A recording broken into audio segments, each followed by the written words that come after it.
Trying to get the skin of your dream for a long time but can't get it in any way? On our website you have a unique opportunity to get your favorite knife. Users on our site can hand out skins themselves, and participants need to fulfill some simple conditions. For example, watch a video or buy a case on our website. After that, you automatically become a member of the distribution. Go to the user giveaways tab and do what you like. Hellcase.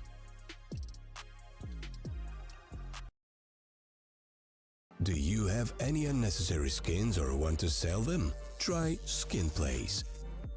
Visit the website, select the skins you want to use.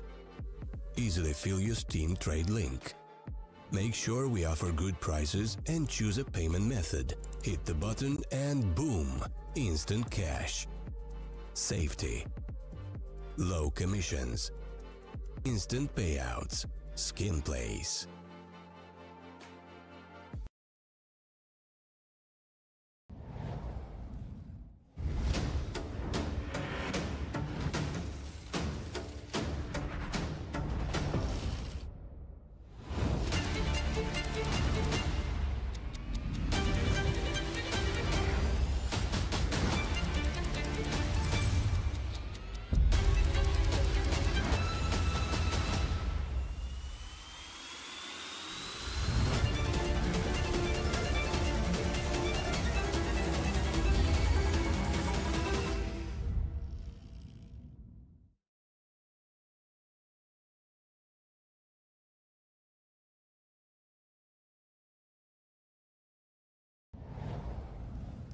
Hello everybody, welcome back here to the CCT. For Group B, we have ourselves the last two best of threes of the day. My name is Atro here. Hayes has left the casting desk for the day, and he has got a replacement in the form of me. So sorry for you guys coming on over to these last best of threes, but we are going to be taking a look on down to the entire tournament overall. We're into CCT Europe Series number 10 here. It's the close qualifiers, and we've already got some heavy hitters, some big names coming into the close qualifiers, like Illuminar, like ECSTATIC. Taking a look on down to the bracket right now to be seeing who we're going to be dealing with. We've got ourselves the boys in red and white, actually, for both of these squads. I mean, Illuminar are coming in full Polish roster. They've just changed around, picked up a couple of players in from PG Turov, but we're going to be talking about that as well. And then ECSTATIC joining up into this one. They're getting Tossin. It's a great pickup. I'm looking forward to it. But both of these teams are definitely heavy hitters in their brackets. Next game after this one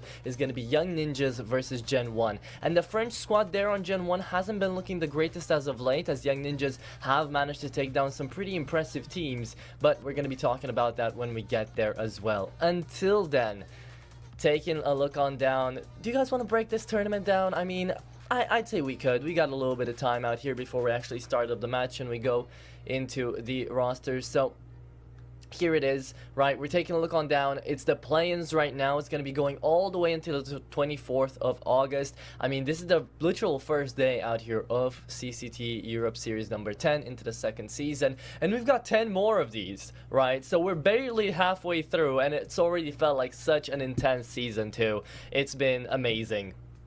As BetBoo managed to pick up the 8th online series now, then they'll be going into another chance at joining up into the group stages, which are going to start on the 26th, and then the playoffs all the way in September.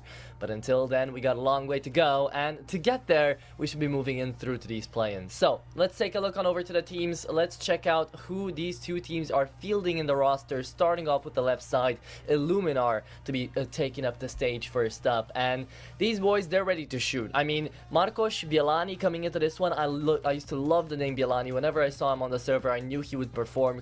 Kazu is an amazing player as well. PHR and Furlan, usually their names were up at the top as well, but it has been quite a while since we got to see like that consistent performance from them, right? I mean, we know Bielani coming through from PAC, from PGA Turov. A lot of these players are ex-teammates as well. Not only Kazu with Marcos and Bielani, but also PHR and Furlan have been playing for their respective sides for quite a while now. Furlan himself has been sticking around with Illuminar for a good year, ever since October, and before that he played with Ago, so that's kind of where everybody remembers the name. But taking a look on down, Illuminar right now, after just making changes to their roster literally a couple of weeks ago, it is going to be an interesting scenario that they're going to be put in, with Kazu and Marcos still pulling through the heaviest, being the heaviest hitter because they just joined.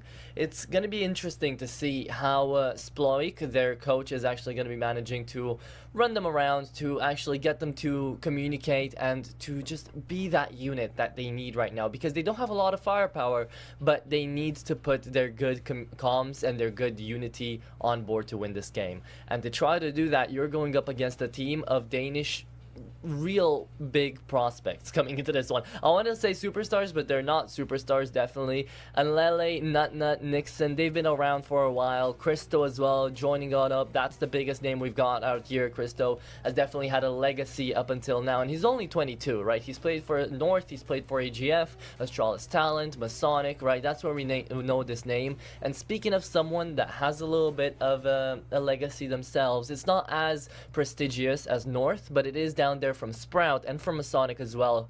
Towson joining up into this one, and he's just been picked up, the 19-year-old, and it's insane that he's only 19. He's been around ever since 2020, right? So ever since he was actually 16 years old, 15 years old even, he's been around clicking heads and just showing us what he's made of, and currently he is the highest rated player out here besides Nixon into this ECSTATIC roster. And this is exactly the firepower that I believe ECSTATIC needed to be joining up into this roster. Towson's looking amazing. I always love seeing his performance, and just in general, seeing as he is pretty new to the team, I think he'll fit right on in. I think he's a great addition, and we'll see if Team Secret actually just lost a golden player away from their lineup as Towson joins ECSTATIC literally 8 days ago.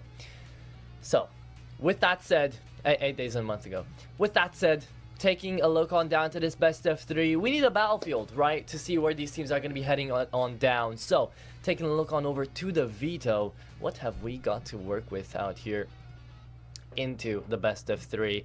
Now, what am I predicting? What am I expecting? It should be the permabans coming through for Inferno and Dust 2, and there it is. Immediately, ECSTATIC banned them away. What's ECSTATIC gonna pick? They've got a couple of decent options. Mirage is on the table. Ancient is as well. Vertigo, the big favorite, of course, coming into this one, and it is gonna be Vertigo, as to be expected. Then we go, a very aggressive lineup out here for the map veto immediately, as Illuminar are going to be picking away Anubis.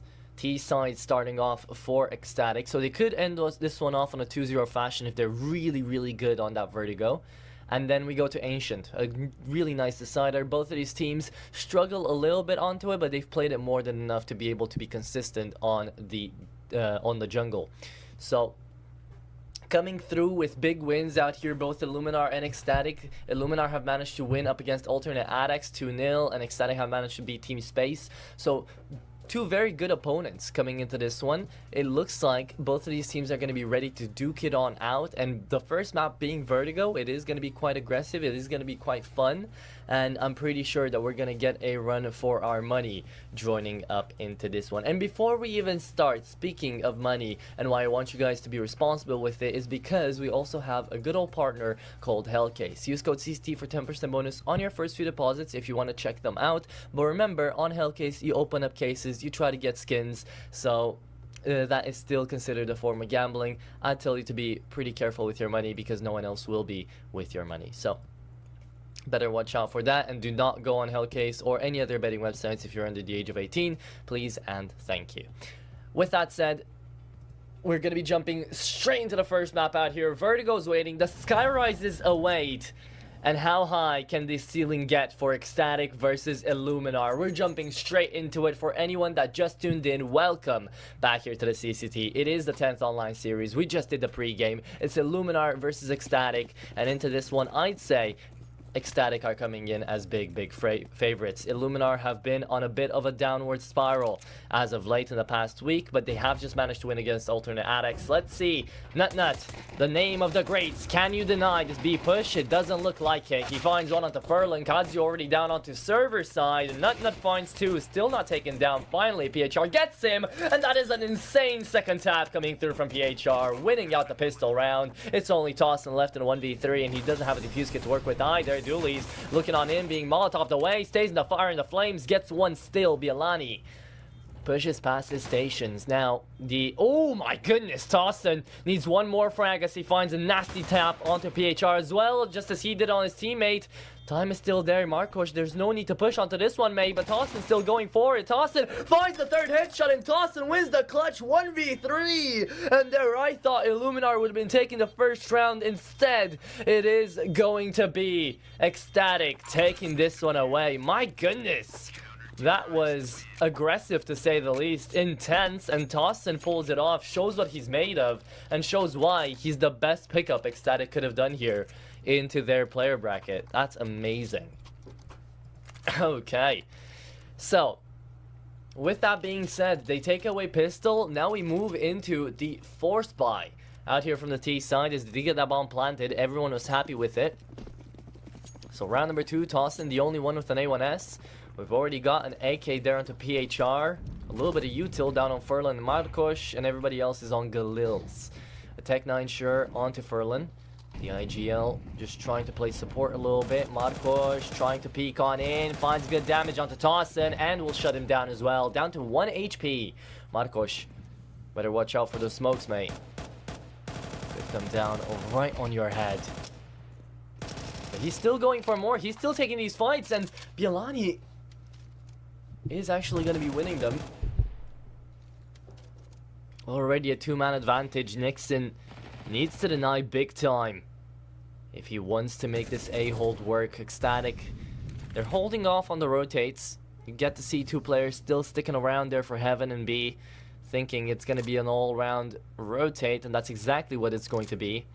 Furlan, 30 HP. You're just trying to play the bait. Just trying to go on over to the A side, see if you can clear anything out. But a big rotate coming through from ECSTATIC. This still could work in favor of the Danes. And now they double back around. Furlan, cold A clear. Fake execute down towards the B bomb site, and no rotates just yet. ECSTATIC, they surely must know by now. A's completely taken over. Furlan, amazing call into round number 2 here. So temperate. And because of Marcos's initial opening frag, and Bialani going in on the fight yet again, they managed to win out 2 big duels, and now they just win out the round flawlessly as well. ECSTATIC forced to save. And this is going to be 1-1 off the bat here. Furlan, I know you're 1 HP, I know you have to run away, but maybe try to pick up that rifle from ramp. Would have been worth it. Marcos as well has to run away too. And this is indeed going to be 1-1. Saves of 2 FAMASs and an MP9.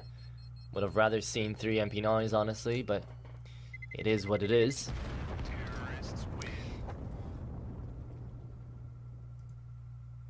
An interesting little tidbit out here for both Illuminar and ECSTATIC. They managed to 2-0 their respective opponents in their last best of 3s, them being alternate addicts for Illuminar and Team Space for ECSTATIC on both of these maps, so Vertigo and Anubis. So this was the veto they both always wanted, and this is the veto they did manage to just win up against some decent names out here. Not in the CCTs especially, but just in general. So they're ready on the maps. They're fully prepared for what's about to happen. MP9's rebought into this one. PHR getting mowed down by Tossin. And here's the aggression coming through.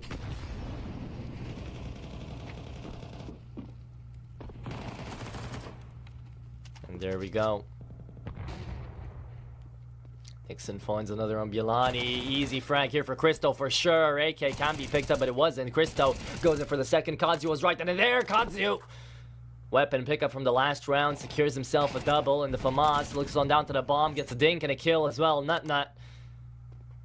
Still staying alive. Kazu trying to work this round out all by himself. Needs an ace clutch to be winning this one out. The need goes down for stairs. You never expect the white box player to be here, but Kazu still goes for it. And Kazu, how many can you expect? Too many. Dawson comes around, finds his 5th. And this is Ecstatic taking it right back around. Now Illuminar left without that much pocket money. Only a little bit of change that they're going to be forced into buying because of that loss bonus. Only 1.9k, so if they were to save, they would have had to double eco, a lot of them. Or just invested into the Galils like they've just done. So, not any real worth trying to save in that round. The force buy wars continue, and Dawson keeps on peeking the same angle. That's how he died before. He dies there again. Big nade down on ramp, thrown on over from connector. It is going to be Kazu trying to flank around down towards connector and losing out his life. And now the ramp push has been instantiated, and that is going to be the A1S looking in for more frags. That's the second coming through from Christo, and the P2000 works out perfectly out there as he finds the third as well. Down to 1 HP Christo. That's all he needs to pull that trigger on the A1S. Marcos, last man standing, has lost the bomb, but I don't think Ecstatic knows that. Nut. Doesn't push past headbox there. Headshot. So he's not going to be able to see the bomb. I'm surprised Marcos is actually going in for this one without the bomb. He's trying to go back around, try to find the flank in through connector. And just wrap back around. Surely we'll be able to completely catch Nut off guard. Clears out every angle. He's got more than enough time to do this. Bomb spotted, however. Christo needs to get a move on now. And he will. But this is surely a done deal as Marcos spots out Nut. Last man standing is Christo. He's already found the triple kill. But if he does find one dink onto Marcos, he manages to win the round. He's down to 60. Just needs a headshot. I think he was spotted. Marcos running out of time. 10 seconds. Christo, is he going to make noise? Oh, that's the tab. Marcos, you have to stick this. 3 seconds. Marcos, no way. He didn't go for the plant. What was this? Marcos, what's going on? He didn't know where Christo was. And definitely didn't know how much HP he was left on. It would have been a very scary attempt to try to plant that bomb. Yes, but you needed the round. And now Marcos saves away the AK. Could have been taken down there in the end too. Christo just came up ramp. And I'm sure he's breathing a sigh of relief and confusion at the same time, being able to get that one for free. Pulls in through with a triple kill. And now he's just happy to keep going. 3-1. There we go. Ecstatic. Big advantage to have already. And they're going to be going in for more. Another force buy coming through from Illuminar. This is just going to be a gift that keeps on giving. And I figured out why we had that small tech pause. Apparently, and I quote this from the admin, dog going crazy. So we all know how that is. And dog is going crazy. Look at Nixon go, man. That's the double. Look at it with the USP finds the triple as well. How many more do you want to find? Marcos does manage to take down Christo this round. Would have been better for Illuminar in the last. However, it's a 4v2 now. PHR down to half HP as well. The damage is perfect. And Marcos is peeking into the MP9. Taken on down by Dawson. Aggressive peaks coming through from Ecstatic, but they know they can handle this.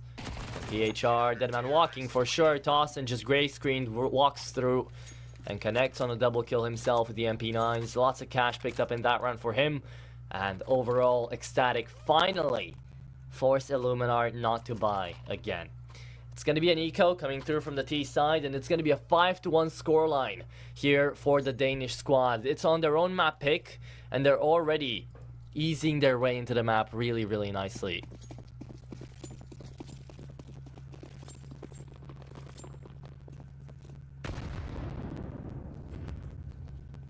Couple of Eagles invested. Got you. Let's see, can he try his luck? Does he hit the 777s out there into heaven? No, he has not. Gonna try again, down this time onto connector, and the A1S is just gonna wide swing him easily. Doesn't overcomplicate it. And now the MP9 wants its kill bonus. Let's see if he finds it. Yes, he does, and Lele good for 1. That's his first frag of the game as well. And now here comes the peek, here comes the flash. Beautiful supporting play from Nut, and then Lele finds 3 into the eco. Not an eco Cobra, but still a flawless round nonetheless here for ECSTATIC, converting as to be expected, and an AWP drop as well for Christo. So, 5-1, full buy finally for Illuminar in round number 7 of this Vertigo, being the first one. And so far, Furlan has had some, let's say, interesting ideas for Illuminar's T side that didn't really seem to pan out. So is anything gonna change now that they have a little bit of firepower and some decent util? Let's see it. At least this time. ECSTATIC. I was about to say they're not peeking the same angles down on ramp, but they were, and Lele just goes right back. Doesn't hold the line just like Christo did before. And speaking of Christo, he's with an op down middle, waiting for Kazi to peek.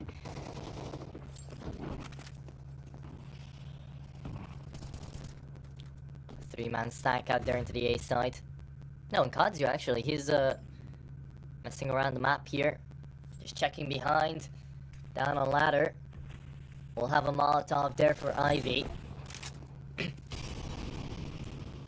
lands, perfect. However, no one there. Not even a single dink coming through with the Molotov taken away. And Markosh finds one with a great flash from PHR. Next then, he's hearing all this movement. Needs to peek out wide if he wants to find a frag here. Could find even more than one. Here comes the Molotov around as well. And that is going to be still Nixon finding one and a dink down onto PHR. Good damage nonetheless. Manages to trade himself out. 3v4 into the A site we go. Illuminar, they've had great flashes all around so far. Kazu, the only one remaining with these flashes. How will he use them? Nice spray attempt there through the wall. Christo knows how to use the util himself. Finds PHR, cleans him up. 3v3 now, even Stevens. 14 seconds remaining and the bomb will be planted. And Lele oversteps his boundaries there a little bit, and that is going to be Kazu attempting to find a frag onto Nut. Not going to happen. Christo goes down in from big, and this is all left down to Nut. 1v2, down to 12 HP himself. No diffuse kit, no nothing, but he finds Furlan, and now a single bullet's going to be making the difference in this round. Bielani down to 21. I think shoulder spotted, but no! It's going to be Bielani taking down Nut. No way did he not see him at all. Good position there for Bielani. Manages to win out the round 5-2, and the Poles are back in the game here. ECSTATIC will be going in for their buy.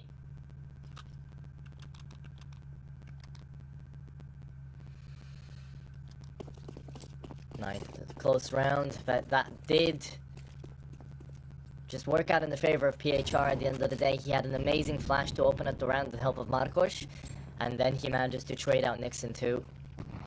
Get them in the site. And push the issue. Speaking of pushing the issue, Furlan is waiting for the boost to happen, so he could have found them both, but now just has the info after taking down Christo.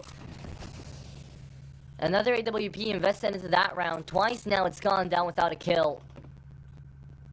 Christo not having the best of times on his signature weapon. Gilani falls down to 19 from some well-placed nades. And now into the B-bomb site we go. Big adventure, and Markosh keeps it going, man. Such a good pickup out here for Illuminar. Markosh coming in from PG. Turov after a big stunt with them. Moves in rosters, moves in Polish rosters, and Nixon just gifted a frag there. Tossin finds a second.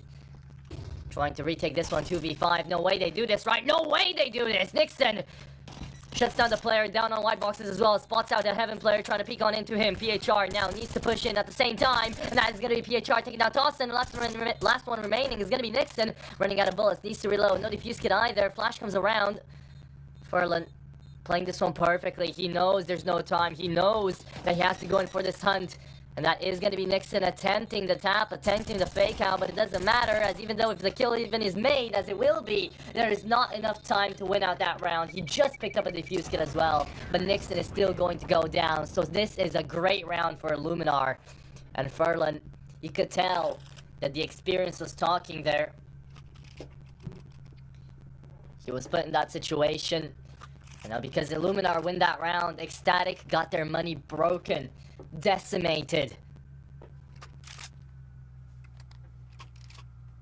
Humongous round here.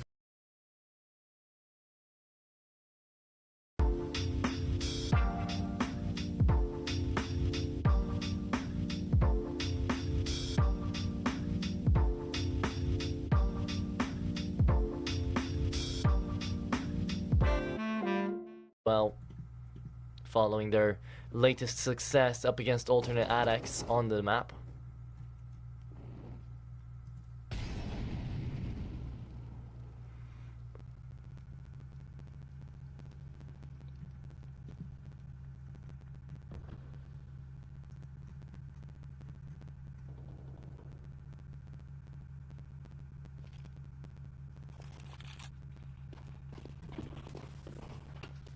And there they go into the empty bomb site here for Illuminar. So fourth round is going to be assured with a breeze.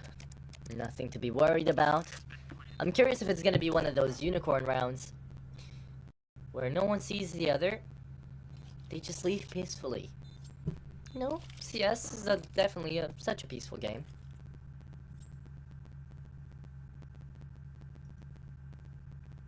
It's just a good time.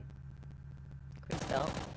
We're about to become shish kebab. There we go. That's gonna be one. PHR finds two more, and he's looking in to try to clean them all up, but he doesn't. That is Nixon stealing away an AK. Furlan dropping it down again. So, only a single gun lost here for the side of Illuminar. Could have been worse. It was on the player that has the most money to reinvest into an AK here. But I think he might just be dropped a Galil from his teammates. Or no, Kazu's feeling generous today. Dropped away an AK himself. As they are going into a full buy. So ECSTATIC, this is the time to not let Illuminar get the advantage back. Not let them equalize. Not already falling down to 66. Great nade down on middle. That's going to be Crystal on one. And Lele pushes down into stairwell. Finds Bilani as well. And apparently ECSTATIC, they're taking up the space this time around. Marcos, he's trying to do the same thing. Manages to take down Nixon. However, at the cost of his HP, look on down 9. And then Lele was already flanking. Spotted out the bomb. Spotted out PHR too. Kazu wanting to make a surprise out here from ladder room. And he does so. But he's down to 5 HP now. And a single bullet is going to be decimating both Kazu and Marcos. The two newest additions out here to Illuminar. Jumping on in from the PG Tour of Truck. And that is going to be Tossin. Falling away without shooting a single bullet the right way to Marcos. He just needs 2 clean taps now. Marcos, a whole minute left to play with. Bomb dropped in the hands of the beast. And ECSTATIC, they're ready to pounce. Oh, but this is a great reposition. They're never going to be expecting this one. His AK might be called Nightwish, but he just has one wish right now, and that is to clutch up this round. Needs the quad kill to do it. Nut looked at the position correctly for a while there, but is going to get peeked on, and the timing is everything. Nut goes down. Marcos still left alive somehow. 9 HP only. Checks down from the stairs, and that could have been the round here for Marcos. Nice try. Good attempt there from the pole. However, ECSTATIC have Christo in their backpack. Actually, he's the one carrying the backpack because he just carried that round. That was a 1v4 coming through from Marcos, that if Crystal doesn't manage to find a frag there through the stairs, it's a converted round for Illuminar, which would have been disastrous here for ECSTATIC. No money to speak of. They barely struggle to even buy into this round. We know how that CT side economy goes sometimes. And Illuminar, they go back in for their force buy. Look at all the space that ECSTATIC are trying to take up, though. This is great. Incendiary forces them in. Tossin fully flashed around, though. That's going to be the second flash. A little bit late there from Nixon to help out his teammate. but does deter the push. The penultimate round of the first half.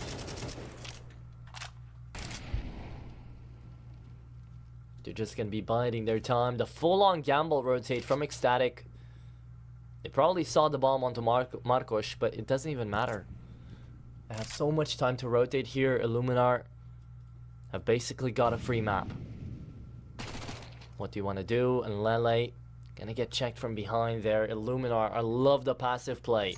It works out so well. 2 rounds in a row, you see ECSTATIC trying to take up space, being overly aggressive, jumping into your T-spawn and taking you guys down. Sure, you've lost 2 rounds, but now is the time to strike back. So they just wait their turn, and they shut down the whole of ECSTATIC. Now all that's left is going to be Cristo in 1v4, and he gets taken down before he can find the first one.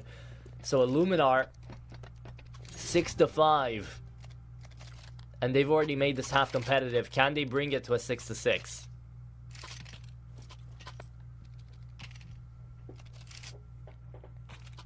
Let's figure it out. Let's find out.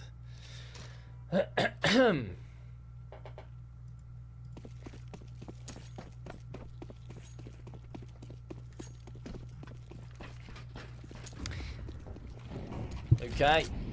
Not the greatest of buys coming through into this round for ECSTATIC. But there is a scout onto Cristo. And we know he's good when he has a scope in hand. However, he's not really been allowed to do too much with the scope this time around into this game. He's had way more prowess, way more success as well when he's had a rifle.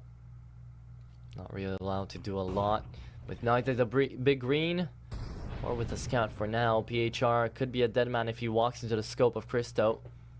Already tagged down, but he manages to run away somehow. Drives by. Connects on to a dink, and that is going to be Marcos shutting down Nut as well. Back to the B-bomb side we go. Illuminar ready to duke it out. Sure, there's not a lot of HP remaining out here for the Polish side. However, there is going to be the sight, and Cristo finds Furlan. That's already one great shot. He could find the one tap as well onto PHR and Marcos too. They're down to low HP, and that is going to be Nixon, last man standing, finds the headshot. Labor to the second shot, and that is going to be Nixon looking for the last player. Knows it's behind him. Nixon, oh my goodness, it's one headshot away. The A1S gets picked up, but it's not going to be enough. You should have stuck on to the Deagle and try to go for that, because Kazu, we know he can win out a duel, and he does it well indeed. 6-6, Illuminar take themselves away to an even split, even though they were down a couple of rounds. And now we move into ECSTATIC's T side. Overall, their better side out here on Vertigo, or at least it should be. Let me go ahead and check. ECSTATIC, yes indeed it is, 53% round conversion out here onto their T side of Vertigo. And surprise surprise for Illuminar, they only have a 38.9 CT round win percentage out here on Vertigo. So, all in all, if they don't win out this pistol round, the Illuminar have got all the chances to fumble the bag here. Even though they did manage to find a decent comeback in throughout to the first half. Right now, it is going to be ECSTATIC finding these headshots being traded away though. 2 for 2. Illuminar will take that. A side completely open, and Marcos completely dead. Bielani tries to come back around. That is a nasty one tap, Bielani. God. You have to do 2 more of those now. Let's see it. Going back to the B-bomb side. Let's see, is it going to be a double fake? No, it's not. ECSTATIC surely go for this. It's a 2v1 after all. They just need to peek him together. And Lele, no body armor, so if Bielani somehow decides not to go in for the headshots, even though he's already worked them out so well, then Lele could be an easy target. Bielani making his way through to server side, and that is going to be the generator play being spotted on out as well. Bielani needs to make a move on, and that's going to be another headshot in from Bielani. That was the half-armored player as well. You just need to take a look on down to Lele, and now here comes the taps in from Lele. He just kept on peeking into that one, double dipping Lele. Out of character for him, but he does manage to win it. Call it luck or skill, it still goes through with a round here for ECSTATIC. And that was definitely one of the closer pistol rounds that we got to see out here, as ECSTATIC managed to win this one too. 2 out of 2 on the pistol rounds. It always comes down to clutches, but it does work. And Illuminar, we got to see into this round too. Just like how ECSTATIC were playing onto their CT side, very aggressive, trying to take up that space at the cost of a lot of lives. ECSTATIC know how to hold these angles. They know how to play passive-aggressive. Let's just see if they can play it as well as Illuminar did on their CT side. Or even better.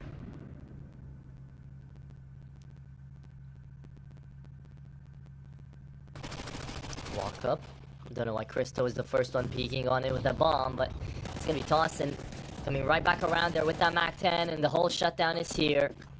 It was a good nade to start, but it is gonna be the round end as well. Flawless coming through from ECSTATIC, fighting up against the USPs. This is gonna be the first full buy round that we'll get to see out of this Illuminar CT side. Let's see if it's gonna be enough or if ECSTATIC take themselves up to double digits.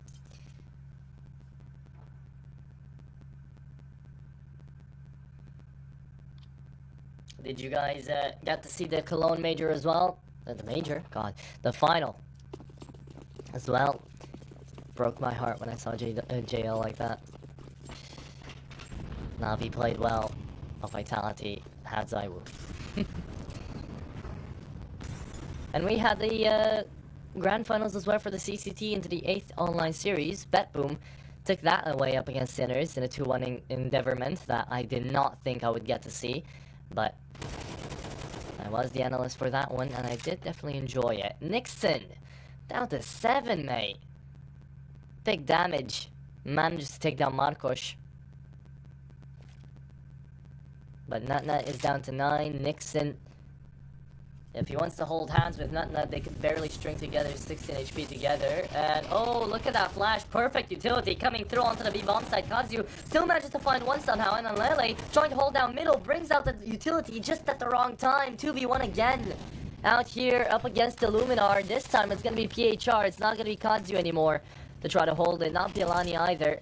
He peeks into the side, finds Christo, and Nixon is the last man standing. 7 HP clutch again. Can he pull it off? Nixon peeks, and he manages to win! Nixon, that's insane!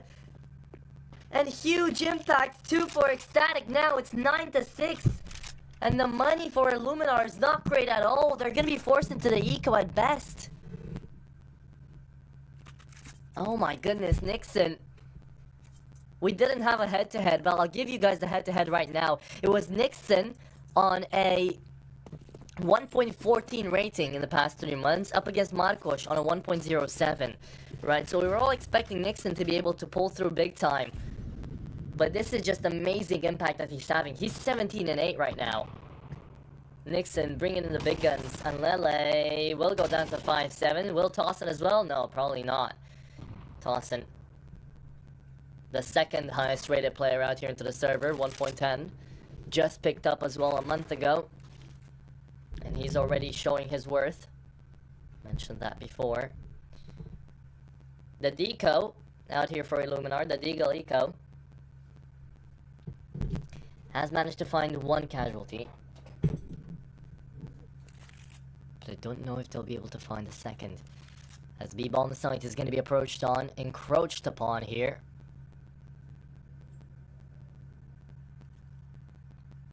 ECSTATIC. Take this round, they get the double digits.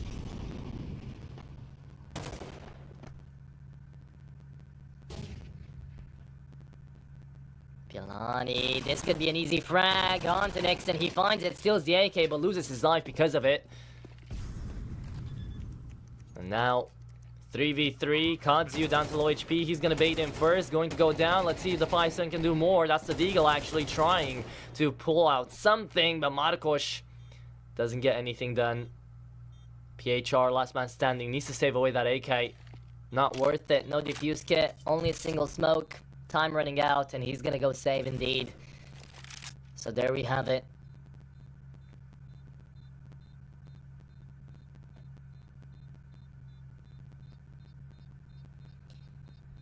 Round after round, ECSTATIC take themselves over to this round 2.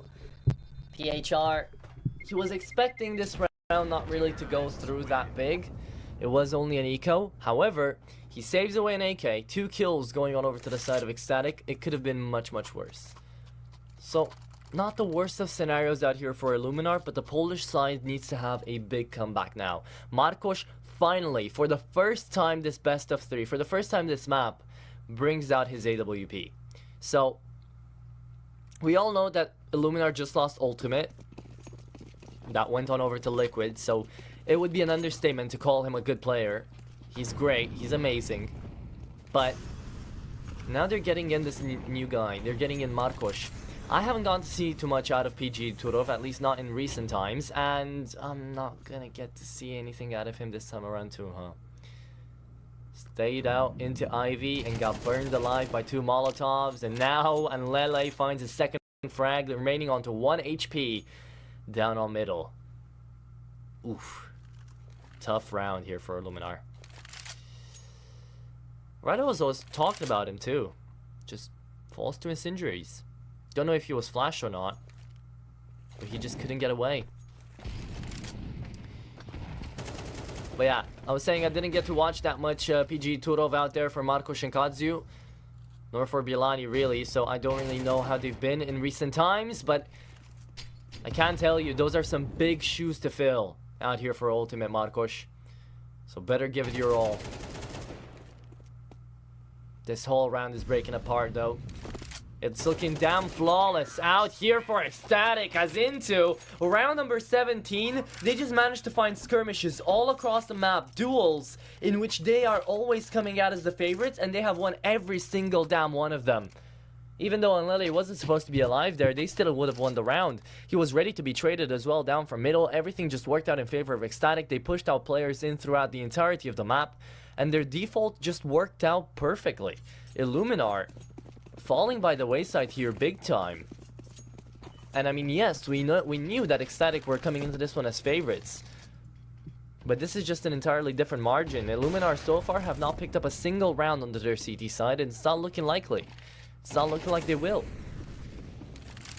I was mentioning the fact they managed to make a little bit of a comeback down to the T side, making it a 6-6 from a 6-4. But now, their first round on the board is looking a little bit unlikely. PHR, if he finds his frag onto Tossin though, makes it more real, and now he's found it. Down to 17, he wants to pick up the AK from the ground, and he has. Is he gonna go just guns blazing out of this smoke? Yes, he will. How many can he find? That's gonna be, oh, 2 actually from PHR. How does he find Christo there? I have no idea. Not last man standing. Into the side he goes. He finds a second. Bielani and Markos left into this one. Spotted out down on Ivy. I'm surprised Markos actually goes in for that peek. However, that nets them the round, and this is gonna be the first on the board here for the CT side of Illuminar.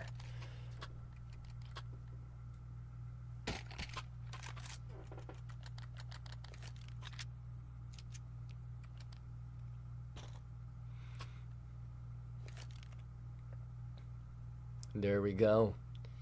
11-7. Illuminar, bring it back. But let's see if they can keep up momentum. As, ooh, Markos, nice flick, connects onto Tossin, however, it doesn't kill him. Only a leg shot there, a little pretty unfortunate. But Tossin, thanking his lucky stars, he's still left alive. Christo down to 11 HP himself, but still managed to find that frag. And Nixon fully blinds PHR and sends him to the graveyard. An ambulance needed to be called there, but it didn't arrive in time. So, ECSTATIC, man advantage here, 5v3. Sure, I don't know how much you can call Christo and Tossin alive at this point, but they can still shoot, they can still send out this util, and that's exactly what they need to do. Bomb on the back of Christo, and the B-bomb side again, the favored one out here for ECSTATIC's T side. Gonna be going on in. Bielani wants to hold in from Y boxes. Oh, the timing on the flash is good, and that is gonna be Bielani on the double. That shot onto Nixon was everything. Not making his way into the sight. Plays into the headshot angle on the boxes, and he finds Kadziu as well. Last man standing, Markos, and he might just have to save this AWP. He goes in through the smoke, gray screen as he can be. Checks on in for Nut and gets the no-scope as well. That's Nut, done and out. Christo Still on 11, but it's an AWP they have to fight. Marcos thinks this is actually going to be a hold in towards B, but instead it's going to be the A hit. And the bomb planted as well. Does Marcos go for this? He's got a full belt of util, an AWP, can pick up an AK from the ground, and a defuse kit, most importantly of all. So of course he has to go for this, doesn't want to leave map point for ECSTATIC. I said of course he goes for this, right Marcos? Right? No? We're saving? Okay. I mean, the save isn't bad either, because they get a full belt of utility, full armor, defuse kit, and an op coming into the next round, which could work wonders for their comeback. However, we've seen them struggle to pick up rounds onto the CT side. It's very unlikely we'll get to see 5 rounds back-to-back out here for Illuminar to take us into OT, but they still have to play for it. This is the correct call in theory. So let's see it. Monumental task out here for Illuminar. They're looking like Sisyphus right now, but let's see if we find them happy or not. It might not be pointless towards the end either way. Nixon, 19 and 11, picks up the AWP from Cristo this time around onto the T side. And apparently he's gonna go have a little bit of fun down towards ramp. Can he peek into short first? Does he find anyone there? The smoke is gonna bloom and he's gonna be blocked his line of sight. Does he give that AWP back to Cristo though? No, he doesn't. Cristo goes in really aggro. Try to find Furlan. Instead, Furlan found him.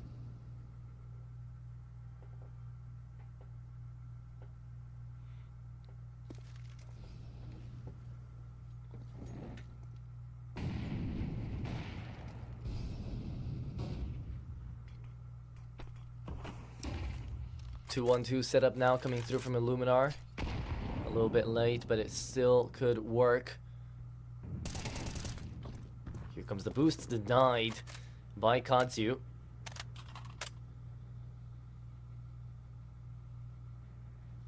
And Illuminar played this round really well. Just held down the line, waited for their extremities, took out these fights, and actually managed to take them out. So ECSTATIC should be a safe call coming through, even though they do have a little bit of cash. Probably will try their luck, but now with that incendiary information gathered,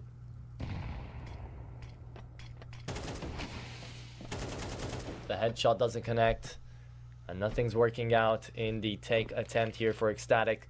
Yet, they'll still try it. They'll still go for it. They have to. Here comes the boost, and that is perfect for Nixon. Molotov's out into pillar as well. Bielani has to peek, and that's a perfect flash coming through for Furlan. The timing couldn't be anything more. Couldn't be any better. Tossin finds Bielani. Sure, Marcos goes down, but there's not enough time to win the round. However, those are some great exit frags to have here from the T side. They save away 2 guns, and they manage to make it expensive for Illuminar. So now they have to reinvest. Furlan has to drop. PHR has to drop. Marcos buy for himself. And now it's 12-8. Second round on the board here for the CT side of Illuminar. Marcos, he made a bet. He made a gamble when he saved away that AWP. Now they don't have it anymore, but it did win them the last round. So, they need to win 4 more.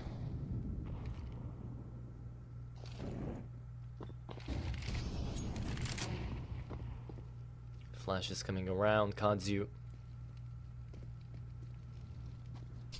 Is he going to be expecting the boost? Oh, huge nade. Down onto Tossin Lanlele. Tossin started shooting before he even saw anything. Might have been Lanlele too. However, ECSTATIC now, because of that, they've given up their position. They've given up. They're pushed down middle. No more prowess. No more awareness down towards that side of the map. So they're going to be going in for a full-on gamble rush to ramp. ECSTATIC could get either pummeled here and destroyed, annihilated in a second, or Illuminar could be feeling the brunt of this push, and that is going to be Marcos taken down 2 before he succumbs to the flames. Grenade down on Lele as well, picks up the op, and the Gungnir Checks behind for Bielani. ECSTATIC, 35 seconds left to plan away that bomb. Decent nade on the Kazu. Deals a little bit of damage. Nixon, does he try his luck through the wall here? He might be going in for the boost, and they will. Toss him down to half HP. Doesn't need any more, and that is going to be the frag from Anlele. He kept the line, he watched it. And Anlele has the inner workings of a passive op player. However, ECSTATIC forced to save one more time into this one. Second round in a row. Illuminar managed to play this timer really good. They're aggressive in the early round. They go in, they take up the space. They try to take these fights, and so far, 2 out of 2 times, they've been managing to win them as well. So now, because of that, ECSTATIC saved twice. 3 rounds to the CT side of Illuminar. And they need 3 more to take us into OT on their enemy's map pick. ECSTATIC. They have Mac 10s now, a Deagle, and a great call out here from Illuminar on the attack pause. ECSTATIC finally saved for the second time. They had more than enough time to talk it out. And even though this is kind of ruining the momentum here for Illuminar a little bit, they need to swap out their strategy, probably going in for a change of pace. They could be going in for a gamble stack on A, try to play retake on B. They have a couple of options here. They could be going the other way around as well, sending in 3 players down towards the B bomb site, 1 left on over to rotation in, and just playing their default. But that's going to be risky. ECSTATIC so far, all the times they played that default onto the T side, it just worked. Right now, that doesn't seem to be the case. Instead, it's going to be a full rush down towards ramp yet again. A-side simulator. We knew how we called Vertigo before. And Sinjuri's thrown out. Furlan peeking, and Furlan connecting. Marcos. Great utility coming through from Illuminar. They've been finding some insane frags with it. Marcos finds the first, the second down on ramp as well. Cristo and Lele trade.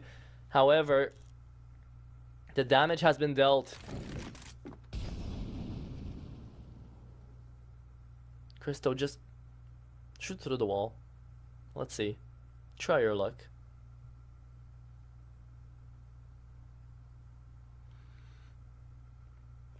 Pilani still behind.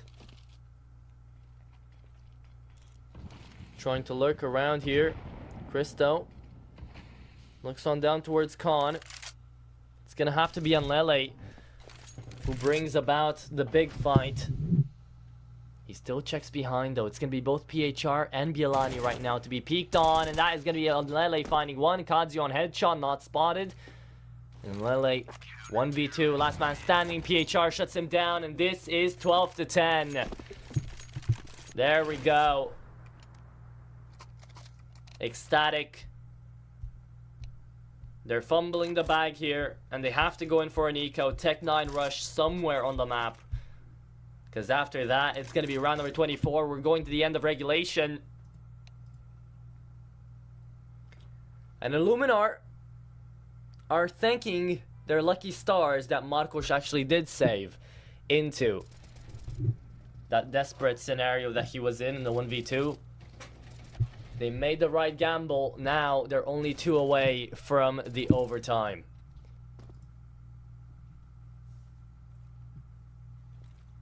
Illuminar, they're in a desperate moment. However, looks like Bielani has a couple of internet issues.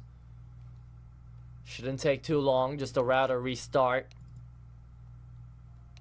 And I'm hearing the admin type in chat, so I think we might be ready to go. Maybe. But still a very close game. Much closer than I anticipated when I saw the scoreline there for ECSTATIC, 12 to 6. Remember, that is how it was looking before. Was it 12 to 6 or was it 11 to 6? Then Illuminar bring it back up until 8. Then it's 12 for ECSTATIC. And now, yeah.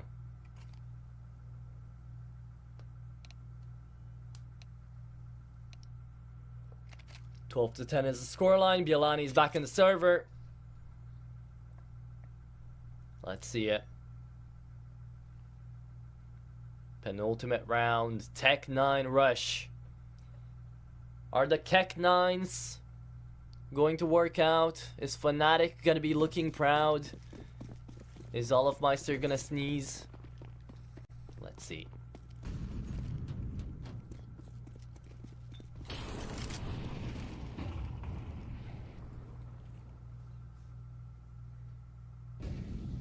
Bielani peeks on in. Again, these flashes are beautiful from Marcos and PHR. They use them up perfectly, and ECSTATIC take the bait every single time. Sure, there's these young players coming through from ECSTATIC, like Tossin, like Nutnut, like Nixon, but you've got experience onto Cristo as well.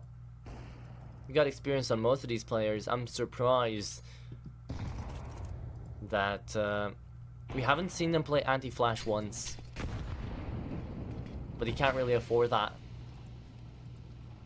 They're an aggressive team. They love to take these fights. So that's why the flashes work out this well against them. Illuminar have figured that out. And it's some great peaks we get to see out from them. But yeah. Without any firepower, without a plan, ECSTATIC are going to fall by the wayside here. And this is going to be 12-11 as we move into the last round of regulation. Nixon, he would need to pull off a 1v5 with a Tech 9. No bomb. And no util in 30 seconds. I'll call that impossible.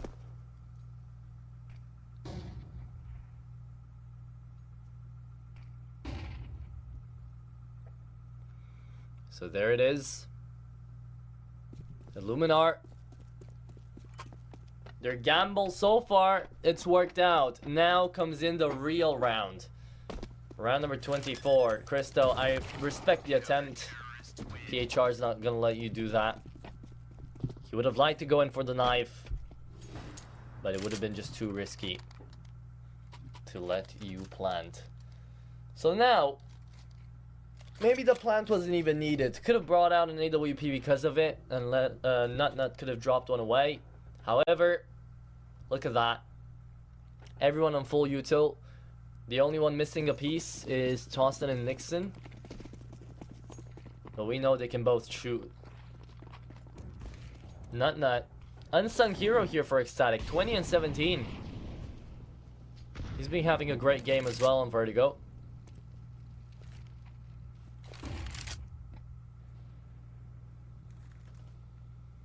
Bielani holding down to the B-bomb site. He's the sole anchor, and he finds Cristo first. Good flash comes around, but just not in time. As ECSTATIC are trying to make their way across here. It's going to be the rotate already coming in from the cavalry. Illuminar just trying to deny this, not letting them get into the site. And already the flashes are just stupendous out here for ECSTATIC. They're shutting them down, and it's going to be Marcos to find another one. And oh, look at this! Nut! That's the triple! Shuts them down in from Generator, and now looked in for the quad as PHR shuts him down. It's Lele left to try to clutch this one up. 1v2, and then Lele doesn't get Molotov the way. The incendiary just goes off the map. He spots them both, knows where to check. Right now, Lele is in such a tough spot. He's being watched on over by Furlan. PHR goes in for the smoke on site. Incendiary as well. Tries to force him out of position, but he's not there.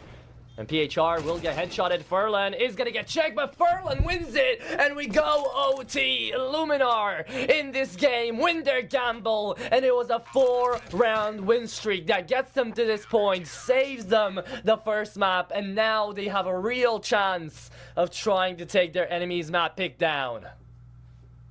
Oh my goodness. They genuinely didn't believe it would have gone to OT. But it did. Here we are.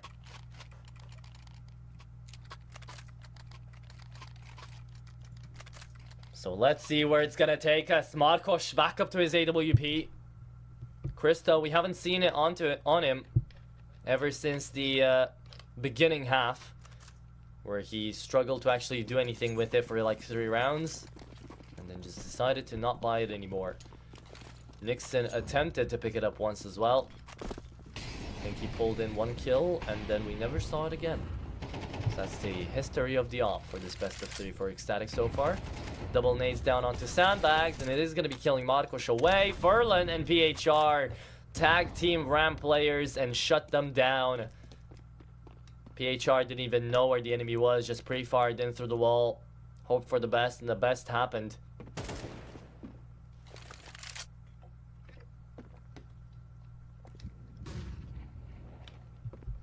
.3v4. Tawson making noise. Surprised the Illuminar are actually going in for the full rotate back to B. Back to A. Not a single player down onto that B bomb site because you do have Bielani checking in the rotate. So they know there's players on ramp, and right now they have nowhere else to be. Bielani, this space is so precious, and PHR, easy frag there onto Tawson. Could have been headshotted, but he took that chance. 2v4. Time ticking away. PHR. Oh my goodness, the timing is insane. PHR still goes down. But that could have been another frag made. Having to check behind as well. And Lele, Molotov's down onto Ivy. Forces out the push. And now the round win as well. Illuminar managed to win their 13th first. Oh my goodness. Usually, a team that forces out OT doesn't manage to win the first round of OT afterwards. But apparently, Illuminar have just done it. They're breaking the script. Again, I didn't get sent the script today. God damn. Is it that tough, CCT, to just give me one too?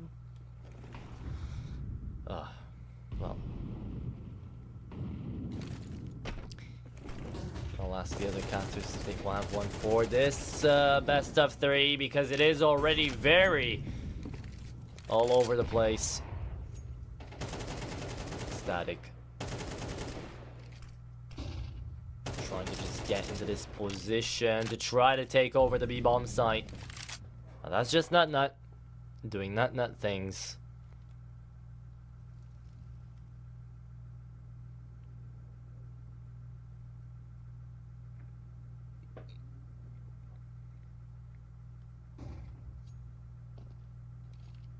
Now they're taking their time.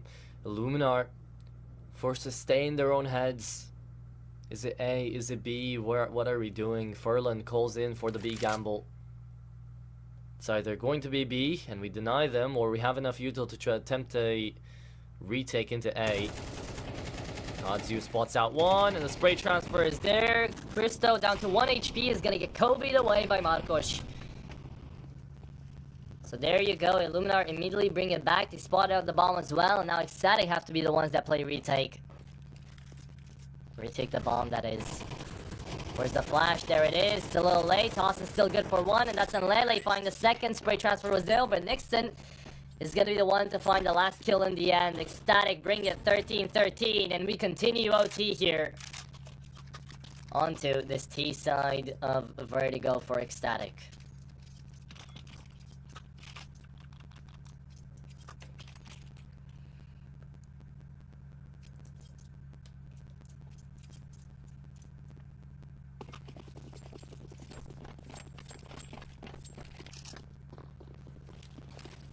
From 7-12, Illuminar bring it back 5 rounds in a row. They win the 6th round in a row as well.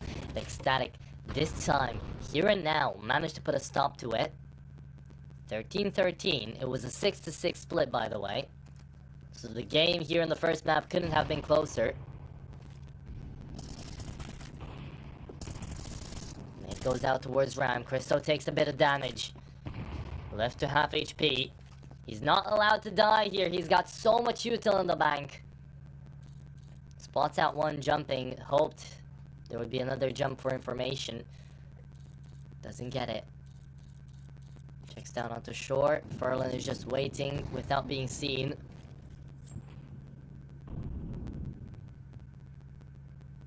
Godzu, does he take the bait? Yes, he does. Enlele, again, knows how to hold an angle. This is great for Enlele, but it's still a one-and-done deal. Doesn't check for the second player, who still pushes in through middle. Bielani backs away, however. Could have had such an advanced position. Christo checking the angle, waiting for PHR to peek, and PHR does fall in his sights. Again, ECSTATIC great at holding angles, but right now Furlan is already pushed on up, and Anlele shuts him down. This is Anlele's round to win there. Look at him go. To the graveyard, I mean. Taken on down by Bielani. The Green Reaper's looking in for the second victim, and the AWP is gonna whiff the shot right then and there in front of him. What? Christo, that's not allowed. Nixon goes in for another one. It's a 1v2 right now. The AWP goes into the side, and he actually sticks the defuse. Let's see, Nixon, do you deny? I don't think you do. And there it is. It's gonna be Marcos winning out with a ninja defuse onto the side, right face to face with Nixon. He knew where he was, but he had the AWP. He didn't want to go in for the peak, and that is gonna be Illuminar bringing it back from the brink of demise. 7-12. ECSTATIC, they had 5 chances to close this out, and now it might be too late. Illuminar need 2 more, and they take away their enemy's map pick on Vertigo. That's insane. Wow. That's all I can say. The fact that Marcos has the balls to go in for that defuse is incredible.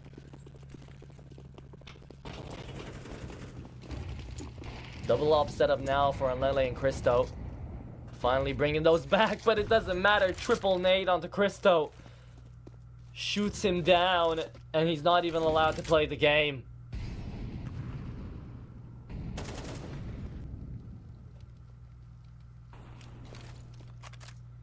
Christo, the very notable opera out here for ECSTATIC. Not allowed to do too much. Not good for one. Bielani wants to peek on in. Here comes the flash. Oh my goodness, I thought Lily didn't get that frag. Bielani just sidesteps him, manages to find a headshot. Nut takes one down again, but the nade finds him in the end. Damage has been dealt towards the Heaven player too. PHR knows where one is. Does he know about the second? Molotov down on CT. Forces in the push. PHR will go down to the double peak. And that is ECSTATIC bringing it back 14-14. The game keeps going. Vertigo gives us more. And this is going to keep on working until we get to see some real momentum from either of these two teams.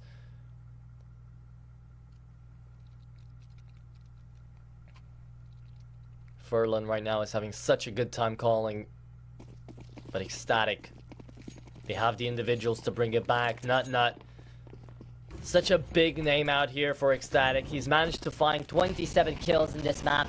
Nixon as well, 25 and 15. He's prioritized his life above else, but he's managed to have so much impact as well. Big flash and bigger kill coming through from Marcos. It was a nice idea from Christo again. He just wants to get something done in these rounds, but he's died first like 4 to 5 times already. Just not allowed to play at all.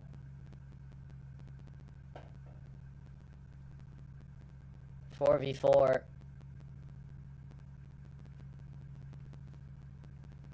Illuminar. A site simulator is still gonna be the way of the game. Kanzu wants to peek on in. Sandbags player surely won't be checked here, right? No Molotov, no nade thrown out, no nothing. Tossin has a perfect angle here on the front side. Misty, how many can he catch? That's gonna be one. Looking in for the second. Tossin gets it. Tossin finally. The impact he wanted to have in this OT. Here it is now. ECSTATIC can still climb their way back on their own map pick here. PHR is the last man standing. A 1v4. A done deal. He can't do this. There's no way. 25 seconds as well, and there's 3 players onto the safe side. Playing sandbags right now. Tossin went all the way into catwalk. Now his position spotted. PHR. Flash comes around. Nixon just desperately wants to peek in from this headshot position, but he's just gonna hold 10 seconds. The plan needs to come through, and they're just not peeking into this one. ECSTATIC are playing it perfectly. And Nixon peeks in. Even though he was baited by the tap, it doesn't even matter. ECSTATIC take themselves on over to 15.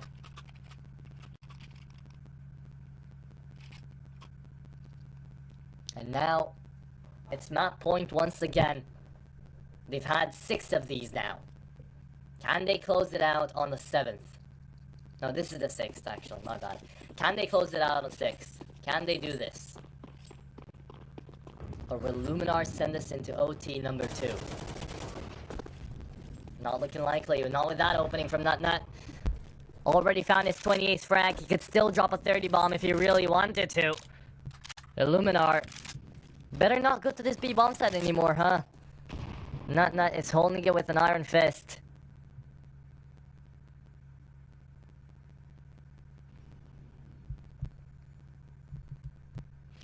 And the thing is, from both sides out here on the server, everyone is shooting. Everyone is positive besides Cristo and Furlan. Furlan is the IGL. Bielani has had a bit of a rougher game as well. Cristo, he's just not been allowed to play the game. He's died first almost every single round now. Nixon finally taking up that mantle and tossing right then and there as well. Cristo finally a kill in so many rounds. Now needs more. Now needs to shut these guys down. As the push in through to the A side is going to happen, that is going to be Cristo looking in for another frag. And he gets dinked in through the wall. Has to back away. The Gungnir is getting pushed. And this is the last 50 seconds that we'll get to see out of this round. Illuminar need to plant. That's exactly what they have. Furlan. Now winding down that timer. 40 seconds. That's how much time the bomb takes to explode. Nut. Shadow advantage here for PHR. Didn't expect it, but that light betrayed him. 3v2. Cristo down to low HP. Finds Furlan. That's good. ECSTATIC still need to get on in. The smoke is dropped onto the site right now.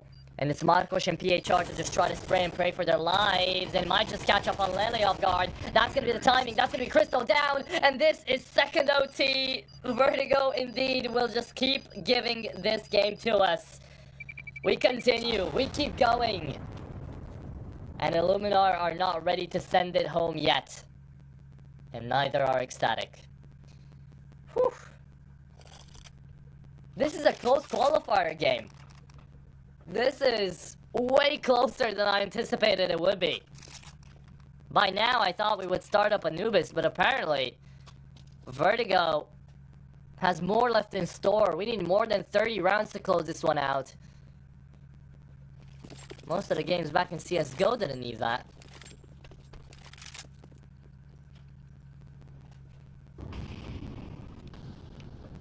And now, ECSTATIC CT side continues.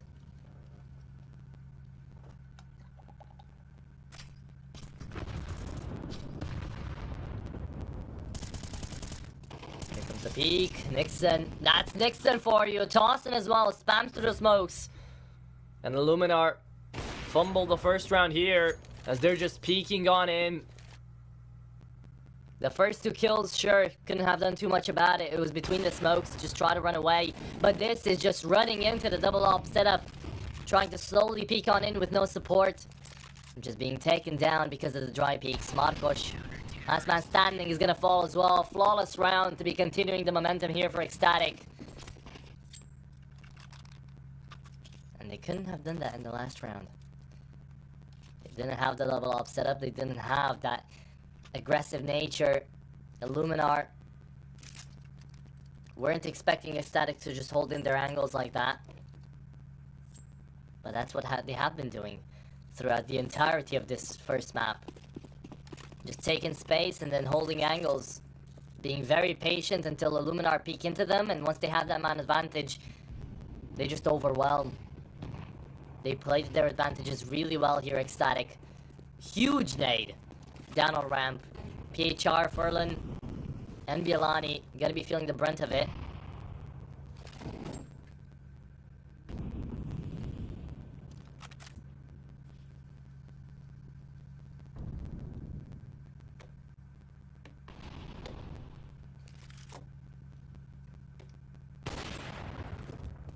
That's in Lele, starting things off immediately. And the second OT here.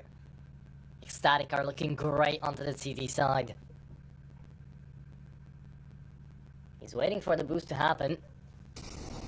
Could be played as well. Molotovs all throughout the site here. Incendiary was there, the flash as well. And Lele doesn't take a single point of damage. Kanzu wants to make his way across. That's gonna be Kanzu on the first one. Nut trades. Nut surely to be hitting his 30 bomb now. And look at that, Cristo. Finally clean. 2v4, it's gonna be Nut finding his 30 bomb here on the kill on Kadzu, and last man standing is gonna be Marcos. He's had a good game so far, but not good enough to hold this round down. He needs a 1v4. The defuse is coming through, the knife is there, and he's just trying to find something in the smoke. He's playing hide and seek. No way does Marcos get this. No way, it's impossible. But he's found Tossin. Time is running away. No way does he manage to do this. I don't believe it, Marcos. Just spam, just spray and pray. That would have been insanity to win out a 1v4 like that, just inside of the smoke, denying the defuses. Whew. Marcos, again, a very nice attempt, a very nice try. It's not the first time I say this for him. And he was an unknown factor for me at the very least, jumping into this best of 3. But so far, he seems to be holding up the mantle of the highest rated in Illuminar right now. He played smart, he played very smart. But the number advantage did not help him. Now, again, Illuminar. They need a round into the seaside to make it competitive, to try to win out this map. They've taken it to double OT for a reason. No way do you fall down just like this, but you will! That is an insane spray transfer. He looks in for more, and this man doesn't stop. Beautiful. Out here from the young Dane. And Illuminar, they're being left battered, bruised, and Lele finds a knife. Oh my goodness, this is disrespect. This is the end of the map, and ECSTATIC are showing why they picked it. It took a while, but here it is.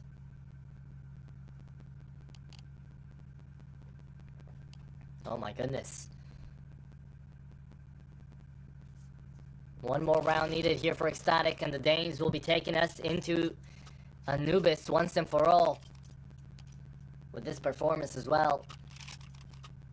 Anubis, the map pick coming through from Illuminar. This best of 3, even though it's only close qualifiers, could really take us the entire way.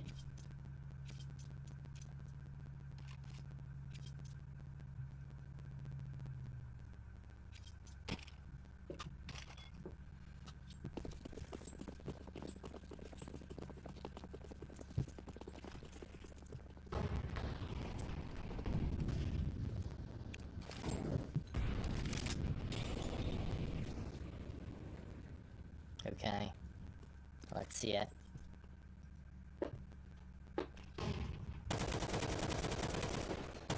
Dawson. Trying to peek on down out here in the stairwell. ECSTATIC. Needing the opening point, and look at this execute that they have going on. 3 down on stairwell, 2 on middle, just trying to get through into heaven really quickly. Let's see if they'll be allowed to, as the full-on execution is already onto the side. Kadzu takes the damage, the brunt of it. Bielani as well feels it. However, Nut is going to be the one to go down first, and then Lele just pushes through heaven here, finds 2. Bielani pushes inside of the smoke, attempts his luck, and now not going to be able to find Cristo there in the end. Down to 5 HP, he's still left alive. The nade on heaven, not going to be doing that much damage, but the second one will.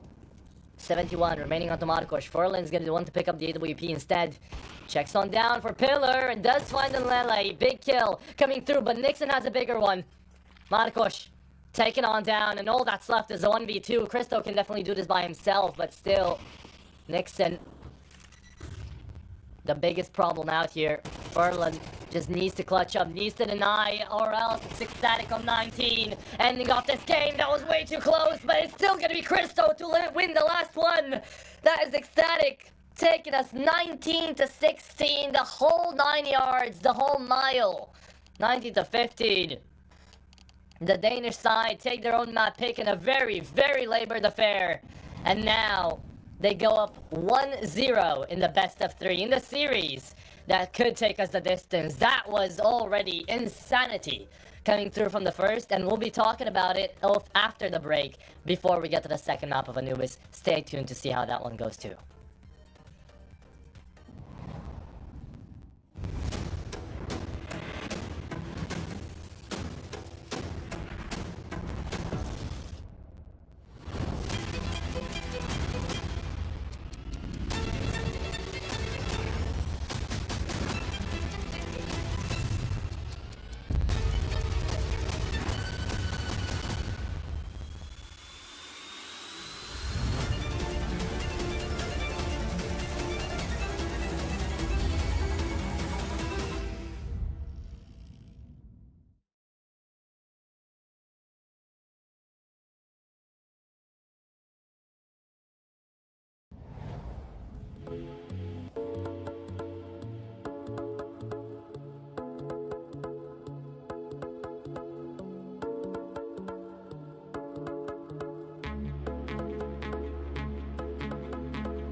Are you sick of just opening cases?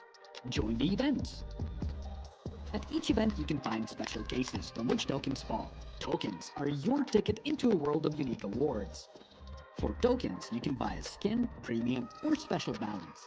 Try your luck in the skin generator. Also, you can leave your tokens at the token vault. And the more tokens you keep, the better skin you'll get. Add variety to opening cases with Hellcase.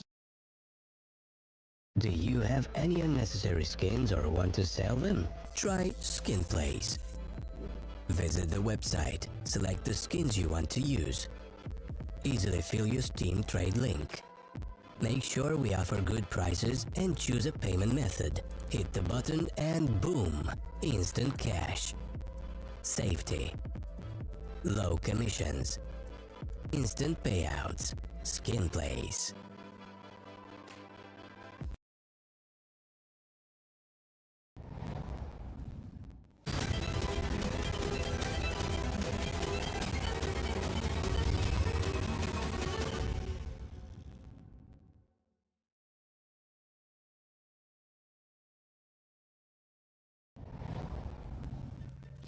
So from a more than eventful first map that we already got to see, now Vertigo kept on giving us what we wanted to see. Now we move into Anubis. It is going to be the desert to be trying to give us the same thing. But can ECSTATIC take this one 2-0, or are Illuminar going to be winning on their own map pick? That's what we're here to figure out. And that is what is going to be definitely very, very exciting. We took a look on down towards the last map, and Marcos was definitely the show stealer out there for Illuminar. Alongside PHR, they were both amazing, not only in the kills department, but also when it came down to those flashes. Illuminar was building off of those flashes round after round after round. Therefore, ECSTATIC though, it was Nixon, Nutnut, and Alele showing up big time out here. And I'm not talking just like a +2, a +3. No, Nixon was +12 on his KD. Nutnut was +8, and he hit that 30 bomb as well. Nixon was really, really close to it as well.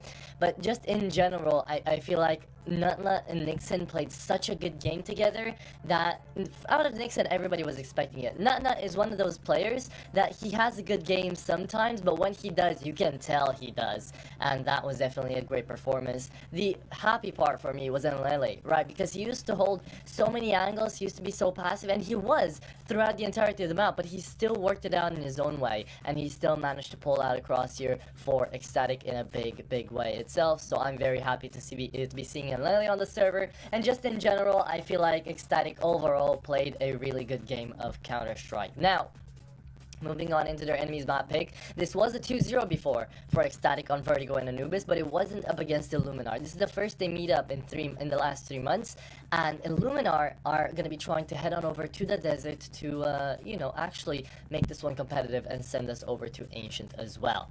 So until we get there, it is going to be quite an exciting scenario for it.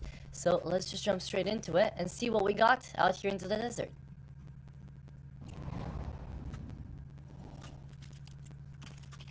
Okay, here we are. Second map. Second time around here onto the pistols for the first half. And so far, ECSTATIC have won 2 out of 2 pistols. Can they win 3 out of 3? To be sending this one into the right rafters off the bat. We're going to be seeing this T-side from ECSTATIC start off with a bang as Cristo spots out one, brings out the USP, and that is a nasty one-tap coming in from Cristo. That's a drive-by all day today. There we go. Cristo wasn't really allowed to play the game in the first map, was always being taken down, especially when he had the op. He was killed every single time. So now it is going to be ECSTATIC taking away the pistol as well. 3 out of 3 pistols on the board. Nixon continuing to show up and tossing. Let's see what he's got to work with. Nothing. P2K out of Marcos connects on one, looks in for the second, and Cristo is not going to be able to find that third kill out here as Marcos is just running away. The P2K still searching for victims, or searching for kill bonuses, I should say. It's only 300 for a pistol kill, but still better than nothing. That is an extra smoke. Oh, imagine that hit. But all we can do is imagine, because it didn't. So, here we go. Illuminar will be going in for a force buy into round number 2 here onto their city side. It's not that uncommon, but, you know, it's still a bit of a risky play. Especially seeing as how ECSTATIC have been playing on the first map. But, as it might be risky, the reward is just as big. We do know Furlan likes to call these force buys. We've seen them on map number 1 as well. And there we go, Nixon. That's Marcos out of the fight immediately. Man advantage taken again. 3-man gamble onto the B-bomb site. And Kazu himself on a FAMAS. Trying to open up middle a little bit more.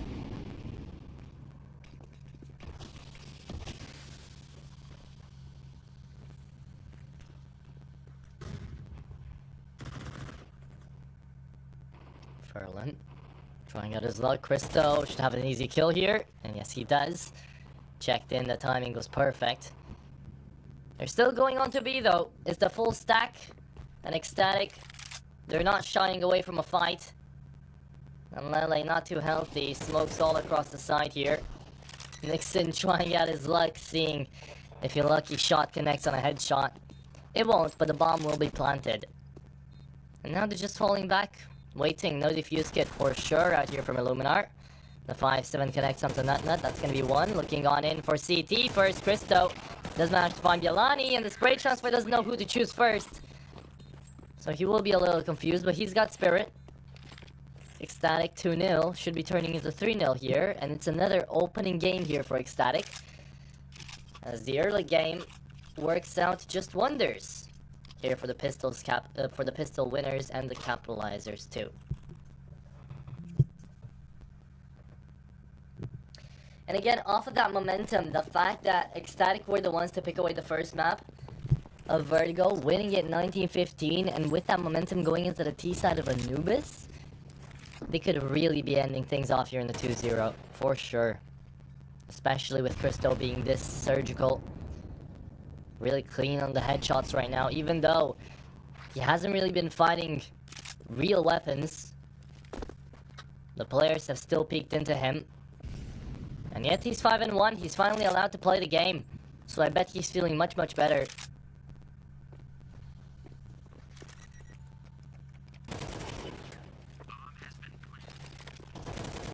Now it's just a little Eco Cobra that he wants to pull through. However, Nut finds himself over to a winning screen, and there we go.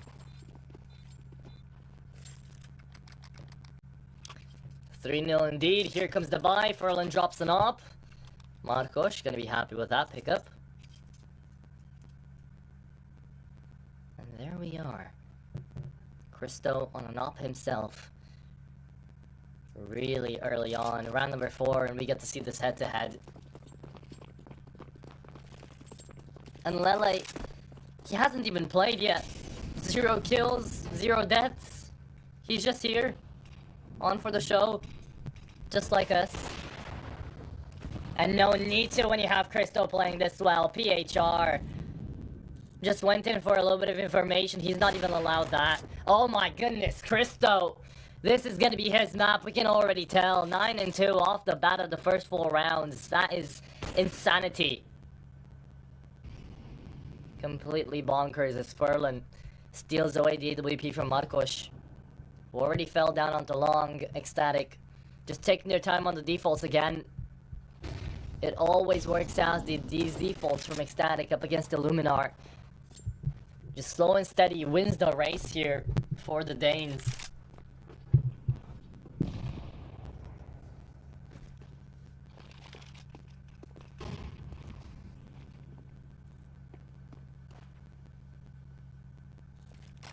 Into the B-bomb side they go, fully open. Bomb gets picked up. Bialani does manage to shut down the beast with the op. That's gonna be his first kill out here into this map. We're trying to retake out here from main. That is a great flash from Furlan. Connects onto 2. Big damage onto Nixon as well as Kanzu trades him out, cleans him up, and Lele's gonna fall. That's his first death. And Furlan's going in for the defuse. Can Tossin deny it? Don't think so. Not in time anyway. And there it is. Tossin shuts down the Opper, but the Op is still gonna be saved. And this is Illuminar on their first round here. Don't know what Tossin was doing in that round. I mean, he was definitely supposed to be closing it out. Was supposed to be the one denying the defuse and winning it out. But he was just way too far away. He took his sweet time on that long rotate in through middle, down on mid, and then into main. Took way too much time. And I love the fact that Furlan just went for it as well. He knew that even if you were to go down, this is more important to try to stick the bomb, stick the defuse, and he has. But even in that round, Illuminar don't win it by a big margin. It's 3-1. Their economy is down in the dumps. They lose this one. They're still not in clear waters. Not at all. With PHR going down early, it's not looking like a good sign here for Illuminar. ECSTATIC playing their default once again, just searching for opening frags. They've already gotten one, but one's not enough. Oh, and Tossin, look at his position right now. He has the opportunity to find 2. Marcos with the AWP. The flash comes around. The eyes to Kadzu taken out again. An M4 versus an AK. That's the difference. Even though he finds the first ding, Tossin finds the first kill. Furlan surely dead here, right? Oh no! Flying Eagle, hello! Furlan shuts down on Lele. Christo finds the flick, connects. Even if it was a leg shot, it doesn't matter. Kill still goes through. Nut. Down for the count. Let's see the second. Bielani tried to keep it going. Nice attempt there from Bielani, but he has lost his life and probably has lost out the game as well. But Marcos, wait a moment, he's still left alive. The contact play coming through from Tossin, and now he's going back to cave, trying to find the rotate. Tossin, bomb in hand, and Marcos goes in for the big over rotate. Thinks it would have gone to A, but instead it's back to B. Could have held the site. The Atheris out here will be running, will be saving, and that's going to be the 4th on the board for ECSTATIC. This op is going in from round after round, being saved through and through. And again, I like the fact that Tossin right now is actually hunting, because they don't want to let this AWP go into the next round. It's supposed to be a full save coming through for Illuminar. Marcos knew exactly where he was going to pick up all that util from the ground and the defuse kits. Can't get more than one, sadly. But that's still going to be 4-1 on ECSTATIC's camp.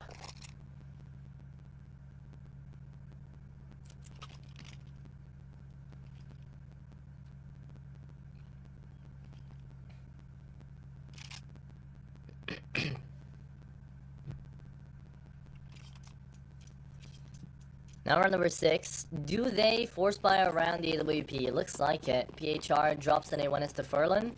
Deagle bought up as well. MP9 on Kadzu, and yes, they have to go for this. Now that the op was saved, it's a good investment, all things considered. Bielani's gonna have enough cash, perhaps, for a full buy for a hero rifle in case things go south. Marcos saving away for an op into the next rounds as well. Not the worst case scenario here for Illuminar at all. ECSTATIC continuing on their default. By this point in time, Illuminar have kind of figured it out. Furlan boosted on up here over the smoke, actually. Can see over it.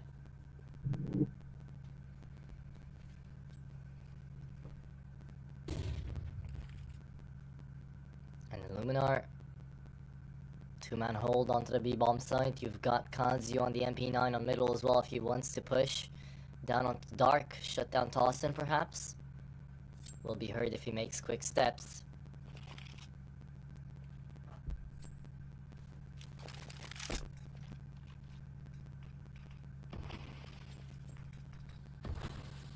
Here it is. Execute is being slow, but carefully procured out here as the AWP is going to fall. Nut out for the count. Manages to take down Marcos. Kadziu, next one up in the list. And Bielani just tries his luck out here to find Tossin. However, with the back turned away, Tossin will be going dead in the water. And that's going to be ECSTATIC. Finding their fifth out here. Bielani still saves away. Marcos is up. And that AWP is going to be going the whole way. It's going to be surviving more than Illuminar have just in general.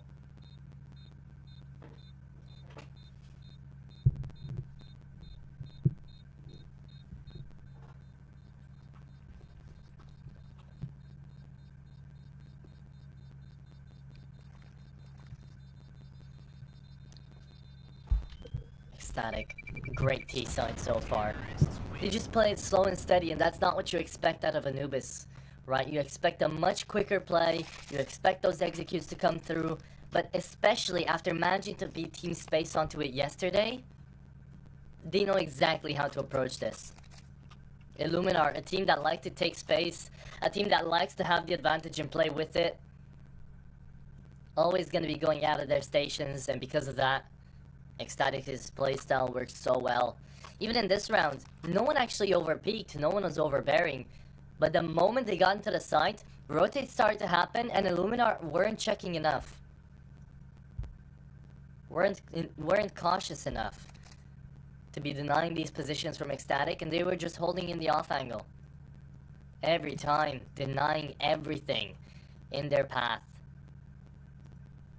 And then success was almost assured out here for these lads.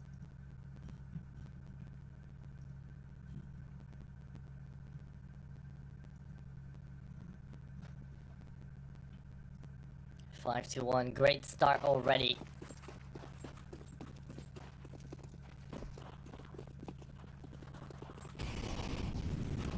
Three on B, 1 mid, 1 A, changing up the default just a little bit.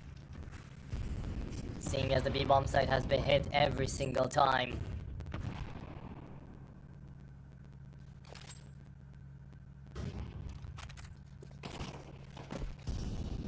Merlin took a little bit of damage.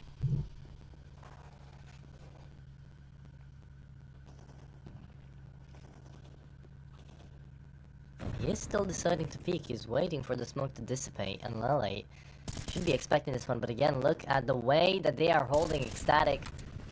Could get pre-fired. Yes, this is a good way to try to counteract this style of play.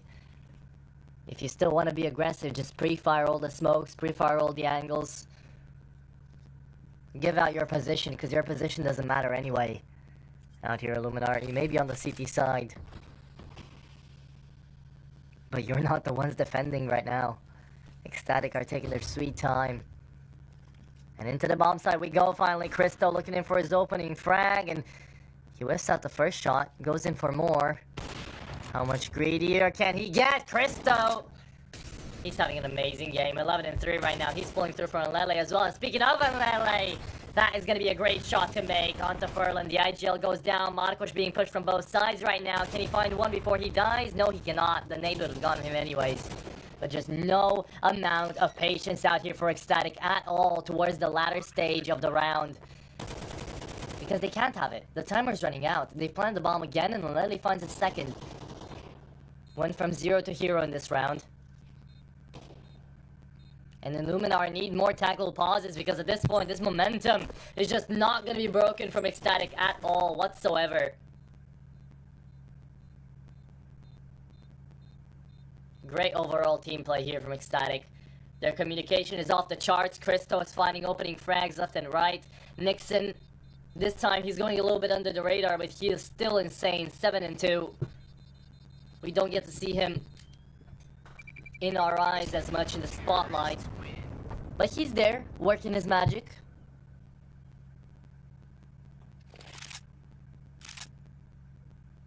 Nut doesn't even need to clutch these rounds. And you've got Cristo actually on the server, allowed to play on that AWP. So much difference, so much impact. And contrary to Vertigo, Anubis is a map where you can actually have this AWP have huge impact, right? I'm surprised so far Marcos hasn't been able to take a little bit more space with it, but this is going to be the second time we get to see Marcos on the op. So perhaps it is going to be very important, but Cristo, this is still Cristo's game, man. He's managed to find one. Bielani trades! And never mind, Bielani does not agree with this being Christos' round to take. Not again. Marcos, good shot, connects onto Nixon. Bit of an aggressive peek. Nixon could have taken his head off, but that wasn't the case. He had the picker's advantage. And now, Lele down on water, waiting for a potential push to happen towards the B-bomb site. Bogdan's Law, always loves to see it. And Nut. He's the one we have to watch here. It's Nut versus Furlan, down to the B-bomb site. Bomb left on default as well. Bomb left on rotation as well. And Lele making his way across here. Spots out Kazu, shuts him down actually. Down to half HP, checks behind. This is perfect from Lele. Didn't need to throw the flash though. Lost all the surprise factor. Could have taken down the rotating players.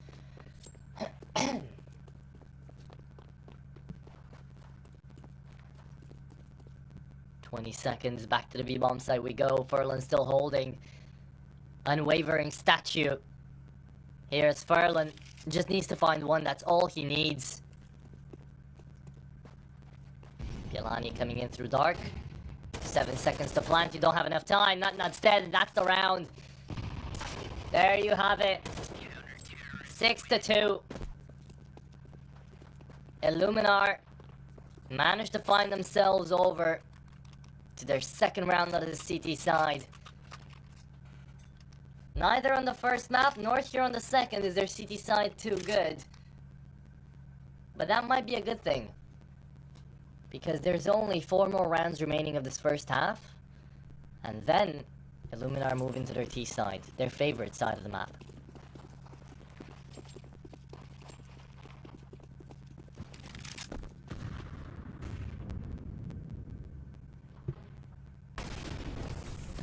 Heaven Smoke, we're finally going on A.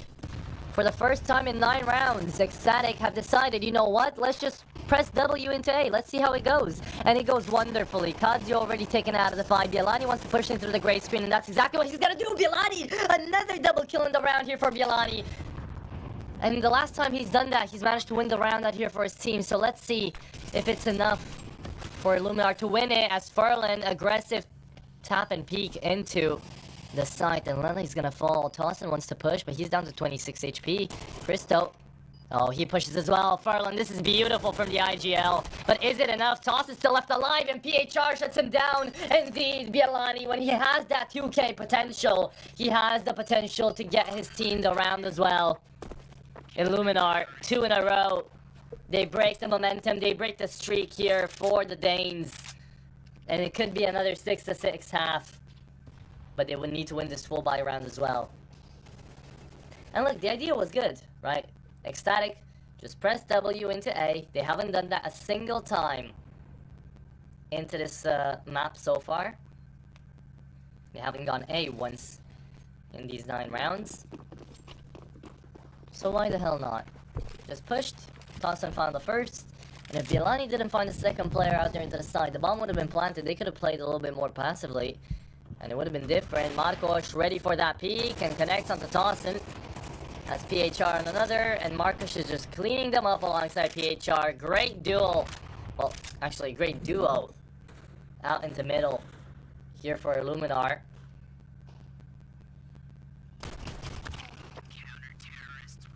And this is gonna be a flawless round out here from the Polish side.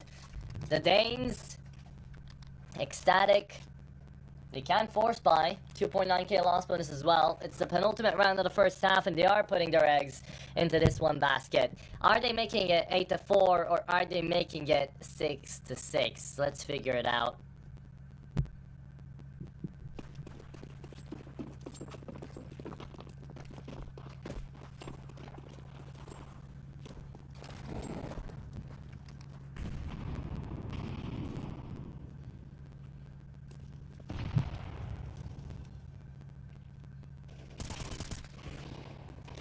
Easy frag there, Bielani.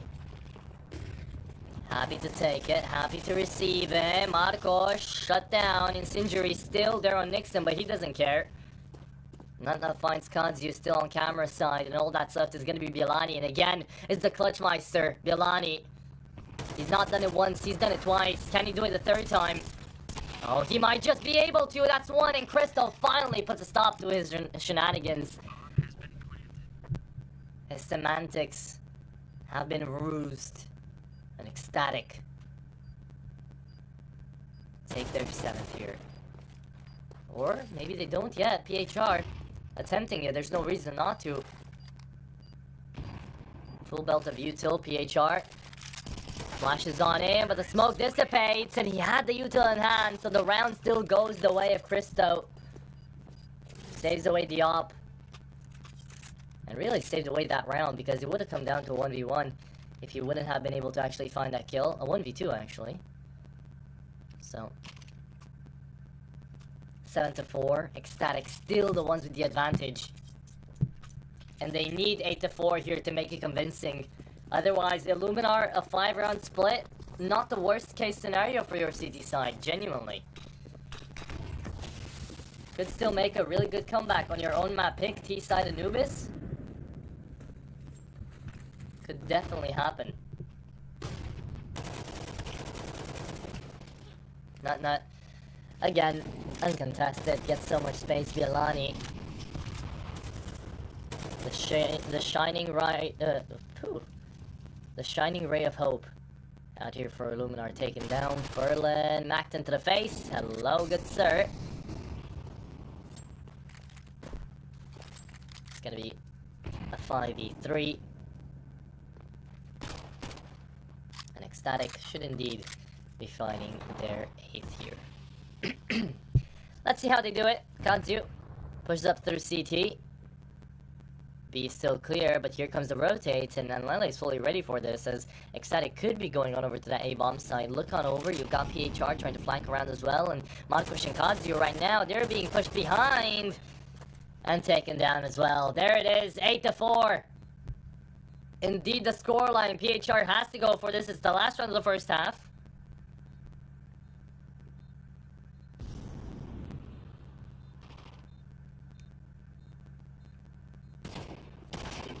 And that is it. Flawless round to end off the first half. T-side goes the way of 8. For ECSTATIC now, they just need 5 more to close it. And if they take away that pistol round, as they have every single time up until now, it could be game over here for Illuminar. Over before it even really started out here into the close qualifiers. But remember, the team that loses this is not out of the tournament just yet. They're going to be losing, they're going to be going into the loser's bracket to have another chance to climb their way back up to the top and have a spot to those playing deciders. And out of the 16 teams joining up into the group stages, only 4 are going to be moving into the groups. From these playing stages to the groups, yeah. There we go. But yeah. It's a battle. It's a contest. And we've got some really good names coming into this close qualifier lineup.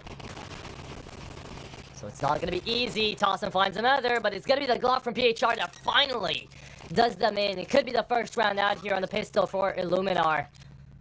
And a first very much needed one as well.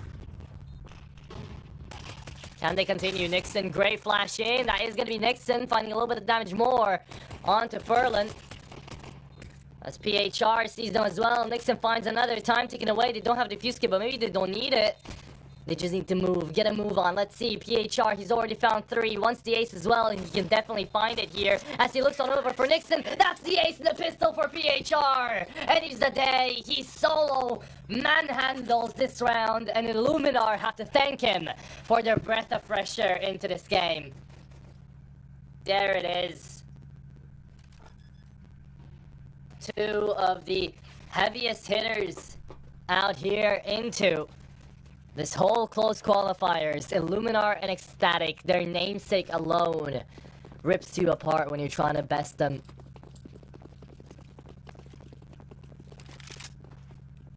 again, the groups are looking stacked. You've got Young Ninjas and Gen 1s in this one. You've also got alternate Adex, Granny's Knockers into the Group A. Into Group C, you've got Revenant. You've got Alliance, which hasn't been doing the greatest as of late. And into Group D, you've got Parisi, Favbet, and Spirit Academy. Like, nothing to scoff at all.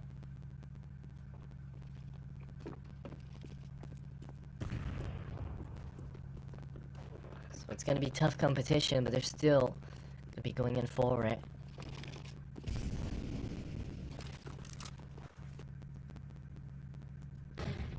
Godzu. How many do you find here? Only one. And apparently you were flying. Okay. Mac 10 picked up for Christo. Should be going in to try to take down a couple of these guns. Let's see. Marcos is actually the one going in on the hunt.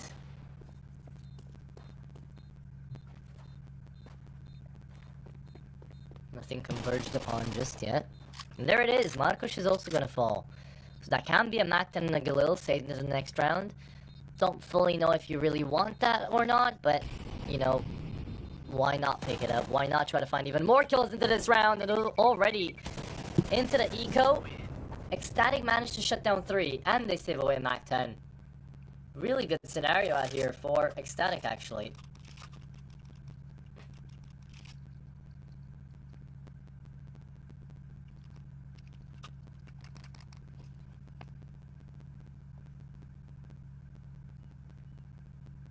So now up immediately for Christo. And Lele dropped it. Pretty sure. Glass cannon onto Christo as well. So actually, he didn't get dropped the op, he had to buy it. Down to $0 exactly. Mac 10 onto Nut.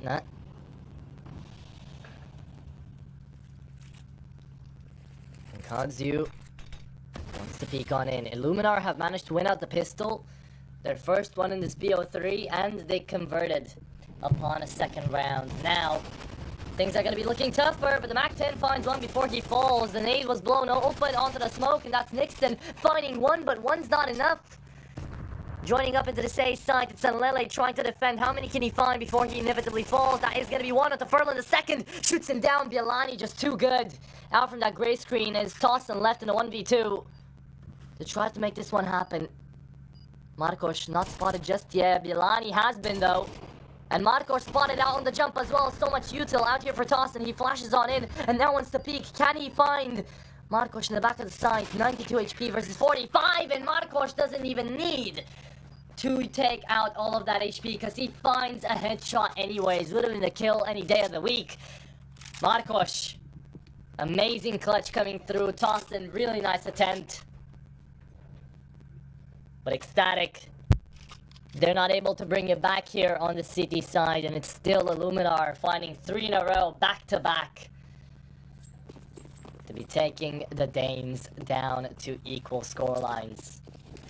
They need one more, and it's an eco out here for ECSTATIC.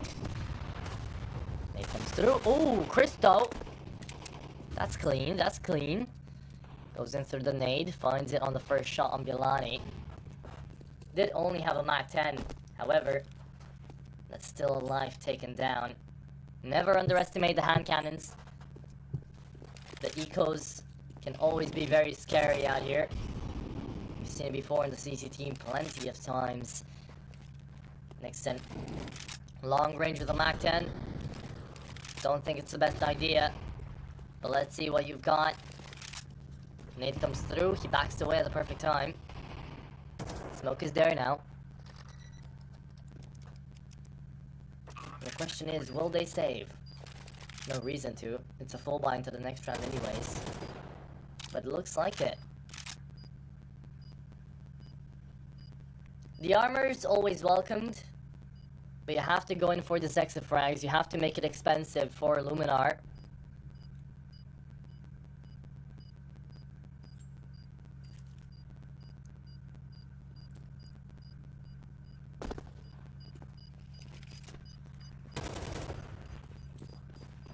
There we go.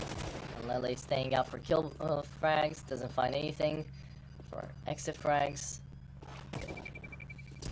Kill frags. And there we go. 8-8. Illuminar equalize. And we have our second close game of this best of 3 already.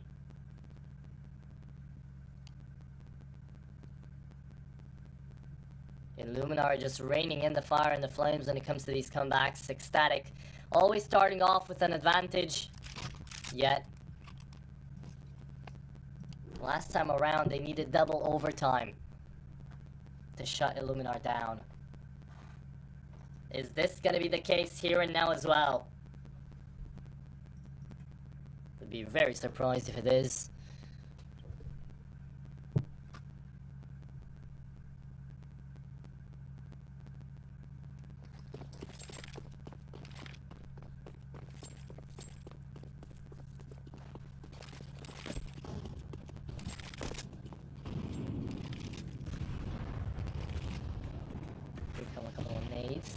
Here comes the opening game.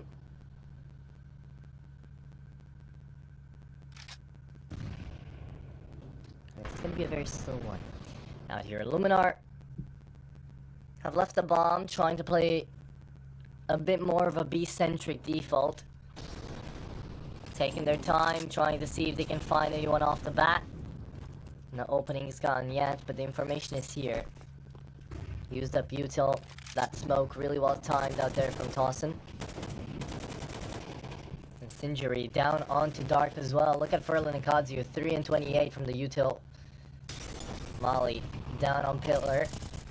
Forces Nixon to take the fight. That is Furlan down, and for the outage, it's gonna be Bialani again with the multi-frag. Bialani is a master when it comes to those 2Ks.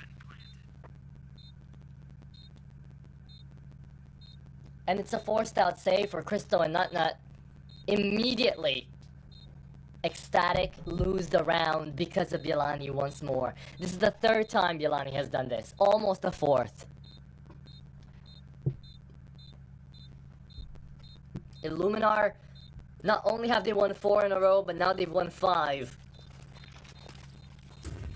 And so many of those are due to Bialani and Marcos. The first one, the pistol, was PHR day in and day out. That was an ace coming through from the Glock. But away from that, Illuminar, they didn't have the better positionings joining up onto the side. They didn't have the better execute. Yet still, they had the better individuals, clutching it up when it mattered. ECSTATIC were overwhelmed by the bullets raining down from the smokes. And now, it's Illuminar taking away the advantage for the first time out here into this map on their own map pick of Anubis. ECSTATIC on another full buy. If something doesn't change, this is turning real bad real quick for the CT side. Nixon goes in the Molotov forced by the fire.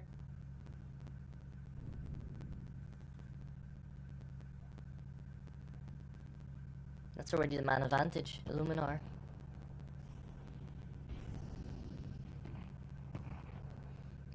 Easily taking control over the map. Right now they're calling in for an exec through middle. Is the easier part, however, Nutnut could have been ready to deny. We'll be going on to heaven to try to help out Cristo. Cristo has been feeling himself on the CWP today. Does manage to find Katsu as well. Nutnut denies on Bialani finally. Shuts down the big dog himself. Marcos picks up the AK and does manage to find Nutnut, but not before taking a little bit of damage, so has to pick up the AWP back away again. Cristo could be flanked around as well, and speaking of flanking around, look on down to heaven. You've got Tawson and Lele trying to push in together. Into the side they go, and then Lele can definitely take down this offer. He spotted him out, and right now it's going to be PHR up first, looking in for Marcos. She didn't even check. So now they can just defuse the bomb. There's no one into the site. Coming in, Furlan, way too far away. That's going to be the 9th round on the board here for ECSTATIC. And there it is. Weirded out for a second that they just let the bomb go through, but it did. They did. And Furlan saves away an AK for this next round As the drop goes down to Marcos, it will be round number 19 to see who gets into double digits first. Now, Bielani could have dropped an AWP over to Marcos. He really could have. He had more than enough cash, 7k to start up the round. Instead, just bought for himself an AK and full util as he let Furlan drop away that saved AK. Right now, Crystal's gonna be the only one on the advantage for the scope, for the big green itself. Remember, it was an 8-4 half, and Illuminar, they climbed their way back, spotted out the first. Crystal, again, is having an amazing game on the op. 18 and 11, and shows no signs of slowing down. But B's still gonna be the problem here, it looks like. Illuminar, they've got a good way in, but their players headed on over for middle. A weak point in the defense of ECSTATIC.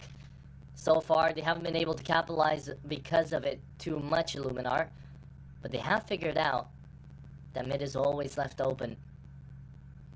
Nixon, he can defend. Nutnut's checking down on camera side as well. Flash comes over, and it is gonna be the attention being grabbed away here because of Nixon. Nutnut finds the double. And it's Bielani again.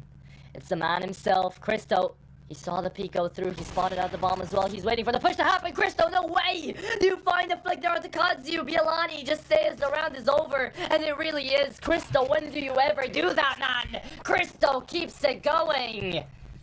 And he's not letting these guys live it down. He struggled on the first map. He wasn't allowed to play the game. And now, because of that, he's really angry and really thirsty for this game, for this round, for this best of 3. Look at that. It's a headshot as well on the flick. Checks around, wondering why Bielani's not peeking in. If they both peeked in at the same time, Cristo still probably would have found one. But Bielani, hoping the kill would have gone through from long, was left all by his lonesome. And now, another tackle pause here from Illuminar. Good call. ECSTATIC have taken 2 in a row. They're bringing this one back. After Illuminar had momentum for 4 rounds back to back. For 5 even. Now, it's not enough. ECSTATIC, the first ones to reach double digits. And right here, right now, if ECSTATIC win this round as well, Illuminar are going to be sent to the Shadow Realm with that economy. ECSTATIC would be able to hit 12, and this is going to be so huge. Extremely important round here for both sides. The nade, does it open up the smoke? No, it doesn't. There's a little bit of damage. There's a gap out there. And Lele threw the second smoke to cover it.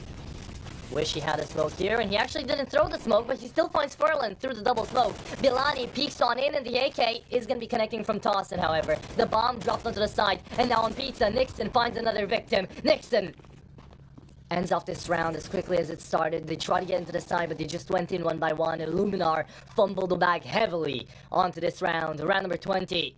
And they're going to be kicking themselves for it. They might as well save. It's a 2v5. You've got 2 flashes of smoke coming through from the form of Kazu, who hasn't been having the greatest of maps.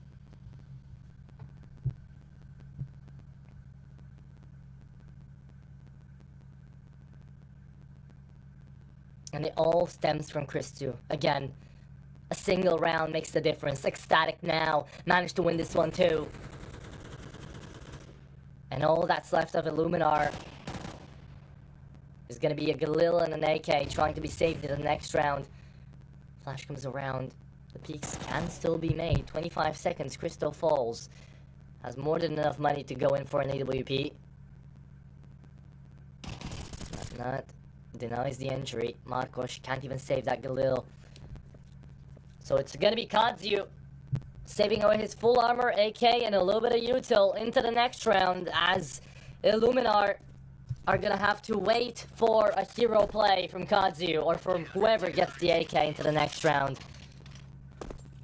Because that's all they have left. Lost bonus was a measly 2.1k.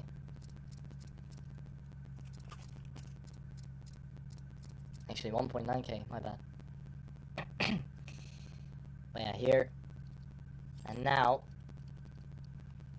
look at Illuminar. They're wondering what to do with this. Furlan's calling in for an eco. Deagles getting bought up. Kadzu, show us what you're made of, son. 11 to 9, ECSTATIC can hit map point here. And they've done it before. They just choked away on Vertigo. They did manage to win it in the end. Double P comes around here, and Lele doesn't stop, man. Doesn't give a damn. And Lele, 3k into water. In from hut, in from dark, whatever you like to call it. And Lele just shoots better.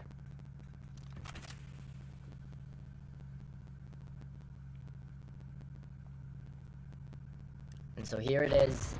12 on the board. ECSTATIC. Going to need one more.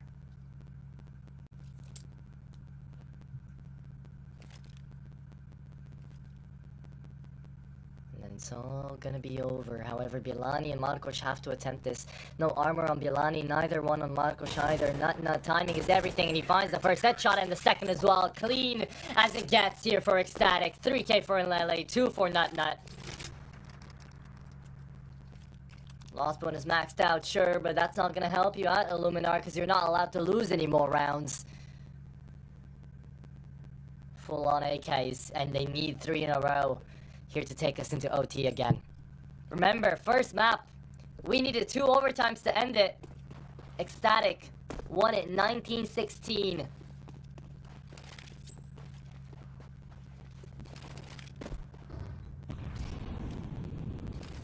So now, they don't want to fumble the bag again to let Illuminar take OT. They're going to be playing their same game. A bit of a big gamble. Nut has been doing an incredible job throughout the best of 3. So you can trust him as your anchor, as you have plenty of times before in history. And look at this pick. Christo's going in for it. Bielani could just be a dead man here. He could be stuck. Molotov on down to Dark. Wanted to pillar as well. Front pillar, Bielani sending in his util, but sending in his life as well. Christo keeps it going. This man's not gonna stop. He wants as many as he can get. And the double hasn't been spotted just yet. The smoke covers him. Christo, is he gonna be granted his second here of the round? I don't think so, not just yet. Furlan wants to peek on through, wants to try this. Oh, but look at the flank around. This is tossing. Only good for 1. Could have definitely found all 3. They lined up for him. But the AK couldn't concede more than 1 life. Flash down on CT. Christo forced to back away. We finally get to see a bomb plan from Illuminar. Once again, ECSTATIC. They're going to be going in for this retake. They have more than enough cash to do so. They are quite far away. But if they take down Kadzu here, then it's going to be back. Oh my goodness, the trigger discipline Kadzu. This is amazing. Could have just won the round here for Illuminar. Could just bring them back. And Lele, Christo, they save. And this is 10 on the board here for Illuminar. They're starting up their second comeback spree into OT. Can they do it twice in a row here in the best of 3? Let's figure it out. Let's see it. Good exit frag there on PHR. Money is a rough discussion for the Illuminar side.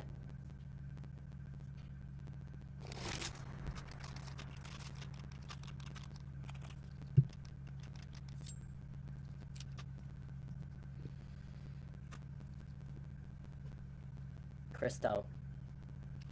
Good for 1 kill in the last round. Is he going to be anchoring A again? And just leaving 2 more players towards that B-bomb site? Instead, no. He's coming back to B here. Wants to peek on into main, as he has done in the previous. But it's the mid-push that is going to be getting Illuminar a little bit of advantage on position-wise. Nixon doesn't want to drop just yet. Knows the smoke is covering him. Could have been deadly out here for Nixon, but it wasn't. Good nade as well. Tags PHR and Markosh a little bit. chips away at their HP.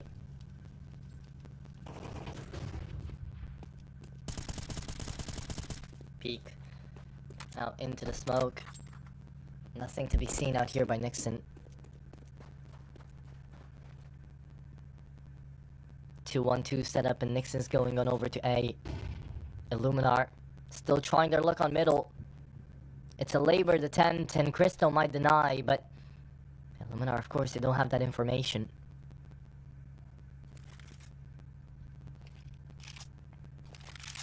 So Furlan, what do you call here? Is it the B push going in through water?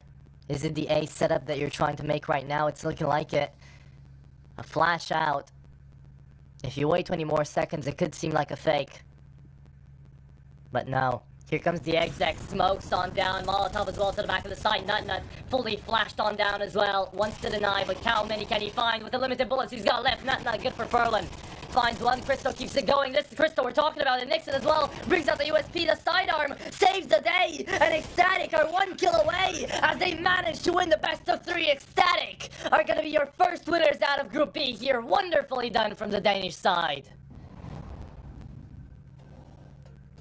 GG's out here for ECSTATIC. They managed to make a show out of map number 1 as Illuminar brought it back in a comeback attempt. But now, Anubis was just the same. It was looking like Illuminar were ready to try to make that comeback from 12 to 9. They brought it 12 to 10. They were looking like they'd be able to win that round 2. And then it all fell apart. It was beautiful coming on over and seeing Crystal finally activate on the AWP and Lele still being consistent. Nixon and Nut, they didn't even need to have the performance that they had on the first map, just half of it, and it worked out just brilliantly. Well done out here by ECSTATIC, and they deserve to be the first ones to take away this best of 3. But up next into it, we've got one more best of 3 after this one, ladies and gentlemen. I hope you have enjoyed into the first. Illuminar are not out of the fight just yet. We do still have the losers bracket to take a look on down to, and Illuminar are going to be meeting the loser out of the best of 3 that you're seeing on screen right now. Young Ninjas versus Gen 1. Coming up right after this one, we'll be seeing who's going to be meeting Illuminar and who's going to be meeting ECSTATIC into the winners, respectively the losers matchup out here into Group B. Until we do that, though, we'll be talking about the next upcoming game after I believe it's going to be around about a half an hour break. So you guys have a little bit of time to go grab some water, go grab some grub, and after that, I'll be catching you guys out here with more CCT action here for the close qualifiers into around about a half an hour break. So don't go anywhere.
Trying to get the skin of your dream for a long time but can't get it in any way?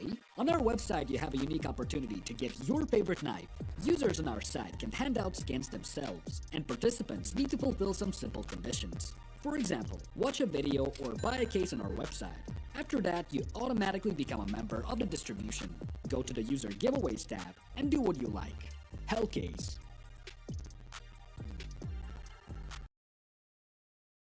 Do you have any unnecessary skins or want to sell them? Try Skin Place. Visit the website, select the skins you want to use. Easily fill your Steam trade link. Make sure we offer good prices and choose a payment method. Hit the button and boom! Instant cash. Safety. Low commissions. Instant payouts. Skin Place.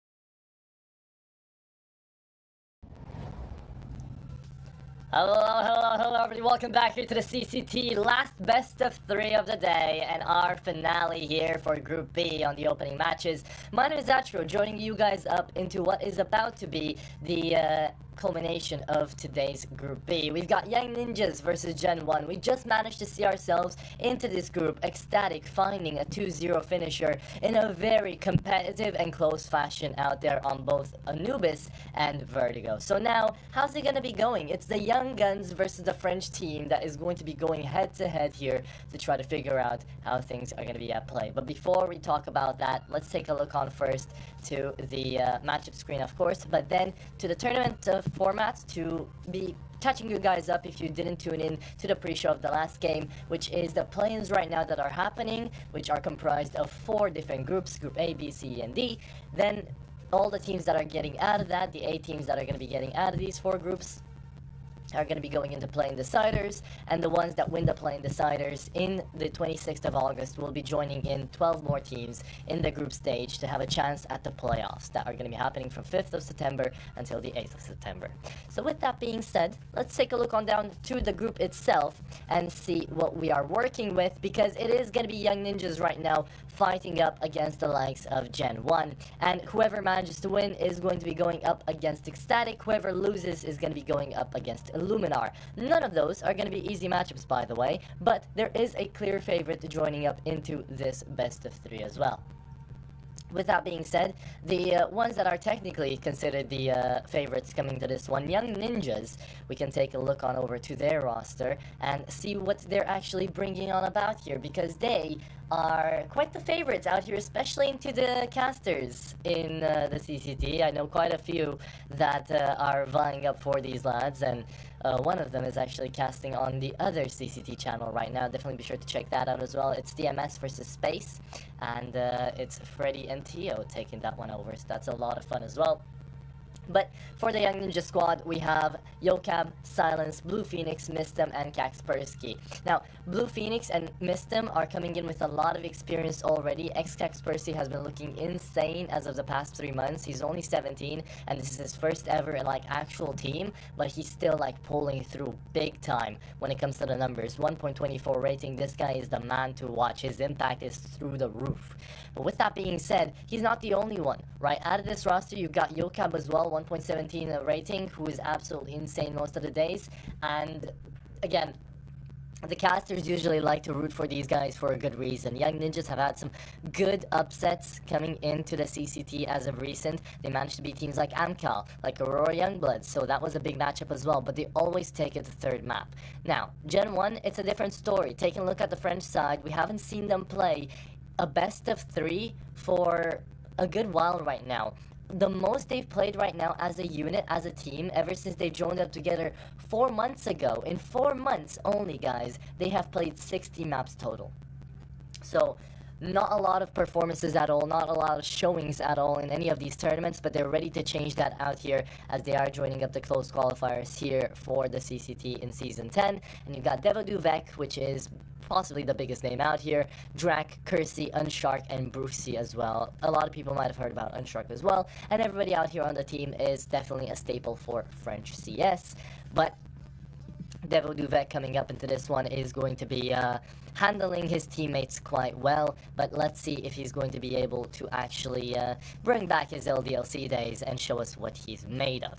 With that being said, it is going to be a really important time around to take a look on down to one of the new quote-unquote additions out here for Gen 1, which is going to be Kersey, right? Most of their lineup actually went on over to teams like 3 Max, went on over and got benched or just not played at all. Amanek right now isn't really with anybody. Rasmo also went away from Gen 1. So, you know, the teams are swapping and changing. Ghouls W has picked up a couple of these players as well that were on Gen 1, and because of that, they don't have a lot of firepower left. What they do have, however, is Kersey and Bruxy right now, holding up a decent rating that you might have to watch out for coming up into this map veto, because it does depend a lot on the map veto as well. Gen 1 don't have the best of map pools, however, Young Ninjas, they are a bit of a one-trick pony when it comes down to Vertigo. 11 maps played in the last 3 months, and an 82% win rate as well onto those 11 maps played. So, that is probably going to be the ban coming through out here from Gen 1. However, their permaban usually is Mirage, so they actually ban away Mirage up first. Vertigo is open for the pickings out here, boys. Let's see if they go for it. Then it's going to be Anubis up next from Gen 1, which I was expecting them to pick. So we're going straight back to the last best of 3 we saw. It's Anubis and then Vertigo. Before it was Vertigo and then Anubis. We're going straight back to basics, what we're used to. Ancient, banned away by Gen 1, as to be expected. It's a great map for Young Ninjas. They've won 4 out of 5 instances. And Dust 2 is still on the table. It's a 33% map win rate for both of these squads. And I do think it's going to be prioritized over Nuke. So yeah, there you go. NIP do ban away Nuke, and we go to Dust 2 as a decider if we get there, of course, because this very well could be a 2-0 affair for the side that feels better on the day here. Gen 1 being allowed to start off onto Anubis is going to be great. However, you have to remember, NIP are going to be the ones starting things off onto that T side. The scoreline that you see down there is not what's about to happen. That's not the script leak, by the way. That is actually just the last best of 3 and how it went on down. It was in between there. It was a big old like conundrum between Illuminar and ECSTATIC. 15 to 19 on the first map, and then 13 to 10 going on over for Anubis. So me personally, I've already seen a little bit of Anubis here today. I've seen a little bit of Vertigo too. I think I know how those other 2 teams wanted to play, but now, Young Ninjas, Gen 1, are they going to have different play styles? Are they going to be giving us a different type of play? Are they going to be giving us different types of maps, even though we're going to be seeing the same things? I don't know. We'll have to figure it out as we're going to be jumping into game really, really soon here. Anubis is waiting for us, and what's waiting for you guys as well, besides the CCT and besides that other stream as well, where Freddy and Tio are currently taking over, is going to be our partner all over Hellcase. Use code CCT for 10% bonus on your first 2 deposits. But remember, it is still a gambling website, so be careful with your money, be responsible, do not bet with more than you can afford to lose, and also do not enter the site if you're under the age of 18. So there we go. With that being said, taking a look on down, Anubis right out here for the experienced Blue Phoenix, for the young roster of Young Ninjas. I mean, so far, Young Ninjas are definitely one of those academy rosters that when you think of them, you think they'd always be a really, really good scouting potential. They always have, like, high ratings. They always play really well together. Kaspersky is an amazing pickup. Blue Phoenix is here to really try to find his resurgence back into the game. 23 years of age. He's played in the main IP before. He's played in Jijihao. He's played in Nam. Right, so decently big teams, and coming up into this one, he's not joining like a Middle Eastern team anymore. He's actually out here into the internationals, and he is doing a great job as well. I can't wait to see what his experience is going to be bringing on the table here for the Young Ninja Squadron. He's been around since May too, but yeah, we haven't really had too many maps together with Blue Phoenix. There's only 29 played in the past 3 months ever since he's joined. And just in general, Spray XD, also another Israeli, joining up out here with the side of Young Ninjas. As him as a coach as well, he has a pretty good win percentage. However, I feel like before, in the days where you had the other coach out here for Young Ninjas, which I'm trying to remember who it was. Let's see if I can figure it out. Looking down at all time here for Young Ninjas, they had Spray XD as a coach, and before they had Abdi. Right, there we go. They had Abdi and they had Slap right before that too. But doesn't matter anymore. We've waffled enough about Young Ninjas. Let's take a look on down to Gen 1 versus the Academy here on Anubis. It's Gen 1 to start CT side. Let's see what these players have got ready to engage upon. As we're used to a pretty aggressive setup usually when it comes to the T side of Anubis. That's why the map is really T-sided. But if you fight a team that on their city side love to overextend, love to try taking space, playing a bit more passively is great out here for the T side. Silence sheds first blood as he does manage to find Brooksy down towards middle, but it's going to be a trade out, and Devoduvek gets found out by the P250 of Yokab out here into the B-bomb side. Kersey is swift and nifty as he finds himself on a trade kill on the headshot then and there. Blue Phoenix, he can peek out here, but Unshark is gonna make sure he never peeks again. Missed him, last man standing, 1v2, Glock in hand. Really nice combo there on the skins, purple all around. But can you manage to make Gen 1 go purple? No, you can't. Unshark manages to find himself on over to the defuse, and that is going to be the pistol round taken over by Gen 1 on their own map pick. So there you have it. Gen 1 start off the game really nicely. They managed to take away the pistol round. And now, of course, with the bomb plant, Young Ninjas will be going in for their force buy. Let's see where these Tech 9s go. Full util down on Blue Phoenix and missed them as well. I like the full armor too. Good investment. Young Ninjas are looking like they're headed for the hills on the A site.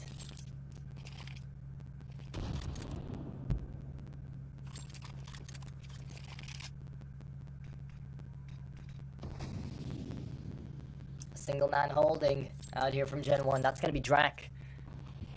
Or is it gonna be Drac? Can't tell from the minimap. Might be looking like Unshark actually. There we go, yeah.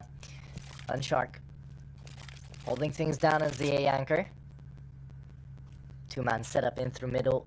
And Young Ninjas just waiting for the smoke to dissipate. They're contacting their way into A. And right now they have so much util, it would be a waste not to take it. And there you have it. They're going into the side. That is going to be Unshark. Not spotted out just yet. The Tech 9 starts spraying and praying. Connects on Unshark. That's going to be an A1S free for the pickup. Looking into the side. Kersey is going to get spotted. It looks like it. He's looking the other way right now. Kaspersky wants to push. He moves into the smoke. Oh my goodness. He's going to run away. They're going to be going past each other like ships in the night. And then there we go. That's going to be one. And the second coming through. Kaspersky manages to save it. Kersey, he saw that his teammate went down onto heaven, but he thought that was the player that actually just boosted up into heaven. Instead it was Kaspersky, finding himself on the 3K and winning out this force buy round. Young Ninjas happy with this outcome. Brooksy's just staying in for exit frags, but he's not going to find a single one. And there it is. Young Ninjas 1-1. They bring it back immediately. And we know how it is for the CT side economy. You lose out the pistol, it's bad, but it's not unrecoverable. You lose out the anti-eco after you win out the pistol, it's horrible. Right, look at the amount of cash they've got left right now. They have to go invest as well. They don't want to go in for a double eco. No way, Jose.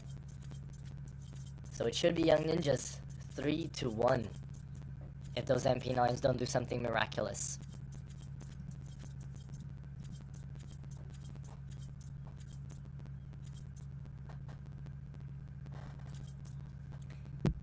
There we go.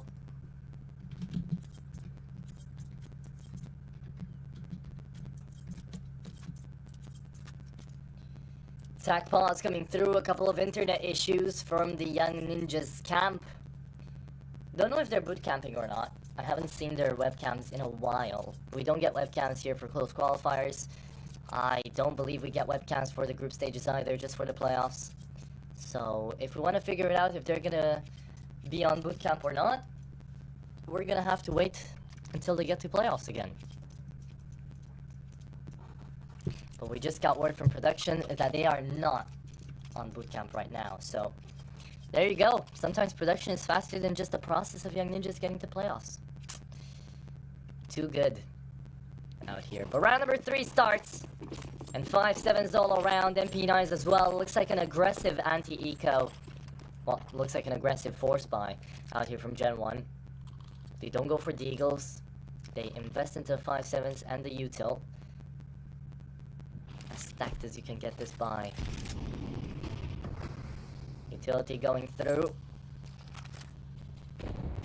Young Ninjas just have to play their timer.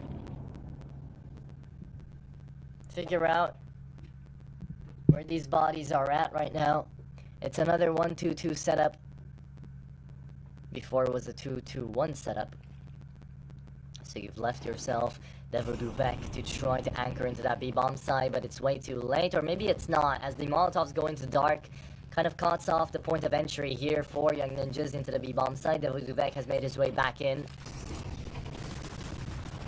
Nate goes through. Devil Duvek still left alive somehow. 5-7 connects on a headshot. That's great. MP9 comes in right back around on the flank and finds the experienced Blue Phoenix as well.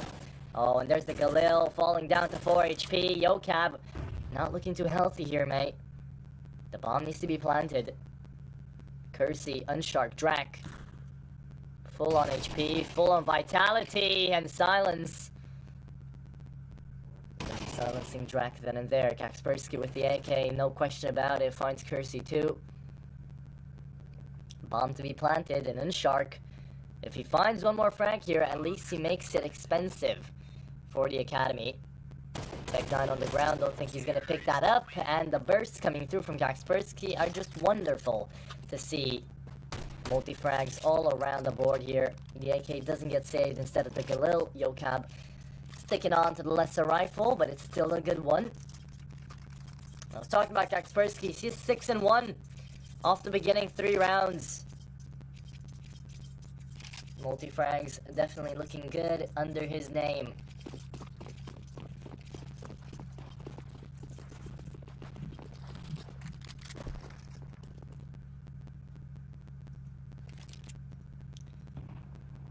So here we are, full USP round. Here for Gen 1 as to be expected. Young Ninjas should be looking easy and breezy in for their 3-1 scoreline. Hope you guys got to watch the grand final of the CCT as well. Well, probably you didn't, because there was another big grand final going on. A best of 5 indeed in Cologne in the Cathedral of CS. And that was a hell of a game to witness as well. That was beautiful. Zaiwu just doing Zaiwu things, man, but Emet, I gotta give it up for my man. He deserved it so much. Just couldn't pull it through in the end. Really wish he did. That Romanian pride is speaking in me, but it happens, it happens. They were speaking in the analyst desk later, like, if they were hitting a couple more shots, Navi played overall, like, better fundamentals. Just vitality. Or going in on so many clutches, it was insane. Silence almost pulls through an Eco Cobra, and in that round, they made it more expensive than they did in the actual force buy with the USPs. Doesn't really matter, however, it's still 3-1. Young Ninjas will be looking to try to shut down this full buy as well, coming through from Gen 1. If they do, they secure themselves 5, for sure. So, important out here for the early game of the Academy. And the internationals beat away the French side here. With a really good T-sided half.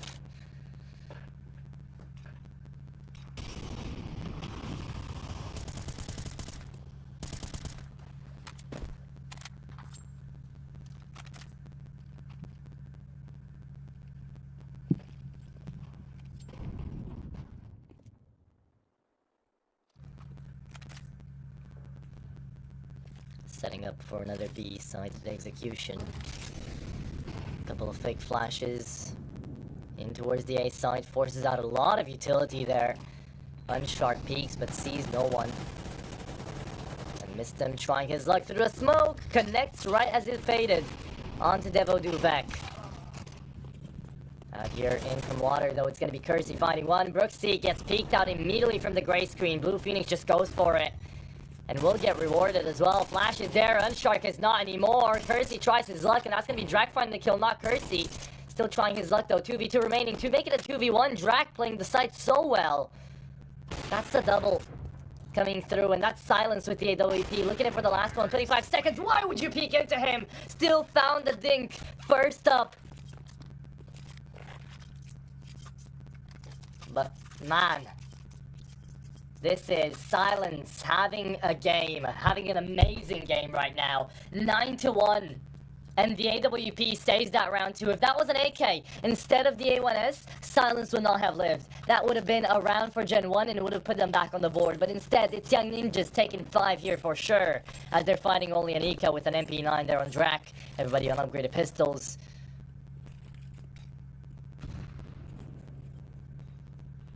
And Gen 1 will have to bide their time for another chance at a full buy to try to get back into this game.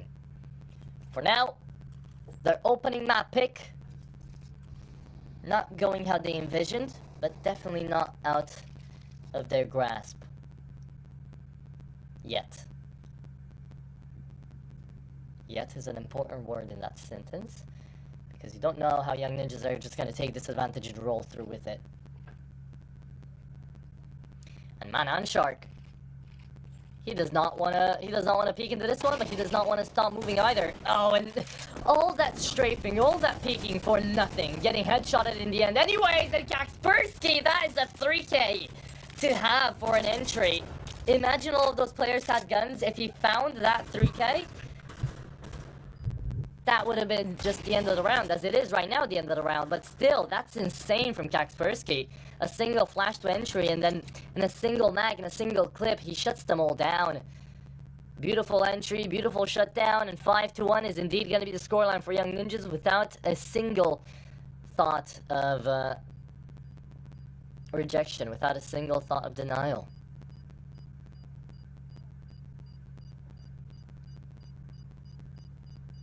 Silence pulling through in that 1v2 clutch now. Makes it possible for Young Ninjas to just have this advantage. Keeps it going. Terrorists win.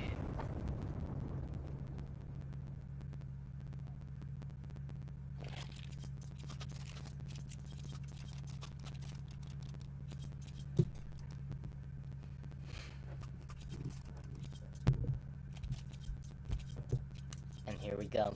Kersey having a bit of a better game than everybody else. Already picks up his AWP. Let's see how good they'll be with it. Silence still on his. Lots of cash in the camp of T-side out here for the academy. Young Ninjas ready to roll. And Yocab already takes a little bit of damage out there from the nade that was sent from camera. And we're just gonna wait until the setup gets made. Young Ninjas are playing passively, waiting for Gen 1 to peek out of position.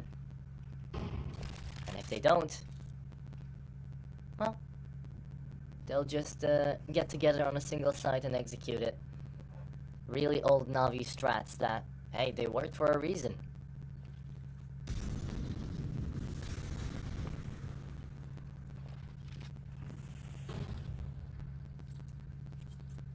Cleared out middle, however. Kersey jumping to his death.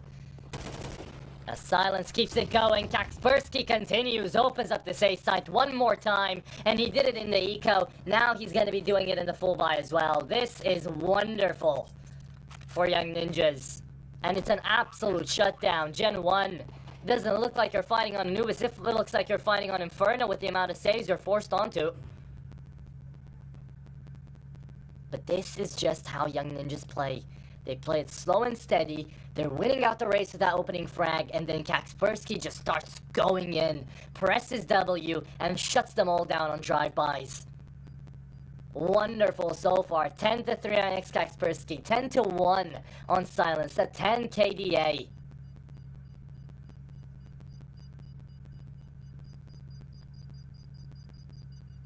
And there we go. 6-1 on the scoreboard here for Young Ninjas. 3 guns saved away for Gen 1, sure. They will be able to buy back in with that loss bonus. But if you can't win your gun rounds, then does it really matter how much firepower you have? We've seen no counter util here from Gen 1 at all. We're at least getting to see a tactical timeout when it matters to try to break away that momentum. But we need to see some counter flashes. We need to see just a little bit more team play coming through out here from the French side. They're speaking the same language. They're all native.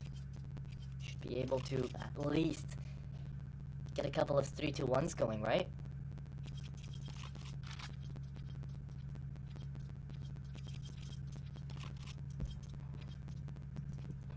But let's see if they will manage to actually find something to change, or if the pace is going to be keeping the same as we move into round number 8.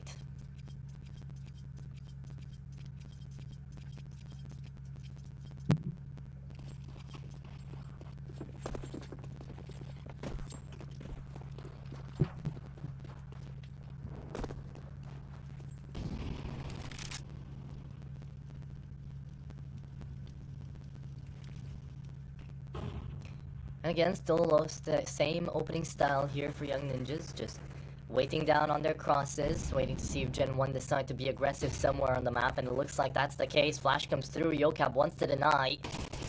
Can he though? No, he can't. Kersey takes down all of that util that was on Yocab. Finds the opening pick out here for Gen 1, and finally, I think this is the first time we see it as well. Opening frag going the way of the French side. Silence. Moves in through middle. Could catch these guys off guard, even though there's 3 of them right here. The incendiary is perfectly timed. Kaspersky, huge amounts of damage taken.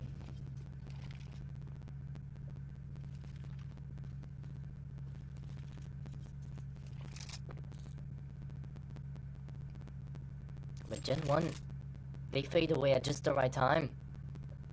Really good movement plays coming through out here from the French side, and it looks like that tackle timeout did indeed help. Now, you've got a choice here. Mid players from Young Ninjas could be going B as well, as Mistim just fell. Do you still want to push the issue? Do you still want to go into A? 30 seconds left to choose. And yes, you have. Flash comes through, but it's way too late. Silence good for 1, but Drak good for the next few. Blue Phoenix, last man standing, 1v3. And he's checking down into long. He's seeing that there are people pushing him right now. He wants to peek on in, but realizes this is going to be a 3-man affair when it comes down to the retake. And oh my goodness, the timing! Brooksy finds an easy frag and puts up the second round on the board here for Gen 1. As Young Ninjas, nice attempt, but no cigar. The space taken worked out in the end there, up against Yocab. And from that point onwards, the round kind of broke down, especially because of the really well-timed call from Gen 1 to throw in the incendiary, see that there is a push coming middle. Having heard them, they were just fading away. They just backed away, they threw a smoke down on camera side, and they waited for Young Ninjas to tune down that timer, to let the hourglass fall. As they were forced to jump into the A side, they had the perfect read on situation, and they shut all of them down. A couple of trades are made there, sure, but definitely not best case scenario, not worst case scenario, but a good rhythm to be found out here for Gen 1 in the round. Hopefully they can keep it up.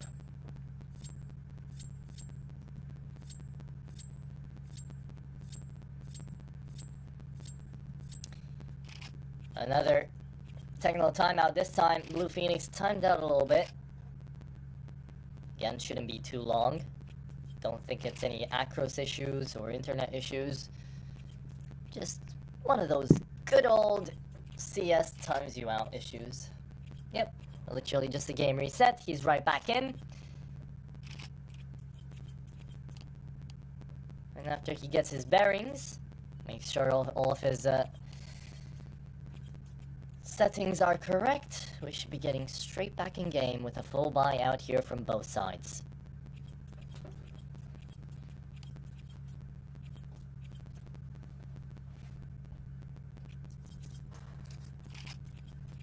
Still insane, the fact that Silence is 11-2 right now.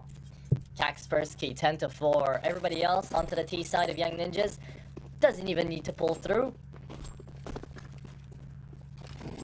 But this is a 5-piece faceted puzzle. It's not like it's just those two winning out these rounds. Sure, they're finding all the frags, but the setup is here from everyone.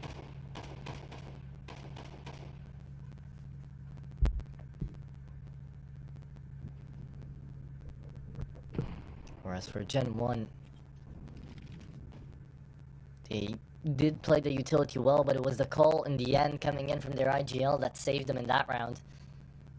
How many more does he have in the bank? How many more does he have loaded to save? Let me go check as well to see who the IGL is. Well, we got to see a peak dry out here from Yocab. Oh my goodness, no one was expecting that. Neither was I. It works though.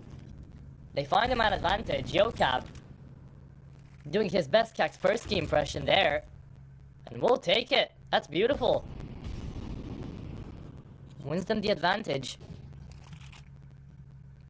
And now 40 seconds, Gen 1, 3 men down on middle, trying to clear out into B, and this is perfect, right? Because Brooksy's buying up so much time right now. The flank is gonna work out. How many can they find? Missed him. Wants to push in through dark, and that's gonna be another dry push coming through right here, but it's gonna be Drac finding Blue Phoenix. Do they expect Silence? I don't think they do. Silence is still here, waiting down the line. Bomb into the B bomb site. Planted, and Yocab secured, as there you go, Devo Duvek finds him. On the lurk back around here, Kersey doesn't want to drop, doesn't want to be heard. But as Devo Duvek is making noise out in towards dark, they're running out of time and out of options as well. Silence again though, never peek into him, he peeks into you. Kersey has to bring out the sidearm, has to have the 5-7 is ready to go. Can he find Mistum up into Pillar? He wants to take care of the Opper first, and now he's gonna peek into him. Silence is running away, this is perfect timing. And again, this momentum, this movement from Young Ninjas. Before it was Gen 1, now it's the Academy winning it out. Mistum still saving it off, and this is a perfect outcome here for the Academy. There you go. Gen 1 outplayed into that round. They tried, they had the 3-man push into middle. It almost worked out. Devo Duvek called it well. He is the IGL into this roster, as he is the oldest one on the team. But still,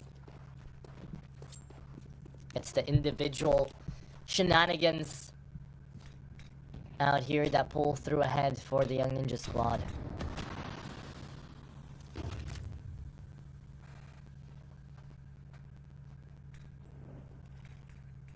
Yocab. He's just gonna dry peek again, right? Gray screen, doesn't care about a nade, doesn't care about a smoke. He wins these. He is him. Oh, and this timing, oh my goodness, Brooksy goes down, so does Devo Duvek. The IGL never expected that to happen, and Kersey right now on an op, only good for one, as he's gonna be absolutely driven by. Double op set up on T side, and they don't give a damn. Young Ninjas take these rounds like they were meant to. And Gen 1 have no way of responding, no way of coming back, no way of showing us that they had something planned against these youngsters. T side of Anubis, they picked into the map. Might be regretting it right about now. But remember, Gen 1, it is going to be their T side after these next 2 rounds, even if it's a 10-2 split. If Young Ninjas don't manage to cooperate on CT side, then anything's possible. You guys are watching the CCT after all.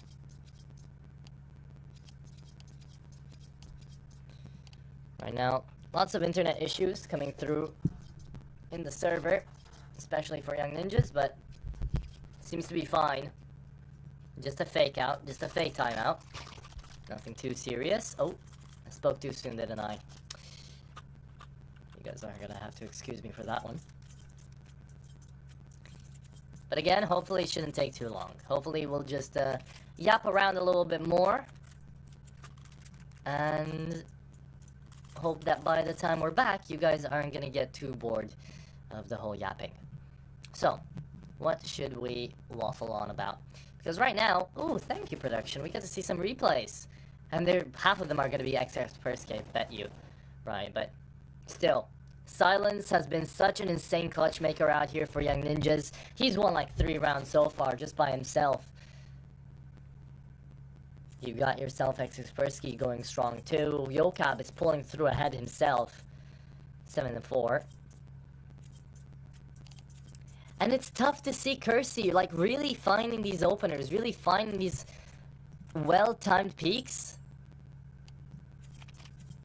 But he's the only one managing to find an advantage when it comes to the KD, just find an advantage overall for Gen 1. And even when they do, they still have dropped the ball. 2 rounds remaining of the first half. And let's see. Gen 1, is this enough? Can you find 2 more?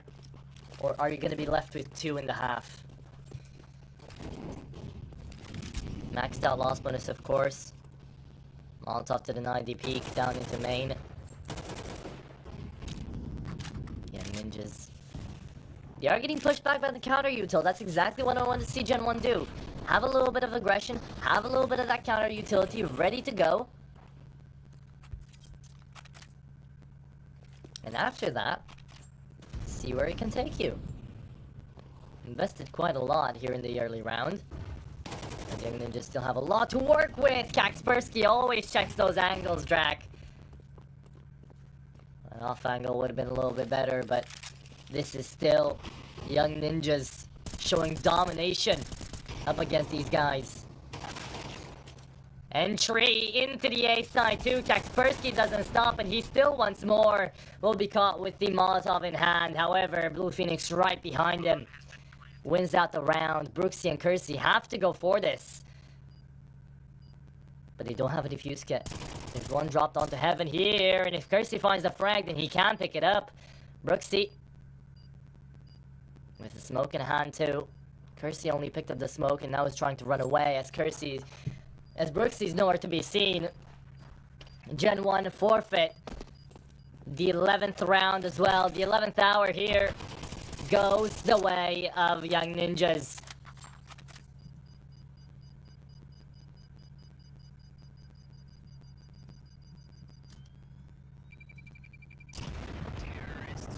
It's 9-2 indeed. Needs just one more, and Young Ninjas put themselves up to double digits on their enemy's map pick. And they do it in a surprisingly, not really that surprisingly, but in a very dominant fashion. Again, the Academy was coming into this one as favorites. They just shoot way harder. Gen 1, they needed firepower. They have the experience on Devo Duvek. And this whole lineup that they have, it's not bad, but it's just not up to par with what they're facing right now. Look at that, right? I mean, Silence was never supposed to be allowed to find that frag. Brooksy finds a trade, but is it really enough when Blue Phoenix is right then and there, ready to deny? Devo Duvek, show us what you've got, mate. You don't have a head anymore. That's for sure. Missed him. Shuts it down. And Young Ninjas just roll on through to the site. It's not like they were allowed to. There was utility. There was something in play. But it really wasn't enough. And look at that entry as well. Blue Phoenix trying to show off up against Unshark. The smoke was naded open as well. Perfect time on the Molotov. You can't save away into this round, Gen 1, and you won't be able to anyway, even if you wanted, because Mistem decides to peek onto you, and Yokap does the same, in from the same point that his teammate went and died. He will be the second one to be there, and he will be making it work, as Young Ninjas take themselves up to 10-2 on their enemy's map pick. They are shutting everything down.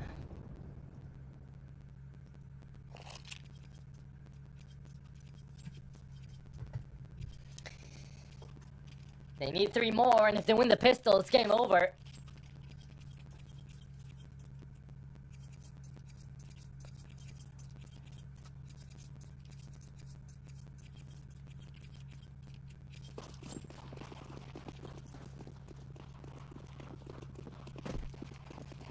Let's see it.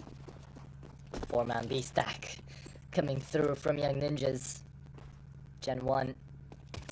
Bomb spotted. Down on water. Blue Phoenix shuts it down, and now they have control over it. They're going to be holding down to it. And they're going to be pushing water as well. They're pushing the issue, and that might cost them the round here as Brooksy and Drac find kills. Brooksy keeps it going with the P250.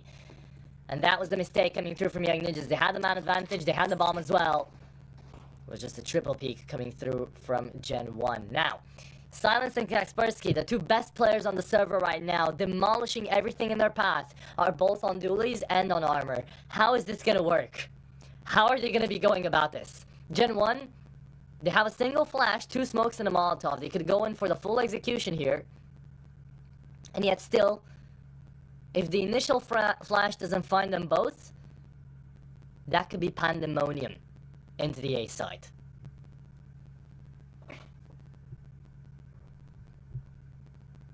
Brooksy, Coles B clear. No one there. Checks to main, clear as well. Looks like it. Noise will be made in through water, even if they shifted their way across. Devaduvek knows the sound cue still would have been made. Bomb planted. And the round 1 as well for Gen 1. No way you retake here. No way. I just don't believe it. Sure, you're Silence and Kaspersky right now on a really good game, but you're too far away. No defuse kit, no utility either. So a good pistol being called out here by Devoduvek.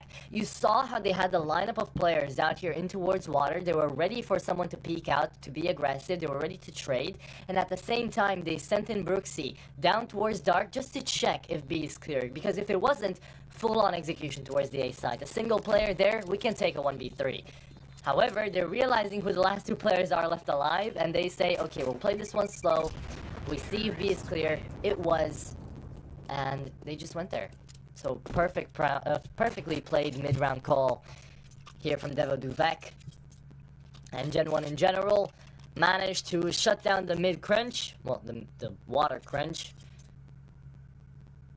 And now they win the pistol. But a force buy to be coming through from the Young Ninja squad. They lose this one, and they're going to be finding themselves in the same spot that Gen 1 found themselves in on the beginning half. And that CT side is not going to be looking as nifty anymore here for the Academy. So they have to be careful. A scout onto Silence, Famas onto Kaspersky, everybody else on MP9s and a Deagle on Mistem.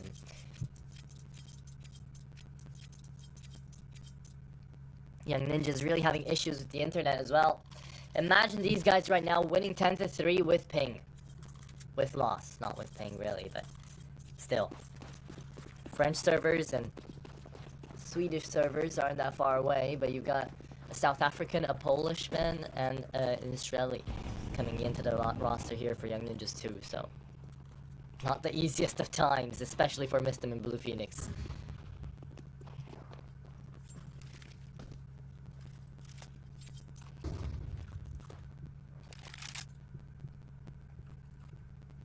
Brooksy peeks and doesn't find anything just yet, runs away. The porcelain is going to be there to live another day. I like the angle, I like the idea, but you've got a full B-bomb site empty. Better off to just go for it. Young Ninjas calling in the save. Probably, right? No, they're going to be playing for a retake. They don't have a defuse kit. They have a single smoke to play with. Are they really going to be attempting this? I don't think so. No way. Yeah, there we go. A 5-man save. Playing for a couple of exit frags. Not bad at all. Here for Young Ninjas. Gen 1 do manage to put up 2 in a row. They start getting it going. Is the steam engine this slow to start? Because if it is, then that means it's just gonna be that much more powerful towards the comeback.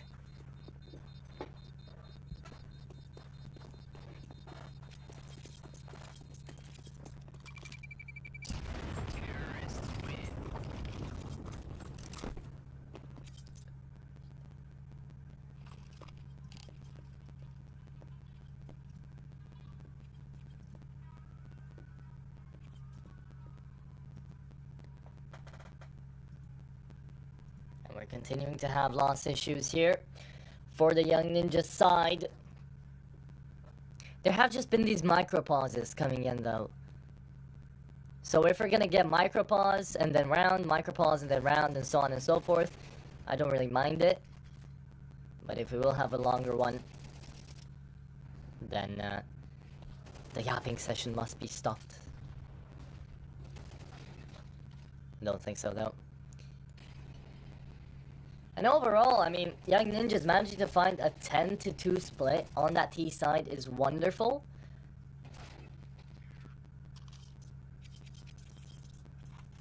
But I also think that they're just shooting on all cylinders right now, so it was kind of to be expected as they're jumping into the CT side. Now that they're not going in for a gamble stack anymore, and we're actually gonna get to see some action, I still feel like they can definitely out-aim Gen 1 here.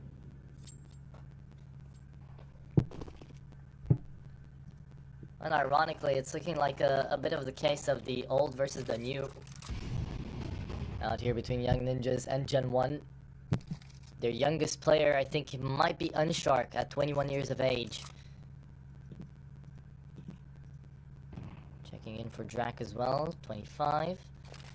Yeah, so it is 21 out here.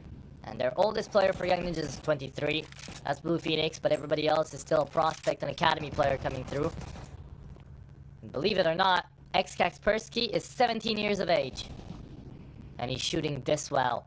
Silence as well. I think he just turned 19. I was having a big realization as well with the other casters. I think it was Freddy back before. Or Vitamin Nexus too. I'm turning old, man. These players are finally starting to become younger than me, and I'm only 20. Okay. Not really any need to be talking about me there, as we do manage to find a 1-for-1 trade into the B bomb site. They did not go. Young Ninjas, another stack and another missed coin flip. As Gen 1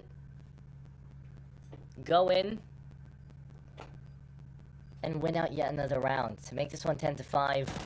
The first save, I understood. You had 5 men saving, a unicorn round indeed. But now, this one I don't really. You got to save away a couple of Galils. But that's only one.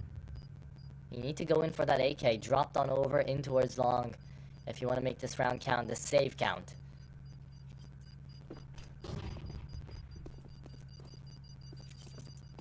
Oh, and it's another Galil. So, nope. No save. There it is. MP9 apparently not better in their eyes, because they can't fight longer range with that Galil. I'd say keep the MP9. It can have a big impact, even if it's not a rifle. I swear it's OP. 10-5 though. Hello Gen 1, welcome back on the server, 3 in a row. Can you pick up your 4th? And can Young Ninjas not gamble stack for a round, maybe? We'll see. Good incendiary. Kersey's just going through it. AWP ready to deny. I like that from Kersey, but if you saw there, Silence was still the first one to actually find the dink. So if he had an AWP, Silence would have been the one coming alive into that exchange. Kersey would have lost out big time. And I wonder if they figured out in the last round that there was a scout in play. Either way, big gamble paid off. And speaking of gambles, they're back to the A side here. 4 players for Young Ninjas. And the last one that was mid rotated away as well. So another B empty bomb site. And another round here taken for Gen 1. Young Ninjas. It's like they're giving these away, but at the same time, it's pretty unlucky by the fact that not a single gamble stack has worked so far. I mean, 4 out of 4, and Gen 1 managed to call every single one right. Unlucky.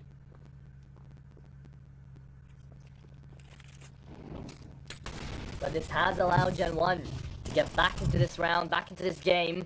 10-6, the exit frags. They want to get made. But they gave up on it. They do have more than enough cash, sure, but It's just money going away for nothing, and that is going to be the flank back around as well. The smoke was really smartly placed. And damn, Brooksy is going to go down as well. Scout picked up, Yocap finds 2. And at least they made it a little bit more costly. But Young Ninjas still have to full buy into this round. Mistum not looking too wealthy.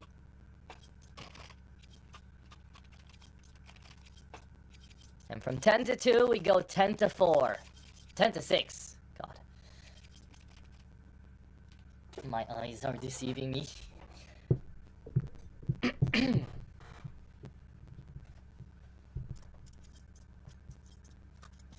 AWP on the Kersey, and Silence has got his as well, ready to go.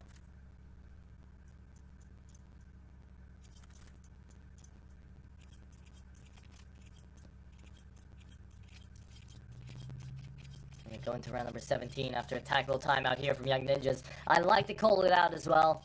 It's here to try to break momentum. It's here to try to make Gen 1 take a step back and kind of cool their horses, calm down. Kersey, he's been looking great on this AWP as well. The Oppers, it's been a hell of a game. It makes me think of how this game would be if we went all the way into Dust 2. Drac is trying to take us there.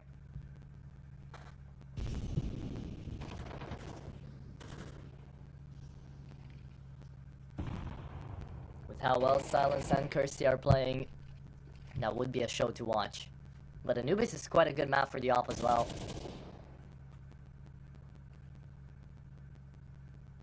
Dragged down to 13. Brooksy out into middle already. It's technically not another stack here from Young Ninjas, but you do have 3 players onto that B-bomb site. They try to play for their extremities a lot. And Sinjuri well timed. The nade is good as well. Calls out for information. Silence already let Drac pass into the site, but now because of that, it could be a fake call, and he finds the flick down onto Brooksy. Good incendiary as well. Silence. He keeps it going. The flicks from this man are insane. Drac is gonna go down. He was already low. Bomb planted. Kersey looking down on water, and you've got a player on mid. Everybody coming in through heaven. This is not helping out Gen 1 at all. If Devo Duvek falls in the site, this is over. But it's not. Look at this. Oh my goodness. Kaspersky still finds the IGL before he dies, though Unshark struggles on the spray, labors it out, and Kersey still playing pillow right now with not enough time remaining. There is no defuse kit, and the round is taken over by Gen 1 yet again, as they manage to find this 5th round as well. They are back in this game, and they are shutting the CT side out. Young Ninjas came into this half 10 to 2, but even with Silence pulling through, it's not enough.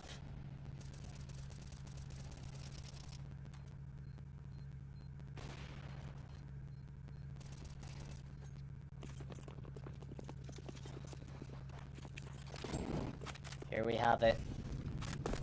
3 MP9s, a Deagle, and an M4A4. Moving into round number 18. Young Ninjas struggling to find rounds onto the CT side.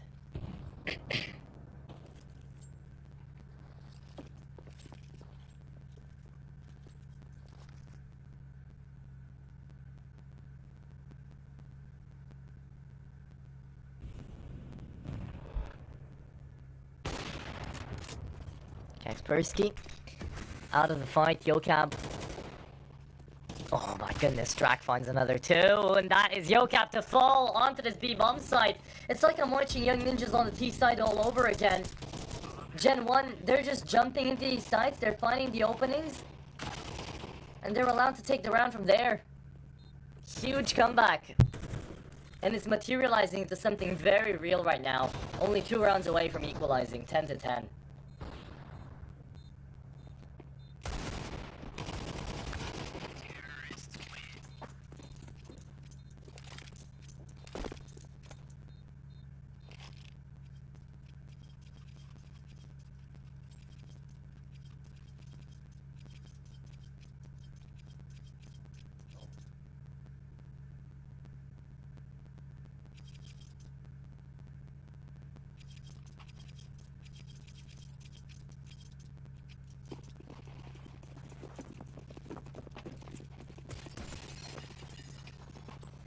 Full buy versus full buy. Now into this round. Young Ninjas. Not gamble stacking anymore. It's a 3-1-1 setup. Opening up the smoke. No one there. Big damage sent through out here. No one will fall. Oh, someone will.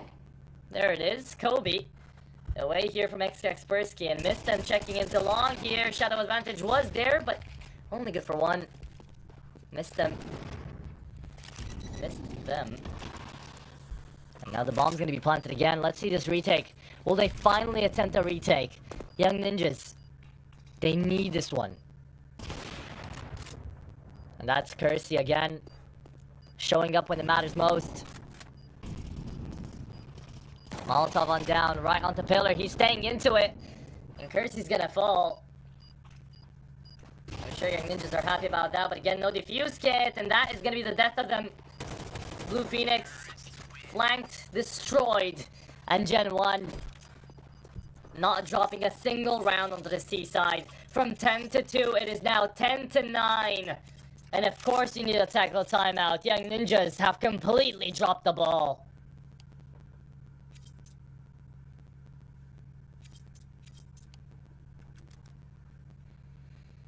And right now, they've been having problems with loss and with internet throughout the entirety of this first map. But you are never supposed to choke a 10 to 2 lead. Gen 1 are bringing this one back with a vengeance.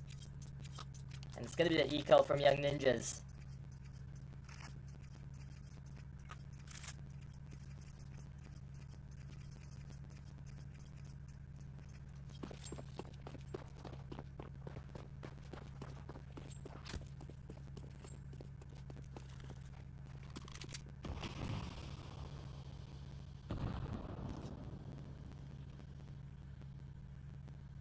Kaspersky in the smoke. Brooksy, if he drops down. Oh, there we go. Beautiful open. Missed him. Will go down. Kaspersky still playing into double doors, waiting for the peek to happen. Brooksy's gonna fall down first. Let's see the peek on down, and it is gonna be Kersey falling as well to the MP9. Good trades coming through from Kaspersky. Makes this one a 3-on-3. But remember, it's only Blue Phoenix on a rifle, and no one's near that A site. They have to rotate, and rotate quickly. Because again, no defuse kits. This is the 6th round where we see Young Ninjas not buying a defuse kit. Beautiful from Yokav, however. Swaps out guns just in time, takes down Unshark. Blue Phoenix comes in from water. Devo Duvek is watching on his angle. Drak has to hold down from camera room. But Silence still shuts down the IGL, and Drak is the last man standing. Position known. Silence goes in, and with a 5-7 he shuts him down. Not with the AK on his back, not with Blue Phoenix right by his side, no. With a single sidearm, he manages to finally strong hand on this round and shut it down, making it 11 once and for all. Young Ninjas need 2 more to secure this map away from Gen 1. Oh, it's been a while. It's been 8 rounds in a row. No, 7. 7 rounds in a row where Gen 1 almost made the comeback happen. Young Ninjas connected on that one round. It was the eco as well, so now they're in a perfect spot to fully buy and to give it their all this round too. 3-man setup again on that V-bomb site. Gen 1 just playing their default, waiting for information. Good nade out here onto Brooksy and Kersey.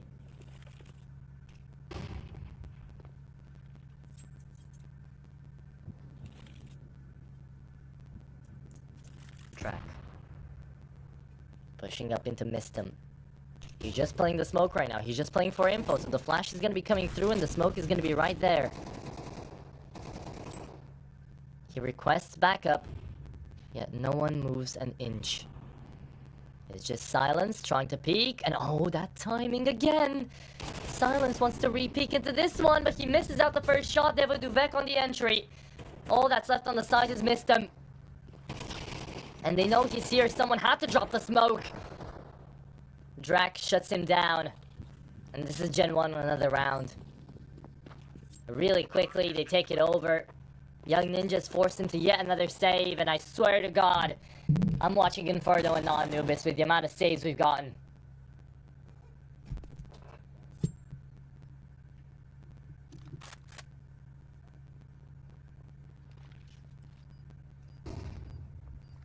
(11-10).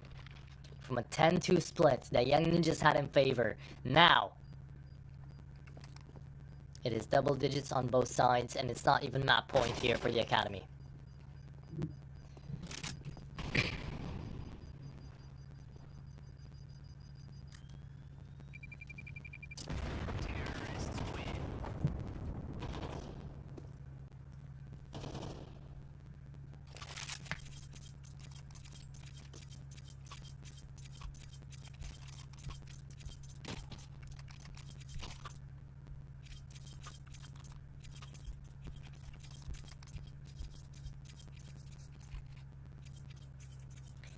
Kersey, 20-14. Amazing individual performance, and is definitely one of the main reasons why Gen 1 are right now back in this game. Competitive to say the least, after a huge ass comeback. But finally, for the first time in I think 9 to 10 rounds, we get to see the gamble stack actually be where it is. The Young Ninjas secured it, and yet still they weren't ready for it. Gen 1 just rushed through the site and shut them all down again. T-side Anubis.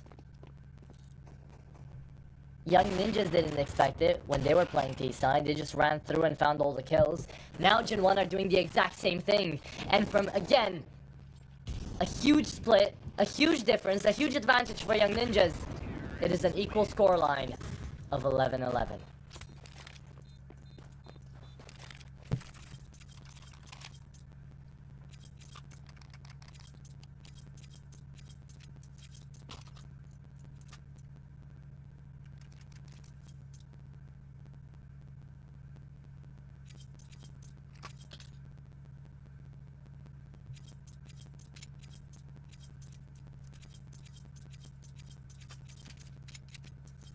Last technical pause used up here for Young Ninjas. We'll see what they decide to do. They haven't been able to close out more than a single round here onto the CT side of Anubis. And I was mentioning it before, right? Is that T side of Anubis for both Young Ninjas and for Gen 1. And since Young Ninjas were not able to start up at all onto the CT side, the pistol really just decided it. Now we'll see who's gonna be the first team to secure match point into this map, into this Anubis. And Silence wants to peek on in, but it's Kersey to do it, man. Kersey. Such a big horse to bet on. Such an important player out here on Gen 1. Finds the opening frag, and I think Gen 1 are getting this. Devo Duvek, hands shaky, but still connects. Blue Phoenix has to deny this all by himself. The timing is good on Brooksy, but can you find Kersey as well? No, you can't. Unshark's coming right back around, and Kaspersky's the only one to hold in the sight. And there it is. It's over. It's done. It is Gen 1 on 12 rounds put up, and it's 10 in a row almost, bar a single round that they managed to make a comeback on into their T side. This is their own map pick, and it is their own map pick for a reason. We're either going to OT or Gen 1 are pulling through an amazing comeback.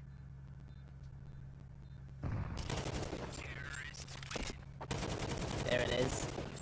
No prisoners taken. I'd be excited as well if I was Drac.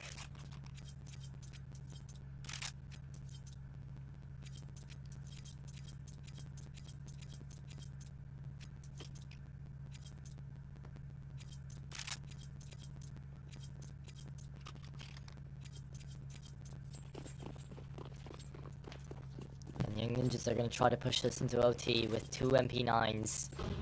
Very limited util, and again, no defuse kit. Young Ninjas, I've hated the CT side from when I started to first see that you're just not investing into the fuse kits because you're trying to gain up space. You're trying to be aggressive, and look at where that's getting you. Gen 1 are just holding down the angle, holding down the line. Devaduvek finally taken down. But it's still 4v4. Kersey down to half HP. Brooksy tagged on down to 80.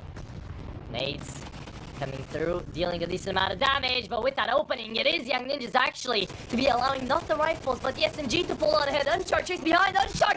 No way! Has he pulled that? He made that happen! Blue Phoenix saves the day, but Unshark was this close to a clutch to save the map for Gen 1. That's insane, but we still head into OT. Oh my goodness. The spray transfer from Unshark. And Blue Phoenix on the timing. He baited in his teammate there, but it doesn't matter. They won the round. That's what they wanted.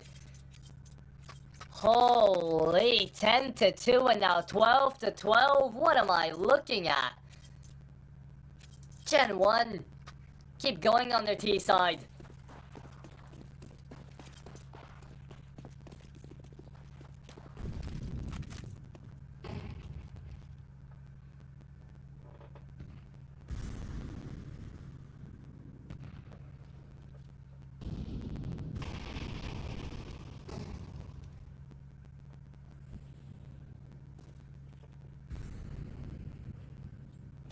Here it is. Blue Phoenix wants to peek. Unshark is still there. And he's gone down. Okay, there we go. Man advantage taken for Young Ninjas. Vertigo should be trading it back. There he goes. 13 HP only, remember. So, going to be tough out here for him to get a lot of value out of playing alone. Needs to be the bait for one of his teammates. Good push coming through from Blue Phoenix as well. Should get caught off guard though, Devaduvek. Can he find him? Should be able to, he does. Easy kill. Opens up into the B-bomb side, a single smoke down on CT and it's over. Round 1, gun saved here for Young Ninjas. We've seen it plenty of times before, but Kaspersky finally tries. Show me, Kaspersky, what you had in that first half of the map, where you just went insane. He finds Devaduvek. Bomb attempted to be planted down on default. Drac is not going to be trying the same mistake. Taps it away, checks into CT, finds one, didn't expect the second. Kaspersky still goes down. His teammate right then and there, silence, last man standing, 1v3. Has to go for this, it's OT after all. Don't tell me he saves, no way. Repositions down onto cave and he loses out his life. Drac shuts them down. Gen 1 first ones to put up a round on the board here into OT. 13-12 is the name of the game. And Young Ninjas, they're going in for the double opposite finally. Late, but is it gonna be too late? Let's see.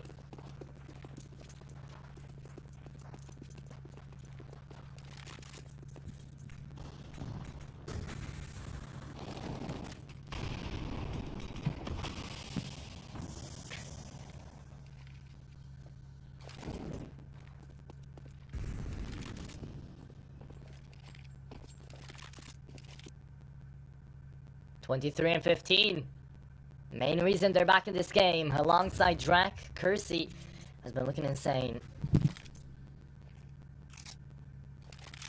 Gen 1.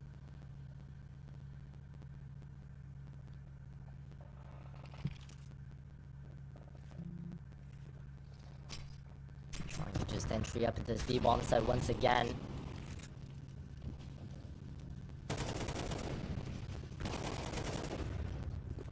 There it is. Devaduvek finds the first and the second. My goodness, they keep on going, don't they? Once you start rolling the ball, it just doesn't stop. And it's 14-12. Gen 1, you couldn't finish it off in regulations, but surely 1-2 out here onto their T side of the first OT. And Should be the last OT as well here for this Anubis.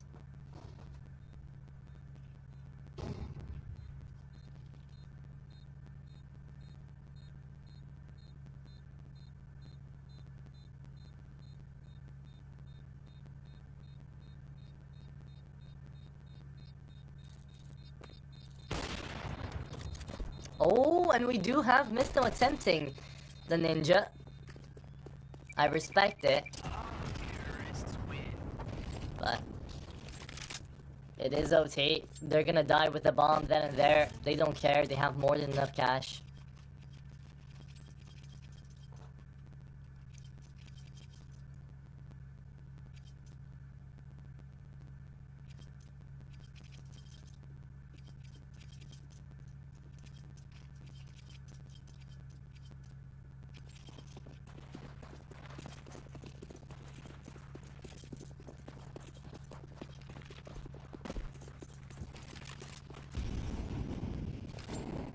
Silence.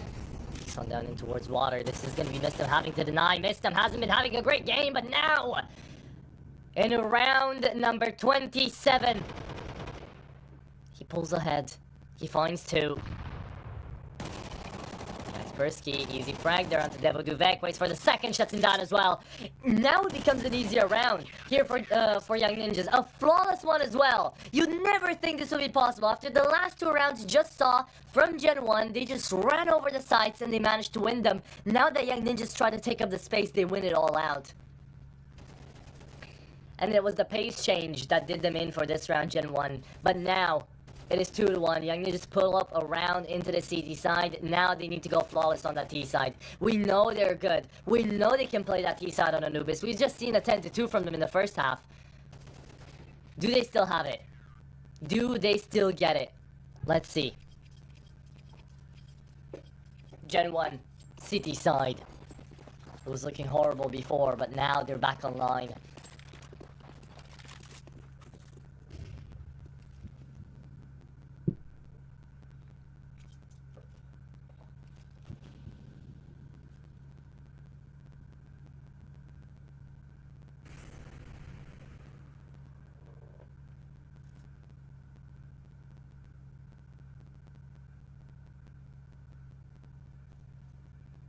Full stack in towards A. It's only Unshark to try to deny. Sure, you've got Drac ready on the rotate. Do you really think that's gonna be enough? Look at all the flashes coming through, all the Molotovs and smokes as well. Open up everything, and Yoka finds the first to the double smoke. That's gonna be missed. On the full. Drac looks in for the 3K, almost finds it. Down to 5 HP. Yokab, not too healthy.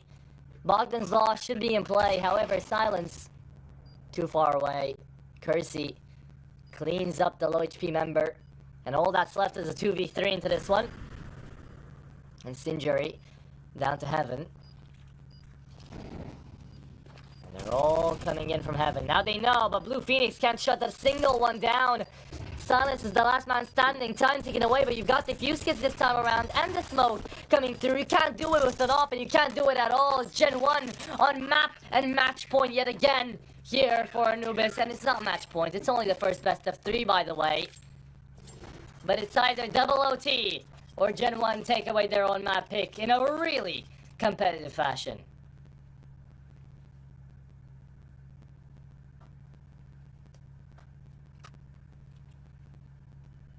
But it's just this momentum shift that's going on. If it was more back and forth, yeah, it would have been a closer game. It would have really felt like a derby. But here, it's just T-side manages to win 11 rounds. No, 10 rounds. In a row, almost. As CT side struggles to even pick up 2. And that was the same case for the first half and the second half.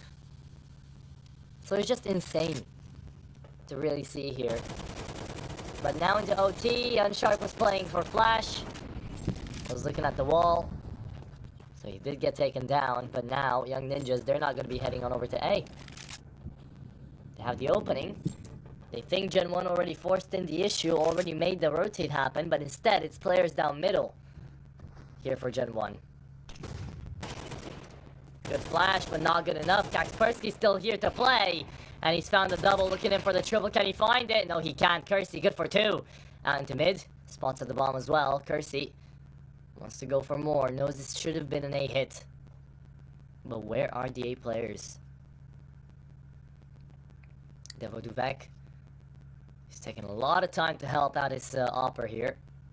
Kersey moving into heaven. Timing is everything. Yokap spots him, shuts him down. All that's left is the IGL. Devo Duvek, can he close this out? Or are we seeing 14? Yes, we are. Young Ninjas, they want to send us into double OT.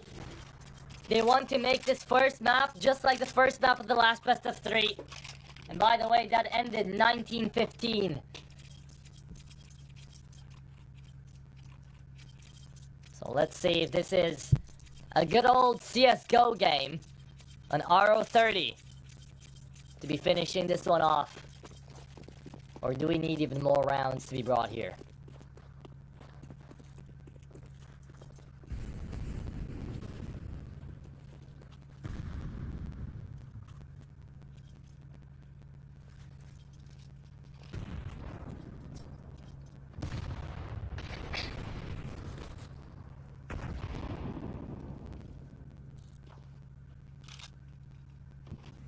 Kaspersky could have found the first one. Flash over down through main, and it is going to be Brooksy attempting the smoke peek. Doesn't find anything.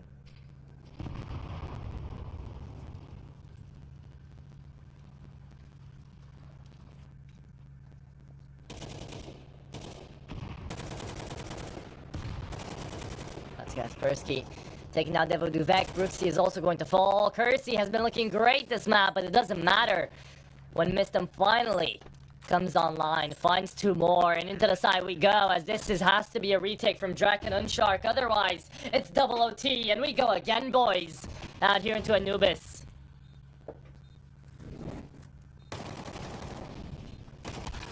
Drak, good for the first one, traded on down by the young Yokap. And Unshark spotted and destroyed. Search and rescue. Can't find when this map is going to end because we go again.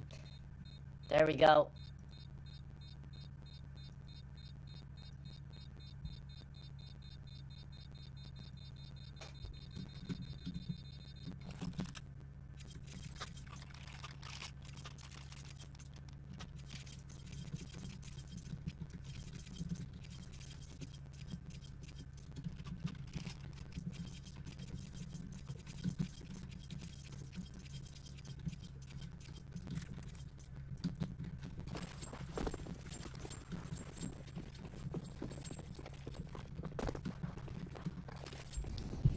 Okay.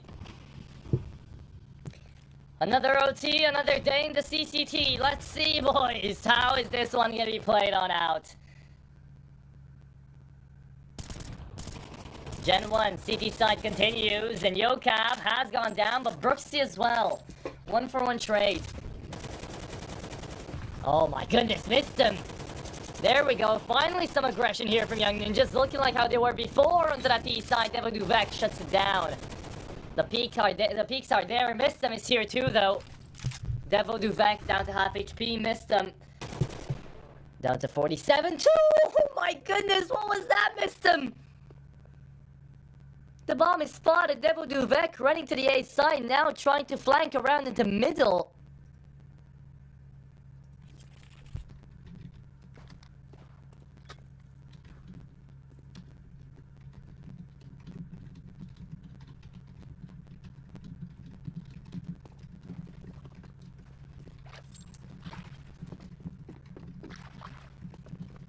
And they're going back to A indeed. This is just playing ring around the rosy.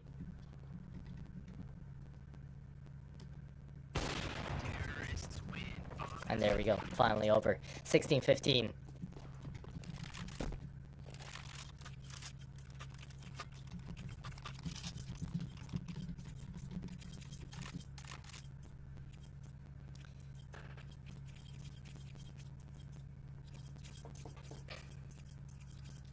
Young Ninjas, good for the first round here. Shut it down. Didn't get the bomb planted, but it didn't need to. This one time, it's not about the economy, it's about how you end off these rounds.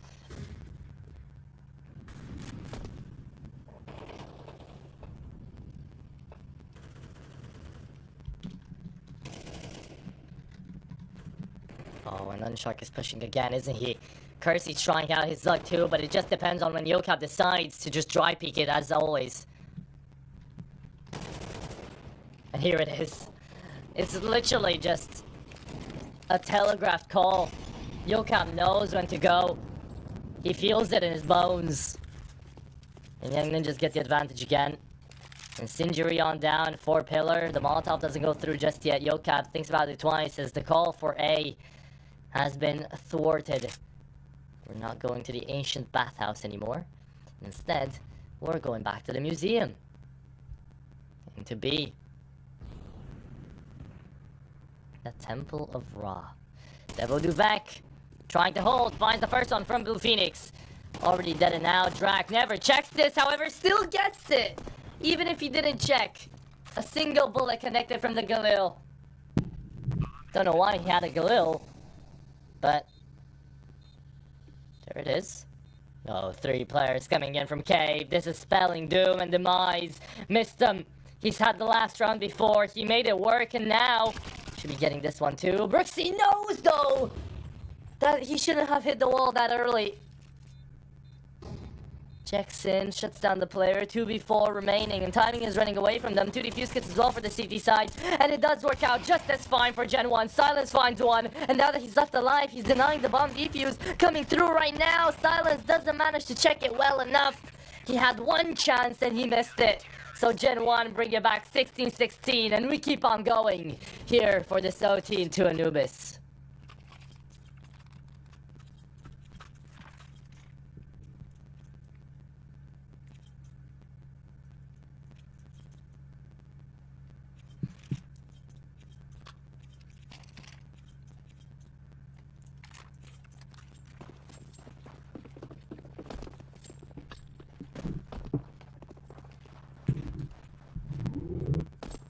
There we go. They brought it back. Kersey still left alive. Right around there before. If Mistum was left alive, didn't get checked by Brooksy, that round would have been taken by Young Ninjas. He had such a strong position. Yokab, is he gonna peek through the smoke again? Oh, Mistum. He's thinking about it. Devil Duvek gets spotted. Sinjuri, well-timed, denies the entry to the B-bomb site. But we haven't gone A, they think. And Young Ninjas, well, that's exactly what they'll do. Pushing in through mid. And 1-for-1 trade.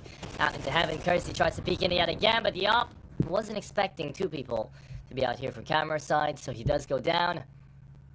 And again, just dry peeks coming through from camera side. No flashes, no smokes, no nothing, not needed out here, as Young Ninjas are just relying on sheer aim power alone.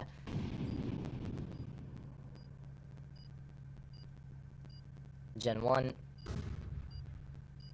need to retake, and they're absolutely battered into it. Good one, Silence. Good to see him back alive on the AWP. And it's 17-16 as Young Ninjas move to their CT side. Gen 1 are back to their favorite position, the T side of Anubis. To see how much longer they can go for. Can they still bring it back again? Can they make the comeback one more time?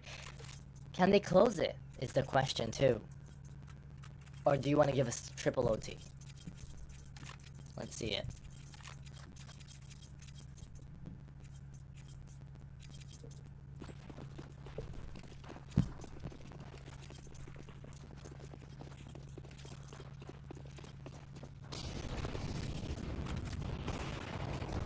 Molotov's coming through. Yokab trying to peek. Finds Brooksy up first.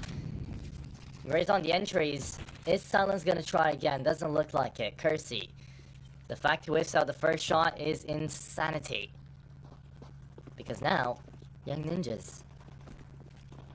Man advantage, and they start to push. They start to get aggressive. Could be their downfall here. Blue Phoenix trying out his luck. He's contact playing on in, but he was checking down on T-spawn. Why? We don't know. instead of... I don't know if there were sounds heard down from middle, but there should have been, in theory, out from the footsteps of Gen 1. Or at least the information gathered by the smokes thrown down from middle. The Blue Phoenix just trades out his life immediately. And map 1 doesn't seem to end just here for Young Ninjas, nor for Gen 1, as they're jumping into this B-bomb side. Yocab, not gonna be denied just yet, stays in the corner here. Injury, smoke, none of them phase him. Devil Duvek spotted and taken down. Drac as well, and Shark finds the big kill. The big shark has fallen, and now it's up to Silence to go down as well. Gen 1 are bringing it back onto the C side. It's Kaspersky. Wants to deny. Imagine if he had more bullets in that mag. Could have shut down Unshark as well. Then the retake would have been on. Flash gonna be thrown out. He tries his luck. Let's see as he gets onto the site, and he is going to fall. 17 to 17. Ladies and gentlemen, this map is not gonna be ending anytime soon, it looks like. Gen 1 need 2 in a row to win, and so do Young Ninjas. It's a battle that anyone could win at this point.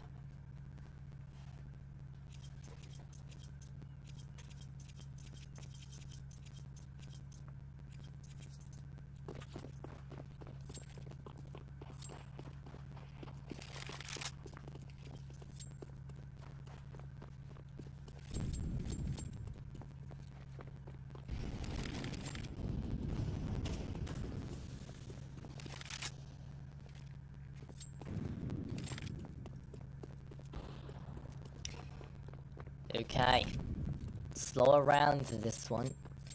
Gen 1 playing default again. Missed him. Trying out to have a little bit of info, and because of that, well, you're gonna get absolutely demolished into the A-bomb site. Kaspersky spotted as well, up into heaven, and Drac is just making his way across.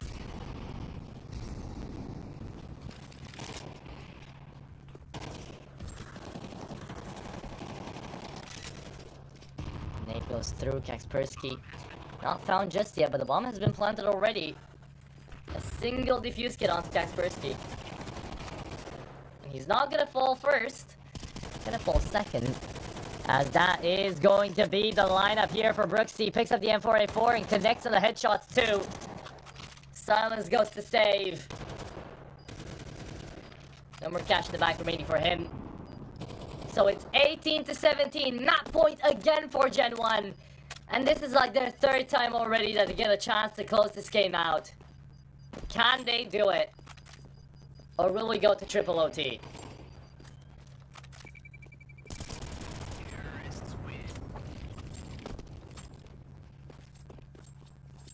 Silence doesn't save the off. Will have to be dropped on A1S.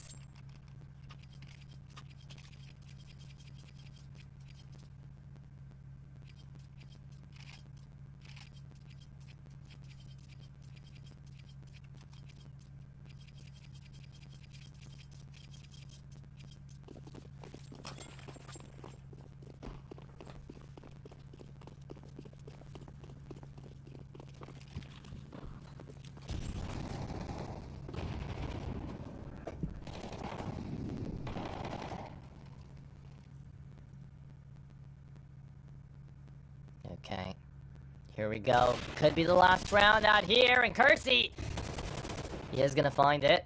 Never Duvek as well, takes down Silence, and this is already a 2v4. Gen 1, nothing to be done into this one.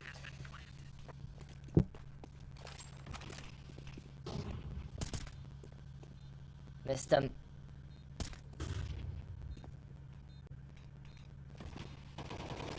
He's trying, he's really trying, but at this point in time, the retake is so tough. It's a 4v2, and they're holding down the side. Look at the flank around in from Unshark 2, and that is going to be Devil Duvek finding the last kill needed as Gen 1 take it away here, finally, after 3 OTs almost.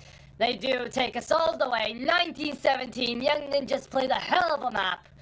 And yet still, they crumbled when it came down to that CT side. They are fumbling a 10-2 lead here as Gen 1 make an insane comeback of almost 11 rounds in a row to send us into this position. Really well played out here from the French side. They hold it through together on their own map pick. And now we get a 10-minute break before we head on over to Vertigo to see if this is going to be a 2-0 affair for Gen 1, or if Young Ninjas do want to take us the whole mile and show me that Silence versus there we go, versus Kersey matchup that I thought was going to be very interesting out on that AWP. We saw a lot out of it, but we'll be jumping into a break and we'll be right back afterwards.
Are you sick of just opening cases?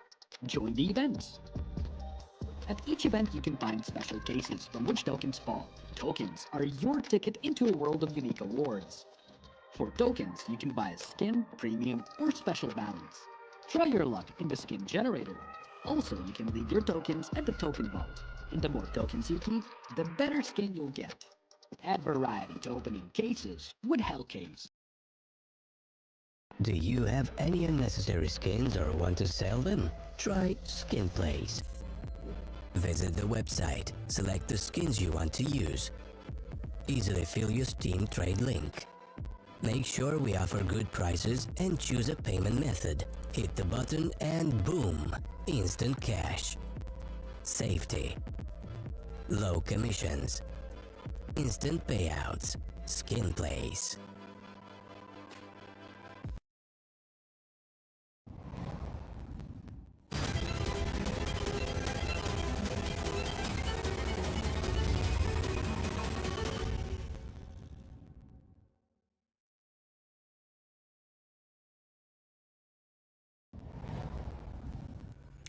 And we're back to the never-ending story here into the best of 3. That wasn't map number 2 or map number 3 for you guys' info. That was map number 1. Down on Anubis, we got to see ourselves over to a 1917 finisher coming through from Gen 1 after managing to clutch up a 10-2 scoreline. Right, they managed to actually find 10 rounds almost back-to-back. Young Ninjas managed to pick up 2 in the end on their city side of Anubis. And now we head on over to the Young Ninjas map pick of Vertigo to be seeing how this will be played on out. Lots of moments, but just momentum in general was what we got to see out here from the side of both Gen 1 and Young Ninjas.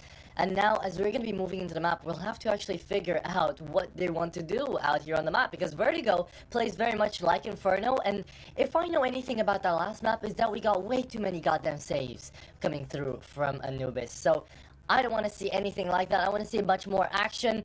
At some point, literally, production informed me, and it's very funny to me, the fact that apparently at some point, Jakob, Yokab, in-game, and Drak at some point just decided to, you know, they were playing the same position, so just go on a 1v1.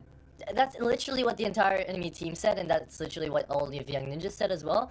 And for a good, like, 5 to 6 rounds there, Jakob and Drak were just going in and just having 1v1s while the rest of the team were just actually fighting in the game. So yeah, this is the point that we've reached out here into the close qualifiers. It is close qualifiers for a reason. They can have their fun. You don't really lose too much if you lose this game. You don't really win too much if you win it either. It's just faster or slower depending on how much you want to get through to that group stage. So yeah, Young Ninjas, Gen 1, they're having their fun, we're having our fun, but we'll be taking a look on down to Vertigo in a quick moment to be seeing how the game will be proceeding on over to that one. Until then, we are waiting for the last player to join on up into the server. So, Young Ninjas, they're still technically considered the favorites, the favorite side coming into this one. And after a 10-2 split, it should have been a fast 2-0. It wasn't. And now Gen 1, do you guys think they'll be able to actually close it down 2-0? Because I, personally, don't.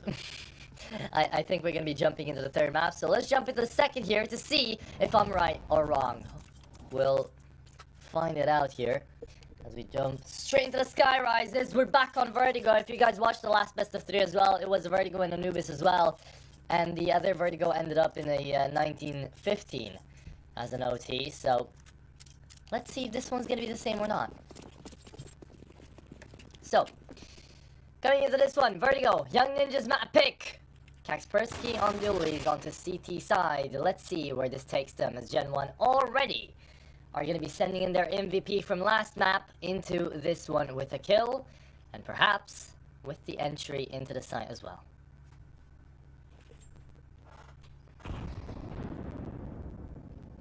Yokab. And with the dualies, ready to just start blazing. In from Y box, that's gonna be 1, 2, and 3. Yokab, what am I telling you? That's the quad coming through from the dualies, and there you have it. Young Ninjas, really quick pistol round. They've seen each other for barely 5 seconds, and then they immediately went to town. Yokab, good for the dualies, managed to find himself over to the A1S, the full armor as well, and a few nades to be having up against this full Glock round again from Gen 1. They didn't get the bomb planted, so of course, we're just going to be seeing ourselves over to the 5-pistol rushdown. And the MP9 very happy about it, but only able to find one. Interesting. There is a second MP9 out there on Mistem, but it's quite too far away to be able to do too much in senses of trying to pick up these kill bonuses. So, the nades, the rifles, they're going to be happy with what they can get. And that is going to be a clean second round as well. Now, let's start the game. Let's start the play. Full buy round versus full gun round here. Young Ninjas versus Gen 1. They made the rounds quick, and now, will they make the map quick as well? Gen 1 on the back foot to start things off, but they did lose the pistol, so it's to be expected. AK's in play. Let's see where it's gonna take them.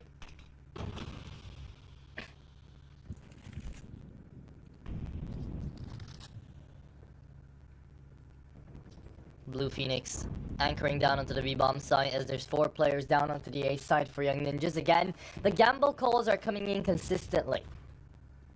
So,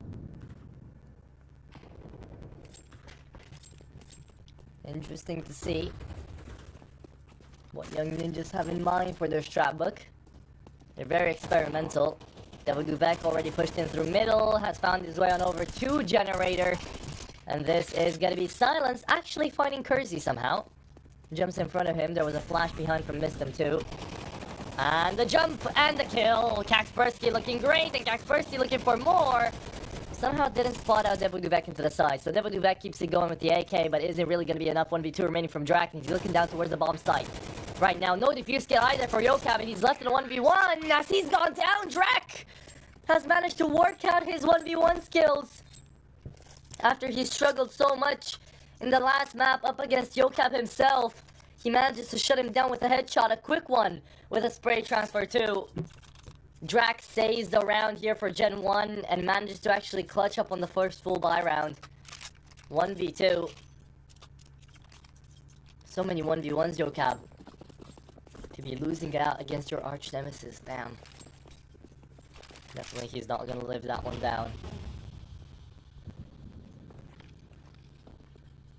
And it's a ticket in out here for Gen 1 too.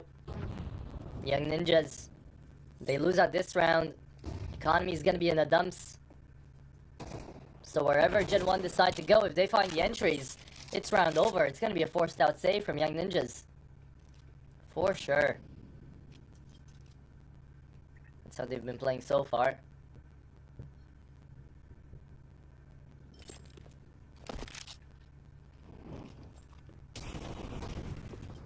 Yuka backs away.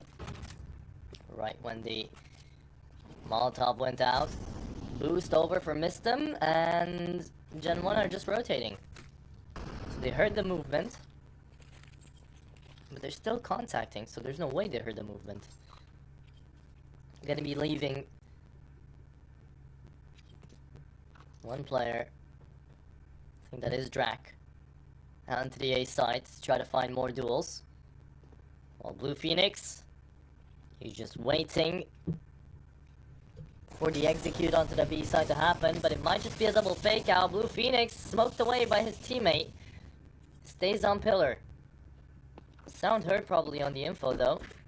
Missed timing, and this is gonna be Drac again with the headshots. Looking amazing. The bomb is gonna be headed right back onto A. And it's a double fake out into the A side. Kaspersky lost his position, but gaining straight back as Devo Duvek has now fallen. 10 seconds left to plant, and this is absolute domination coming on through from Drac as he finds back into the triple kill. Look at Yocap though. Kirsty's gonna peek into him, but the timing is horrible. Bomb still down, and in from Connector. Blue Phoenix is gonna fall left outstanding. It's Yocap. He lost the 1v1 before, but now he's gonna lose it again. Drac, amazing in this round. 3k into the A side with that AK, and he finds the last one too. Drac, 2 clutches in a row. And this is his time to shine. It's gonna be that rivalry. Yocap versus Drac. Who's gonna find more kills by the end of this? 2-on-2 on the scoreline, and Young Ninjas have been reset. So Gen 1 will be able to take away the advantage here.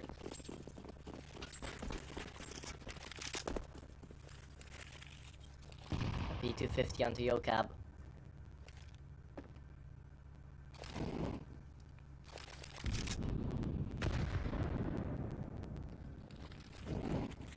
Drac. Moving on in, Yocap is stuck in that position, so he better get off with the kill at least. Speaking of kills, Mac 10 looking in to try to pick up as many as possible, and Yocap wins out that duel again. The rivalry keeps going as Yocap hasn't been able to actually pick up the rifle and doesn't need to. Brooksies, nice little 1-2. 180 manages to find himself up to the triple kill in this round. They made it very costly though, full USPs, and they took down 3 guns.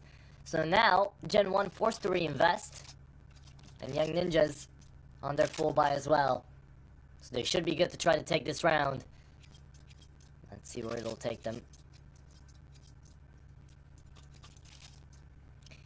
Again, another pause coming throughout here. The technical issues still persist even in map 2.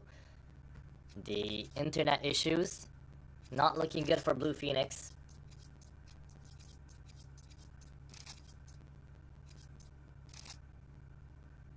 So we do just have to wait a little bit.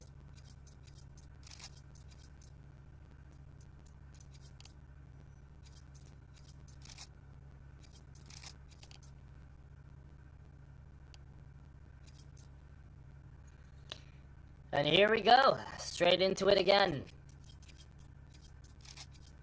Gen 1 managed to win a 4v2. Now, will they be able to win up against this, with this reinvestment? Up against the fully stacked out Young Ninjas. With once more, ladies and gentlemen, no defuse kit. I am fuming. Missed him. Can he find them? Yes, he can. That's the one looking on in. Silence finds the next, and that is going to be Kirsty, only good for 1. As the shutdown of the round happens in a blink of an eye. Oh my goodness.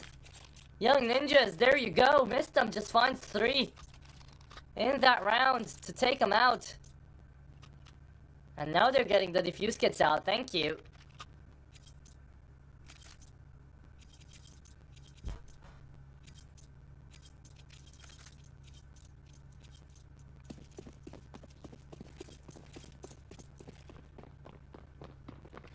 Gen 1 chose to start off onto the C side. Now, 3v3. 3-on-3 with the scoreline, I mean.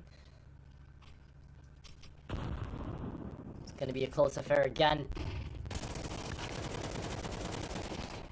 There it is, Yocap trades down to Devo Duvek. As they still keep up the man advantage. Unshark timing is horrendous out there for the French player, and Drac does manage to trade it out.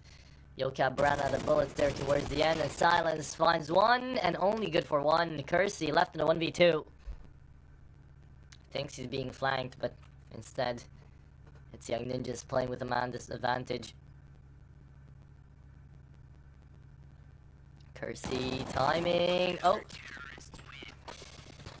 there we go. Kaspersky happy to find themselves over to a 5-5 scoreline as Yocap is currently carrying the side of Young Ninjas, 13-4 in the beginning 8 rounds. Beginning 7 actually, hasn't played the 8th yet. Young Ninjas are still relying on individual performance to get them ahead. Gen 1, full eco.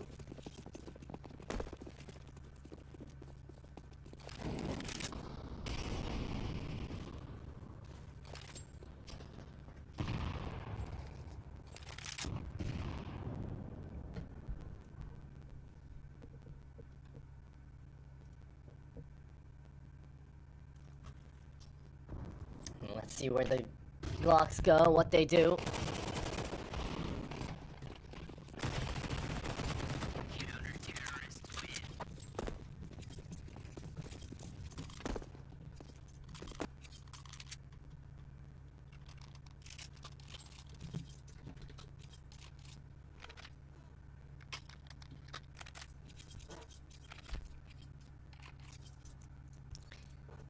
And it's 5-3 as to be expected. Loss bonus is starting to get up there for Gen 1 as well onto that T side, so the AKs are going to be a mainstay in for this first half. Kaspersky, damn! Not allowing Brewski to play. Fall down to 11. However, it's still Silence, knowing how to hold the angle. Pressing the issue, but not enough. Kersey would love to get his hands on an op as well, but you're not taking it away from the grip of Silence. Good movement, gets them into ramp, but doesn't do it fast enough. Young Ninjas, ready to hold, ready to wait. And Kaspersky with the flank as well, gets one, missed him on the second. And that's the round shut down. Kersey, last man standing, is going to be able to find Yokab at the very least. So that's it. There we go. 6-3. And Young Ninjas double up their scoreline. 4 in a row. The Academy has taken here. 2 of which have been ecos. And it's going to be 5 in a row now that we're seeing yet another eco coming through from Gen 1.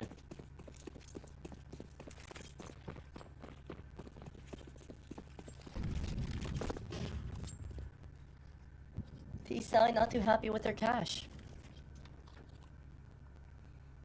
As Young Ninjas are entrepreneurs right now, they're investing into everything.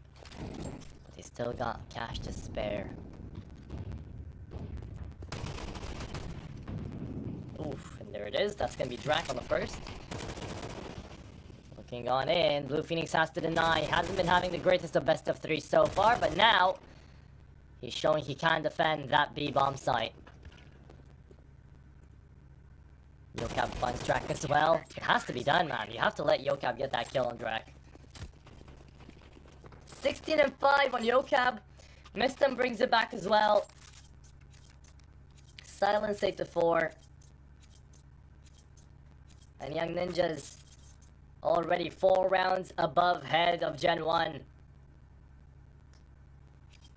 There's 2 more remaining of this first half. Gen 1 onto T side need at least 2 more to be making it competitive. Or perhaps they're just planning their next comeback run. If they pull the first, they would love to pull the second. However, Kaspersky is going to be going in for a one-on-one trade down middle, but he's done so much damage. It's like he's found 2.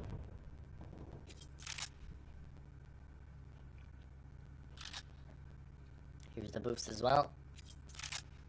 Yokab.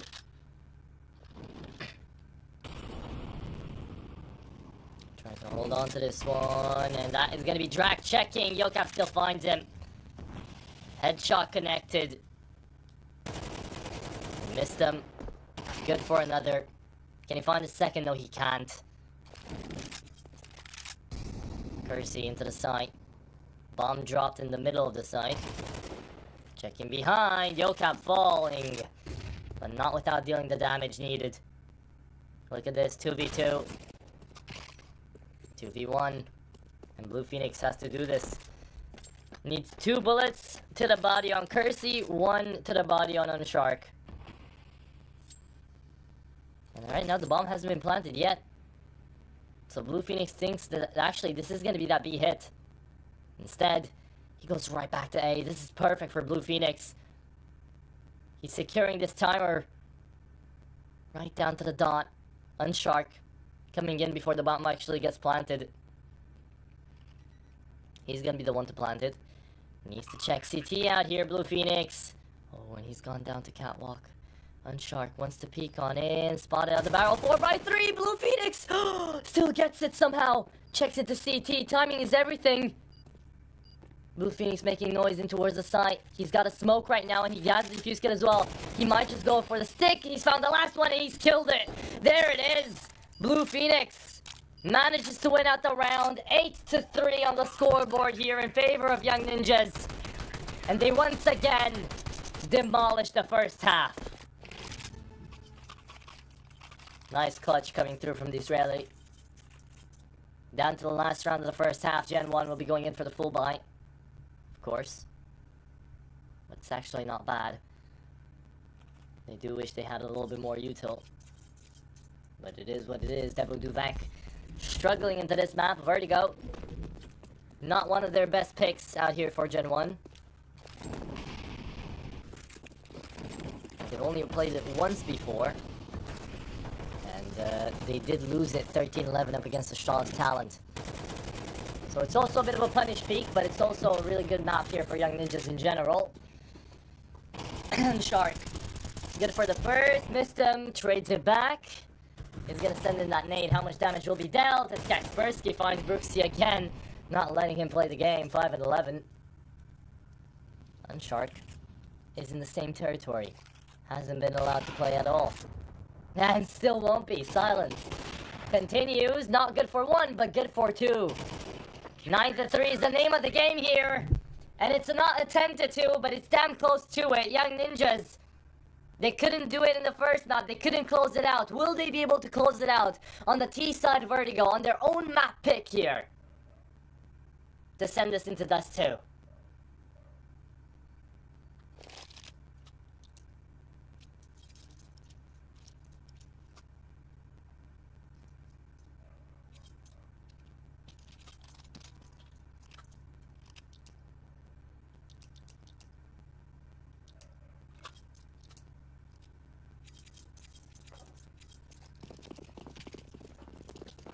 Another pistol, another day.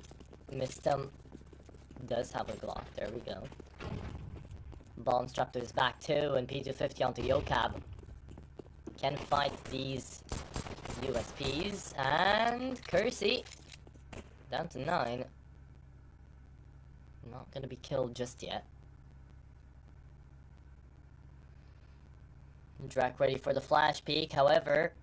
It's going to be up to Young Ninjas to try to go into this B-bomb site. There we go, Yocab. Finds Brooksy yet again. Missed him, shuts down the IGL too. Onto this B-bomb site. Things are looking bloody. And Shark trying to go in for his quick taps for the flicks. But nothing is going the way of Gen 1 right now. Absolutely nothing. Pistol round goes the way of Young Ninjas. And contrary to that Anubis, they do manage to win out the pistol round in the second half. So they will be able to try to close this one out. Let's just see in how many rounds. They need 3 more after this one.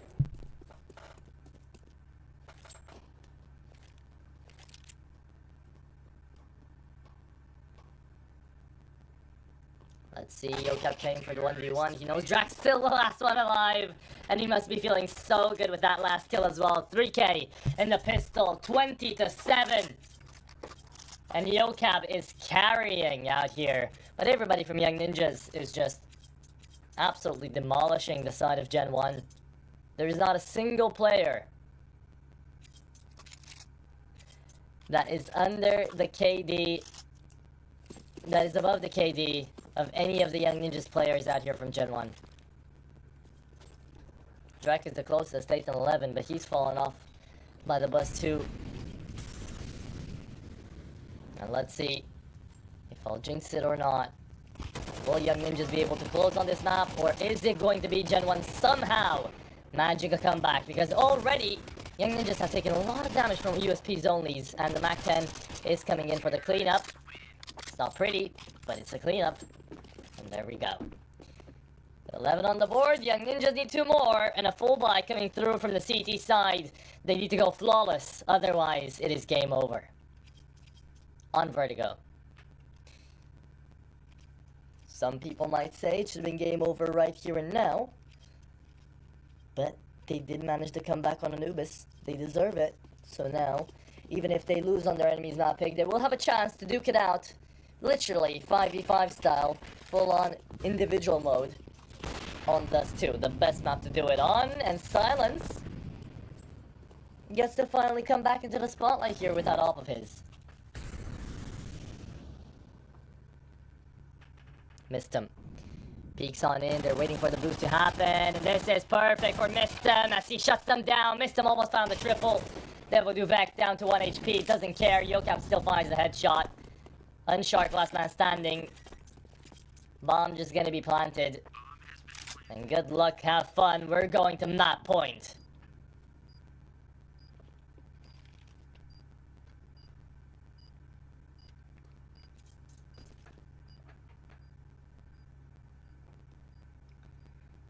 So, see, here, this is what Young Ninjas were trying to do in the initial map. They couldn't. Gen 1 now need 9 rounds in a row to be able to bring it back onto OT. But this is already much, much different. So, there it is. Going to be 12 on the board. And now, Young Ninjas need just 1 more to send this into Dust 2. Oh! Sure. Sure, that's how it goes. That's how it works. Yep. Good one, Kaspersky.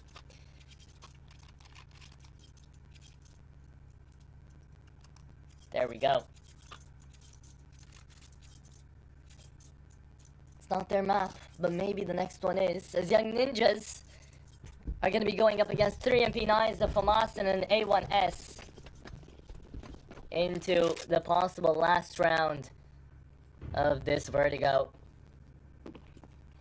Trying to close it out quick. Let's see if they can.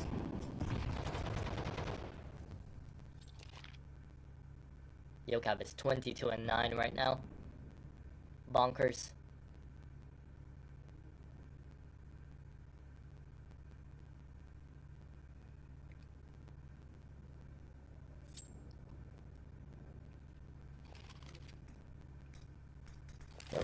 Kaspersky heard the movement down there on short. Could have tried to spam through the wall, but he didn't. And right now, look at this flank coming through. Kaspersky, do you hold? Yes, you do. That's good for 1. Looking for the second. Kaspersky finds the second as well. How did he know to hold in the spray? Kersey almost found the triple himself. Shuts down 2. Missed him. Continues. Brooksy's dead. And all that's left is Drac in a 1v2. MP9. Yes, good for 1, but now you need to pick up a rifle if you want to have this retake. And he heard it. He thought there would be a book back around in towards the A site. Instead, the bomb's going to be planted. And this is going to be a terrible position to be in. But he has to. Otherwise, it's game over here on Vertigo. And we head on over to Dust 2.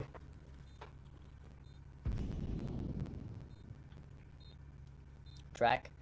Still with the MP9, they're both watching Heaven right now in silence.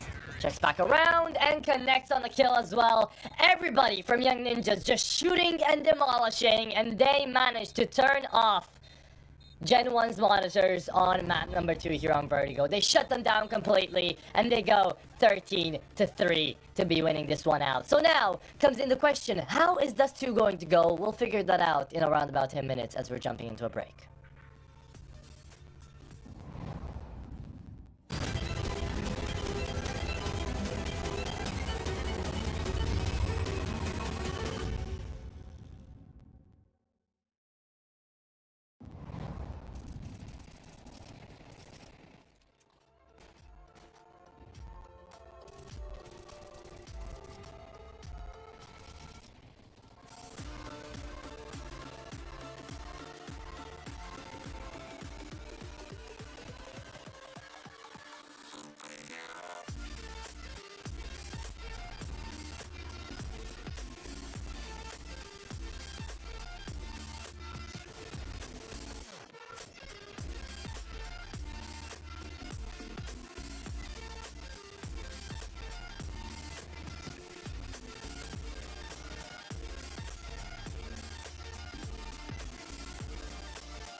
Tired of boring case openings? Do you always get only cheap skins?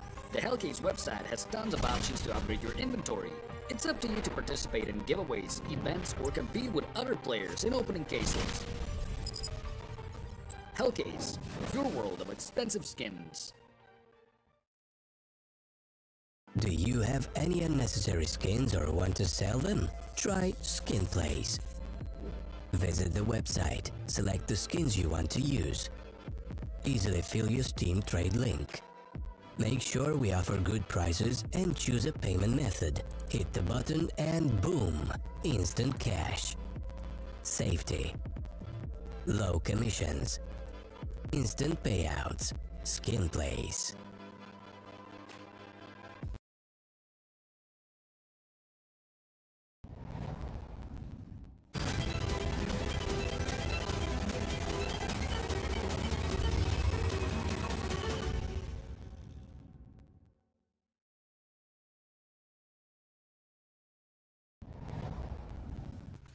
And welcome back, everybody, to the finale of the day. It's the last map we'll get to see, and it's Dust 2 to end it off. Not too happy about the map pick. However, I am happy because we'll get to see that AWP duel once again. It's Silence versus the one and only, the man that actually made the first map count. Therefore, Gen 1 Kersey.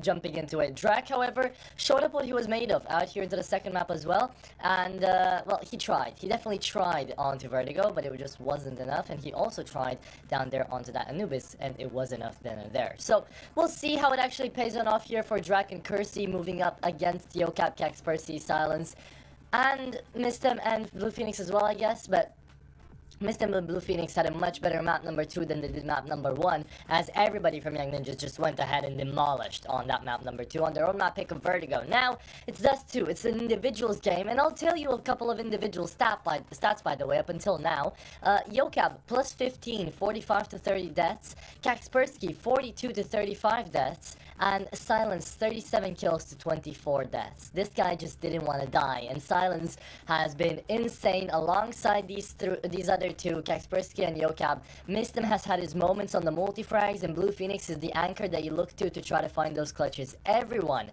managed to show up a good time, and I am absolutely loving it coming throughout here from Young Ninjas. Can they pull off just as fast as map as they did on Vertigo though? I don't believe so. Gen 1 going in on a map that they enjoy a little bit more than Vertigo. Dust 2, they've played it 3 times. They've won once out of 3 times. Better than 0, just like Vertigo. And now they're going up against Young Ninjas who have played this map 6 times and they've won 2 out of 6 times. So, you know, it's a map that both teams kind of get bumped on, kind of get killed on. But Young Ninjas before, they managed to beat Amcal on Dust 2 13 to 1. And that's no other team, that's Amcal, by the way, right? So, if it comes down to the individuals, I'm sure that Young Ninjas can show us a good time. Sure, they lost against BetBoom, but BetBoom has even more firepower than what Young Ninjas are showing right now. So, they are going to be going absolutely nuclear. And I think that Gen 1 do have a chance. However, I want to see everybody on the server, not just Kersey and Drake. I want to see Unshark, I want to see Devil Duvek, I want to see Brooksy joining up into this one because he's been struggling, Brooksy. Unshark as well had his moments, but not many enough. And Devil Duvek, I get it, he's the IGL, but also at the same time, you know, still expecting a little bit more out of him. So, individually, Gen 1 need to step up if they want to find this best of 3. Otherwise, it is going to be a map 1 that did manage to get brought back around there. Sure, with a big comeback from 10 to 2. But it's going to be for nothing if you let Young Ninjas just whoop you out here into Dust 2 for the, well, for the third map and the map decider here. So, right now, we have a couple of issues with the players. Again, consistently, Young Ninjas have had issues, by the way, with their internet. And that was mainly due to Blue Phoenix. And then we get it. He was down to the anchor position. It didn't really matter that many times. But we still had to wait a little bit more. Now, joining up into this one, it looks like we still have those issues coming up into it. So, it's going to be tough out here for Young Ninjas to try to find themselves on that rhythm again, just like they did on Vertigo, because there were like 2 pauses back on Vertigo because of Blue Phoenix. Now, we're starting off already with a pretty big pause. We're just going to be waiting until everybody gets on that server.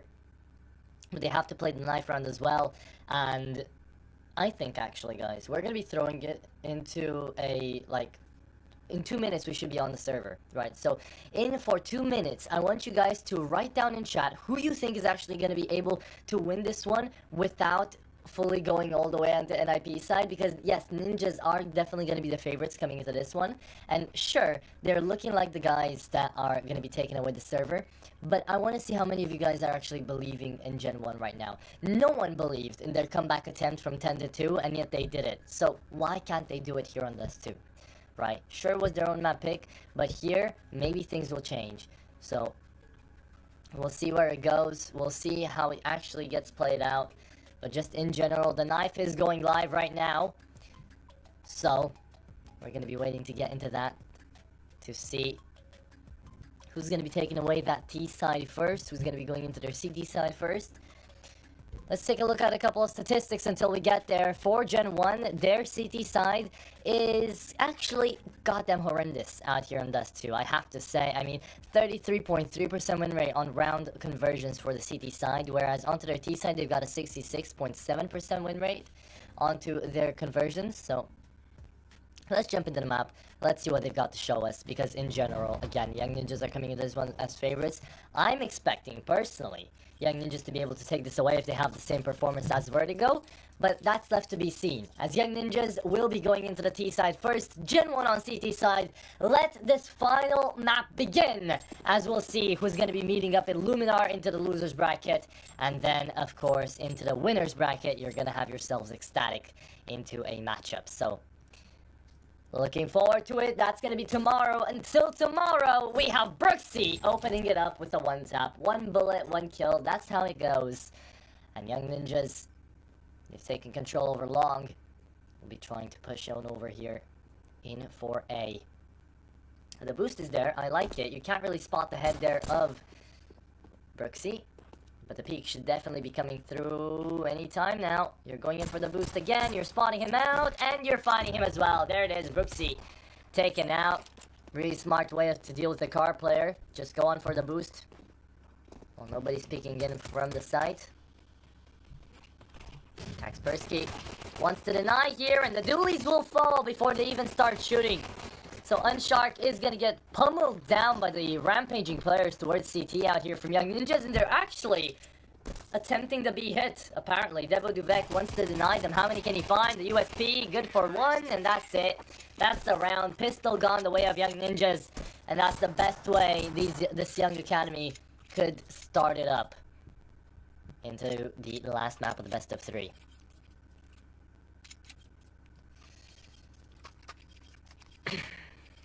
Okay. Let's see it. Into this one. Gen 1 are going to be force buying, just like they have time and time again before.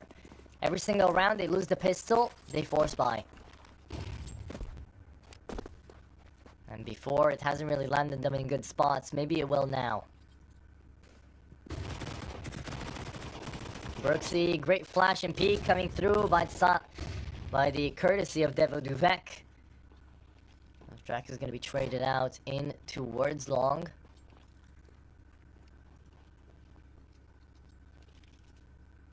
You are going to be having Young Ninjas rotate back around again. Smoke onto CT signals the B push.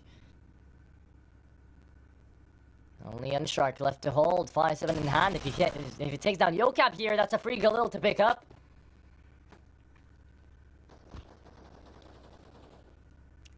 There you go. Silence trades it out. Bomb's gonna get planted.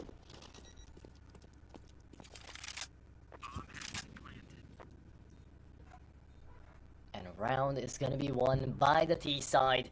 However, Gen 1, they take down 2 guns, maybe even the 3rd here if the MP9 is lucky. Devo Duvek doesn't connect on a single shot there to silence. But they take down 2 guns and they save away 3. So by my maths, that's profit. Out here for Gen 1. Into the force fly. Sure, it could have gone better. You could have tried to win the round. But at the end of the day, you're going into the next round. It's going to be a half buy anyways. So better off to have a half buy with an AK Scout and MP9 already invested than a need to reinvest.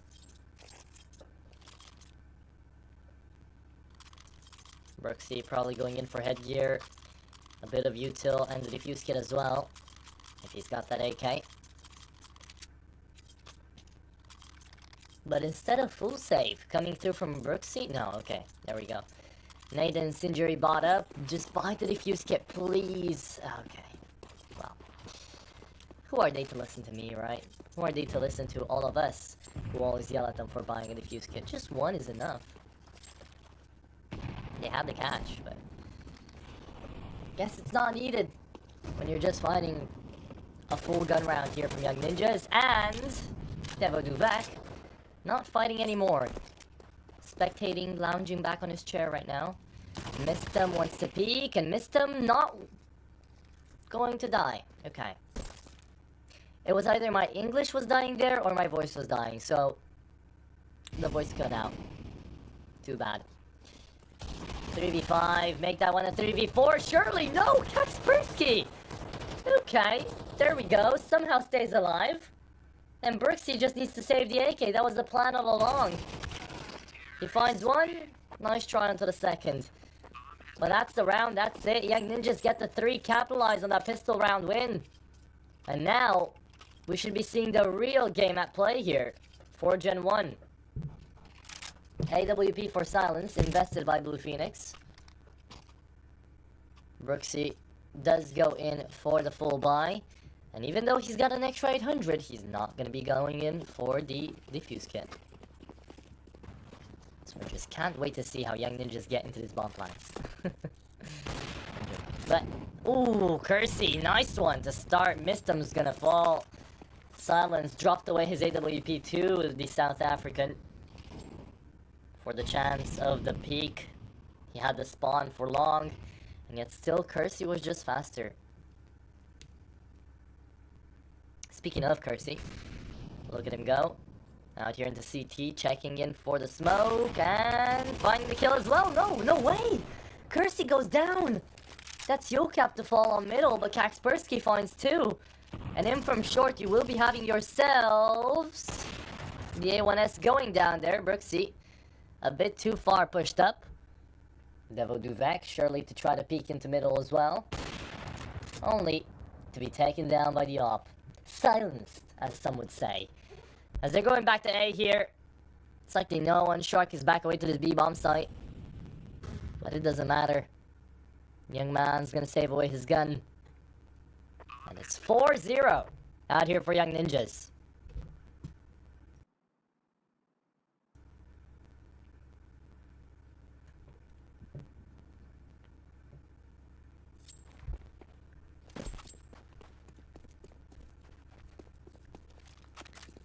Okay. So here we are. 4-0 off the bat. Unshark does get to save away his A1S. He will be having a hero play into the next round. Gen 1 forced to go for another half investment. Let's see.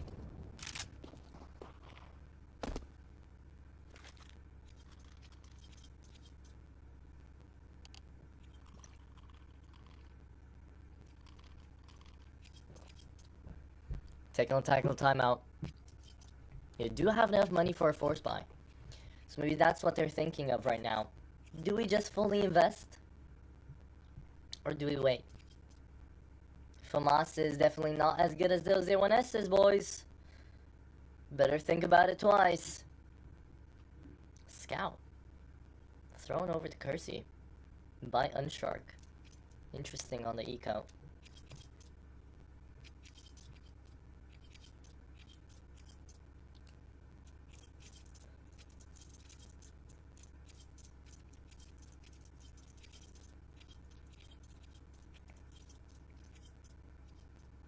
But this is a spawn here. However, Young Ninjas go in for their default, and so do Gen 1. 2 players down middle. With that scout, yeah, makes sense. Especially since one of those players is Brooksy, wants to make his way across towards lower tunnels. Flash comes on, and the MP9 gets Kaspersky. On the timing. Yocab tried his luck. There were two players there. And now Young Ninjas lost the advantage completely. However, they gained positional advantage as they're into long. There's no one here to deny. 2 AKs picked up here for the CT side. The smoke is there. Big damage onto Mistem. Checks behind, and Devoduvek is down. Silence thinks there's another, but he instead flashes into the side. Big nade. Connects onto Mistem. Shoots him down. Silence needs to do a lot of work here because Blue Phoenix is in a tough position. He's by himself. The bomb picked up. Oh, Brooksy, what a kill. There through the boxes. Somehow finds Blue Phoenix. And this is Silence just trying to save away the AWP. It's over. It's done. Gen 1 get the first on the board to get the 1.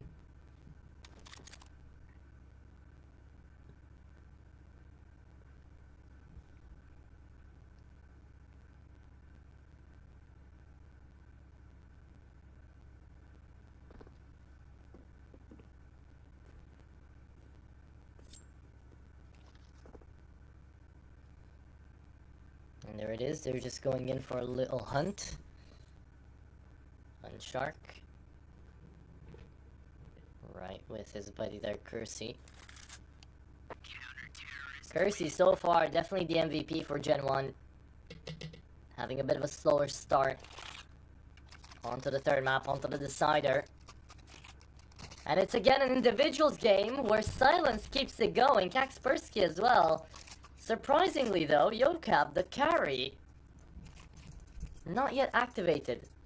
It is the first 6 rounds, so we still have more to see, a lot more. But by now he'd have like 10 kills already, right? That's how we've seen the other 2 maps go. 2 on B, 2 on A, pushing up aggressively here, Gen 1. Leaving short completely unchecked.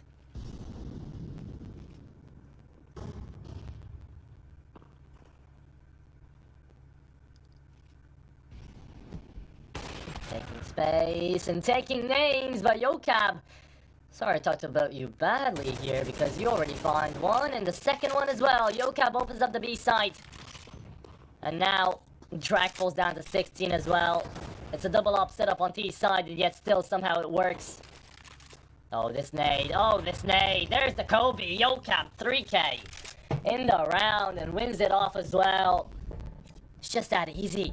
It's just that easy for Young Ninjas. A single player needs to do all the work. And suddenly, you find yourselves in a 5-1 scoreline. Young Ninjas redirected after that first map. Back in the game here now for real.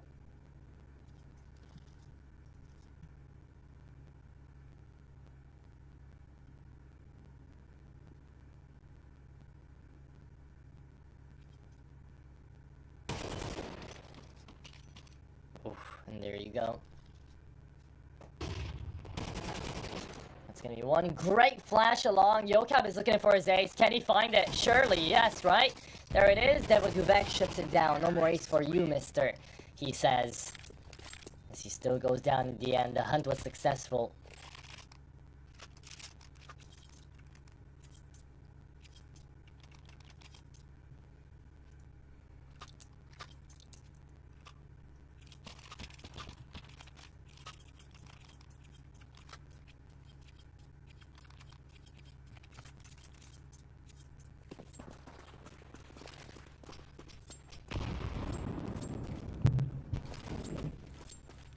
Round number 7.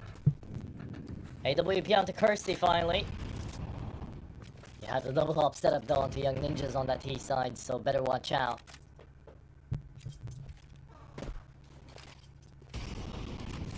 Nate goes in. Forces Devoduvek back. Silence looking in for his first victim as you do have yourselves the flash over coming through. Devoduvek still to fall. Kaspersky good for the first as Kersey runs away, tries to play on top of car. Let's see how many he'll find. That's the first, even though the flash was there. Looking for the second, doesn't get it. Blue Phoenix gets that one kill instead, and Brooksy spotted out along now, not after. Oh my goodness, Yocap, not again, not again! Doesn't find anything this time around, but that would have been an insane double in from Yocap if he kept quiet. No contact play made anymore. And Sinjury down there. Unshark keeps on poking the beast down towards short. The flash comes through as well. Blue Phoenix not checked, not spotted just yet. Missed him. Take a look on down towards short. That's the first thing there for the second. Gets him as well. And down from long. It is gonna be oh, Brooksy. Having just enough time right to defuse. Looking in for the bomb. Can't find it. There is no time. They win the round. Oh my goodness, young ninjas. Even though Yocap doesn't manage to find that easy double kill in from behind with the flank, it's still going to be the round count going up for the Academy. Really well played. The 2v3 there. Just saving the day due to the timing. They checked on down for sure. They had the perfect lineup, the perfect setup. The moment the player boosted up on top of elbow, turns around and checks for car. And checks for short, my bad. The car player peeks out. Gen 1 managed to get on in. Brooksy is starting to show up. It's starting to come online. But it might be too little too late right here. Another flash coming right back around. Blue Phoenix just trying to push. He's already got a great position to try to take down Brooksy himself. He's not going to be allowed to play the game yet again. Only 2 deaths on Blue Phoenix, 2 on Silence as well. Drac. Decent position out here into the lower tons. Young ninjas. They're all through to long, and Kaspersky is going to be able to find himself a new spot in the graveyard.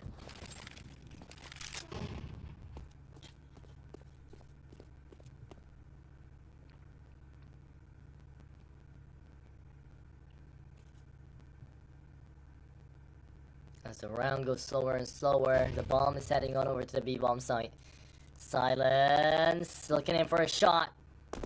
Didn't find that one. Injury down to car, keeps them engaged for just a second longer. They start to contact into short, that kill forces the rotate back away to the A-bomb site. Bomb spotted, however. And they're right back to A, 40 seconds to try to deny. Gen 1.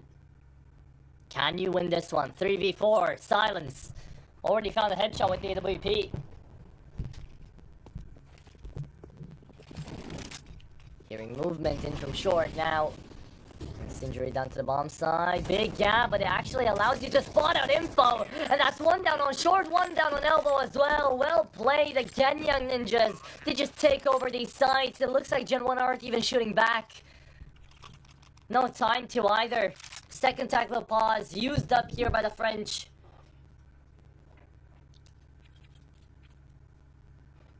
And Gen 1, they've only got a single tac pause remaining. And only 4 rounds left of this first half.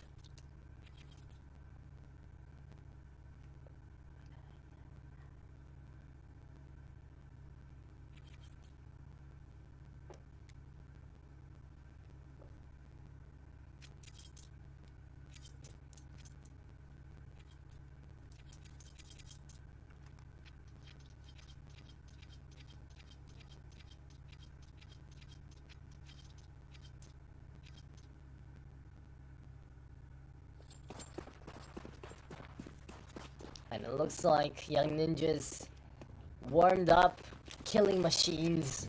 Gen 1 struggle, but now Yocap is going to fall. There we go, not looking like that big of a killing machine anymore. 5-7 shuts you down, and Devil Duvex starts pushing up into short. Top mid already secured. Young ninjas is trying to head on over to B. But what will they be? Flash on middle. And they've completely left the B-bomb side. This is a gamble stack towards A that has no basis in reality. Gen 1. They've overcalled, overcommitted.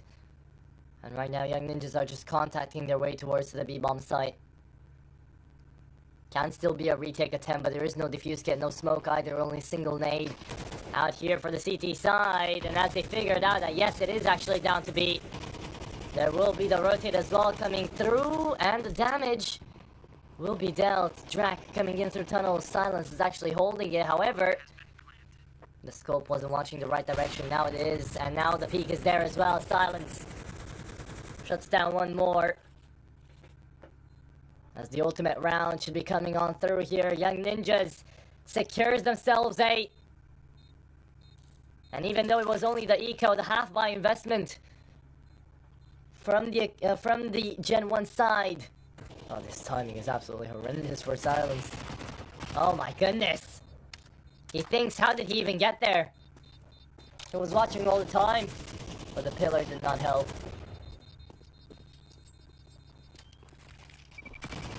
It's still gonna be 8-1, no matter how many guns you take out here. Great exit frags, though. I mean, sure, the T side will be able to reinvest, but you need to make it close. You need to make Young Ninjas work for it if you want to have a chance to come back. 7 rounds down, kind of tough to imagine them to come back, but they could at 10-2, so now they could here as well. Reinvestments on both sides. Kaspersky's down to 0. Kersey, oh, unlucky. Connects on the leg shot. Kaspersky gets to live another day. Count his lucky stars. Drac wants to rotate back around, but not through CT. Wants to make this a short crunch. No one on short, however. Where could they be? Don't have anyone down towards long. Brooksy just checking in from elbow.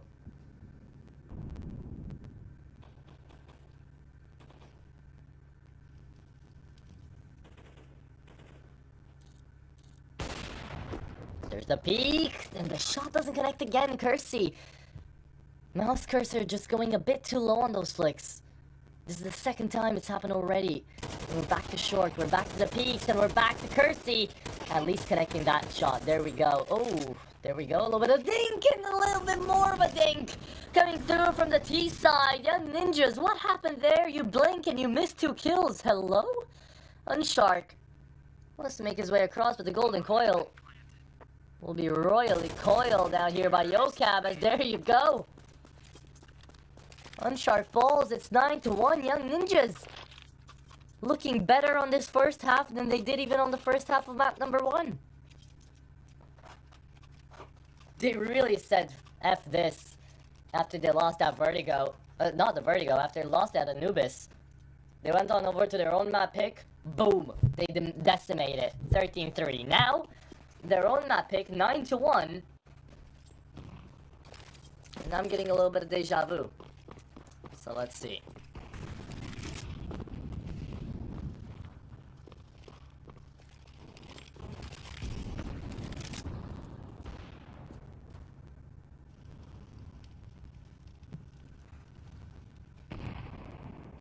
Nothing on short. Kaspersy's got an easy time if he wants to enter the safe side. Bomb retrieved from rotation. And it is going to be heading back towards A. Yocab just waiting for a push down into tunnels.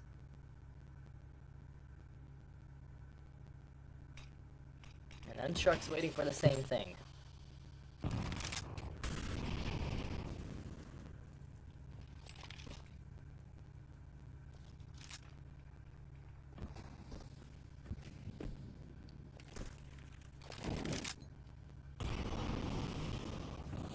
But we still go to B. Drac spotted out here on the cross. Missed him, wants to go aggressive. Incendiary doesn't catch him off guard. The flash will. And missed him. Thought he'd be safe, but he wasn't indeed. Drac finds 3 and saves the day here for Gen 1, but does he? That's the question. Bomb dropped onto the side, and you don't know Kaspersky's already passed. He's crossed, and now he's killed you. Bomb gets planted down for tunnels, and look at where Silence is right now. Could deny Brodsky here, but he doesn't. Brooksky. My bad. Botched his name 3 times in a row.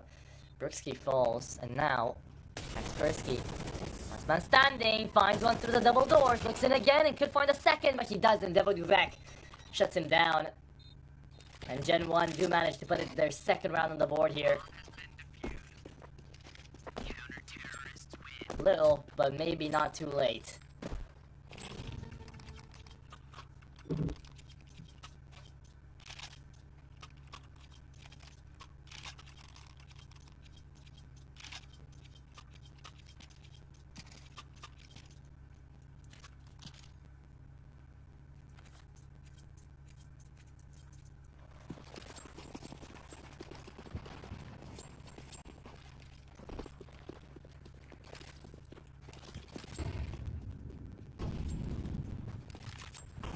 Decider ending off the first half into this round.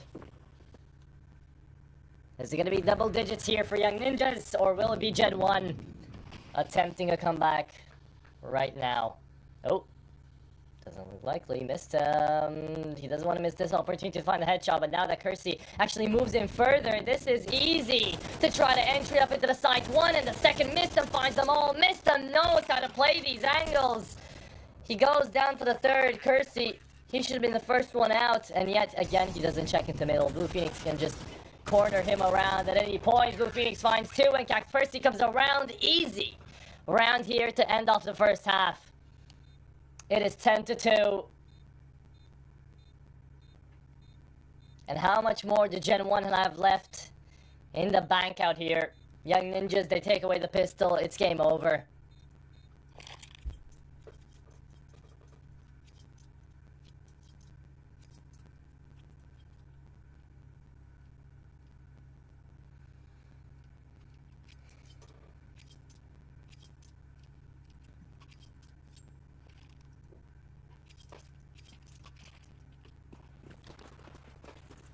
There it is. Smoke. Flash. Dualies on Kaspersky. And a flash down onto long as well. They're just waiting for the push to happen, and they're taking on the full fight. It's gonna be Blue Phoenix, good for one, looking in for more. He doesn't connect on the headshots. Instead, Devil Duvek, good for one, looking in for the second, finds it as well. Devil Duvek trying to strong arm the general, going in for this one. The commander taking down three. As Mistem is holding down onto car, he could have the surprise factor. Kaspersky just spanning on down from CT, and it is going to be Brooksy finding himself off to an easy frag there for Mistem. Kaspersky's going to fall, and this is giving me even bigger PTSD vibes, because Gen 1, this is the way they made the comeback on the first map. They won the pistol after being 10-2 down. Can they do it twice? No way, right? No way.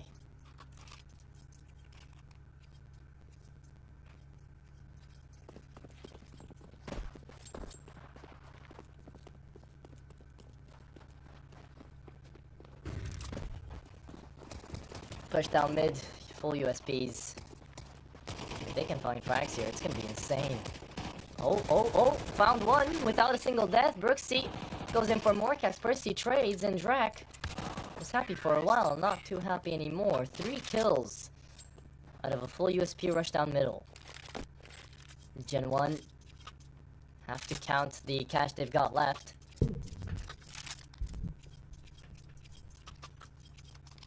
But now it's going to be Young Ninjas on the first full buy of the CT side. Let's see where it lands them. Everybody firing, everybody being good out here on the Young Ninja camp. On the side of Gen 1, I can't believe I'm saying this. It's only Brooksy, 16-9, who's had an unreliable performance on the first map and the second.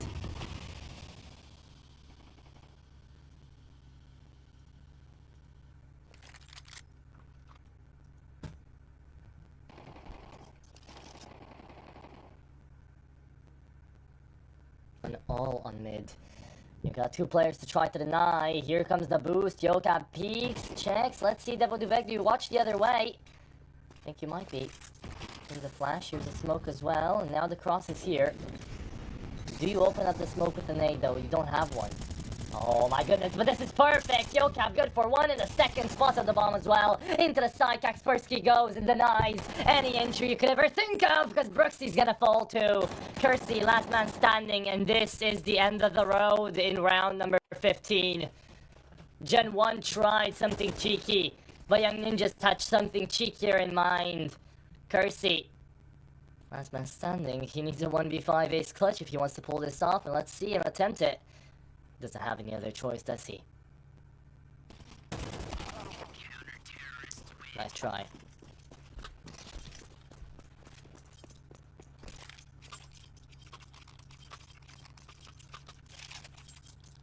So there we go.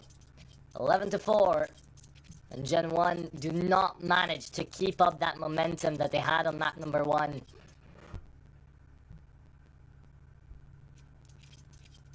Comes down to this round. If Young Ninjas take it, it's game over.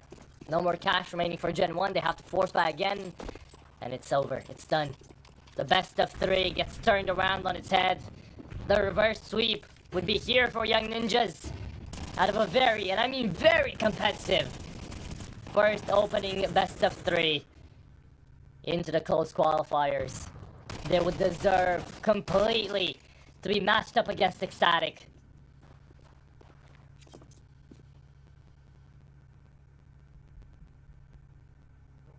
v4. Kersey, Devo Duvak. They lose this one. They're gonna start doing a little bit of research up against Illuminar, but that's not the case here. Not just yet. Kersey down to 14. Knife out for Yokab. Maybe you should have had the gun out there. The bomb wasn't even planted. 2v2. Why would you peek that, Devo Duvak? You're supposed to be the commander. You're supposed to be the general. The experienced roster here. Kersey left down to a single bullet. Silence as well. Just needs one, and that is going to be Kersey. Saving the day here for Gen 1. Gets another round on the board. And Young Ninjas. Actually, this is giving me even more flashbacks. We do remember Young Ninjas being able to put up 11 before the comeback was actually attempted by Gen 1, so let's see it.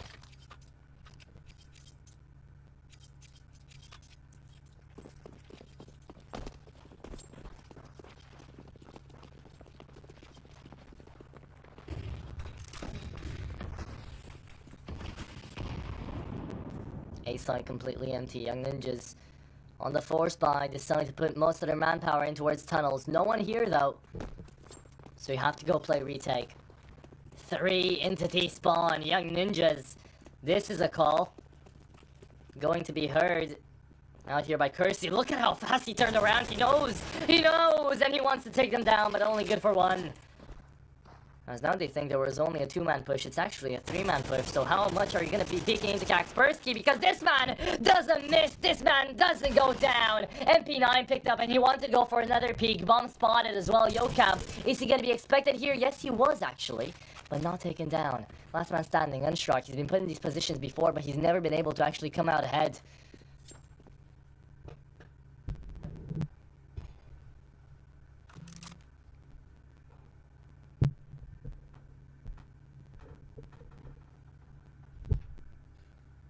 Shark peeks on in, and the Galil will fall.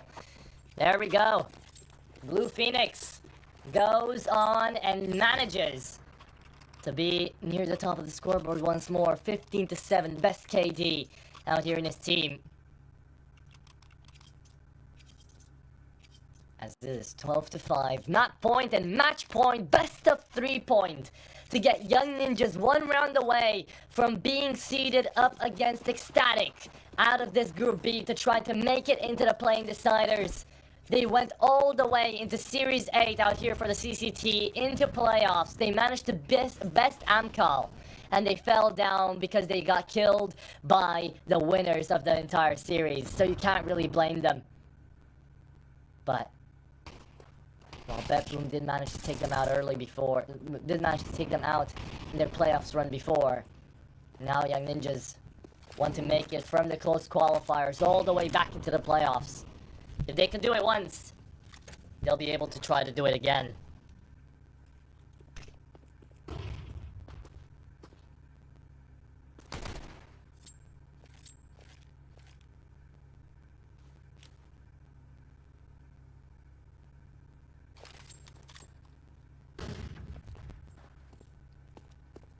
Tech9's last-ditch effort out here for Gen 1, and apparently it works. Kersey finds Yokap somehow. No way!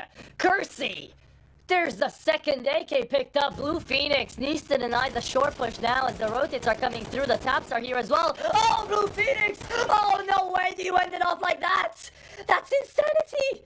Blue Phoenix, 18-8. It could be his final scoreline. Brooksy down to 40. He's got the full head armor, but does it really matter? Missed him. Pushed in through CT, made noise now. Kaspersky fully hidden.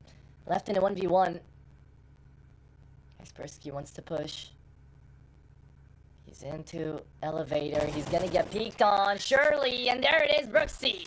1v3 clutch after Blue Phoenix just managed to find that into short. We don't have replays for close qualifiers. Oh, we do! Oh my goodness, let's see it again. One more time for the taps. My goodness, Blue Phoenix just gave me my heart a head start. Once again, man. This guy is back online, Brooksy. Gen 1 have to thank him for keeping them into this game for this long. He's 21-12. While the next one under him is 9 kills under. Percy will be absolutely demolished by that and missed him. Manages to take down the MVP here for Gen 1 into map number 3 with a Deagle. They went out on eco, sure, but now you have to watch out for the force buy from Young Ninjas. Big flash as well. Mac 10s onto Unshark and Devil Duvek. It's up to Drac right now to try to clutch. Yocab flashed on in. It's beautiful. It's perfect. And Young Ninjas, 2 kills away from sending us in towards the ending sequence. But B is open. Young Ninjas, of course, are going to be attempting this retake. However, slow on the rotate. I've left a bomb to be planted. No defuse kit either. But Drac isn't in the best position. Missed him. Can definitely find him on the timing.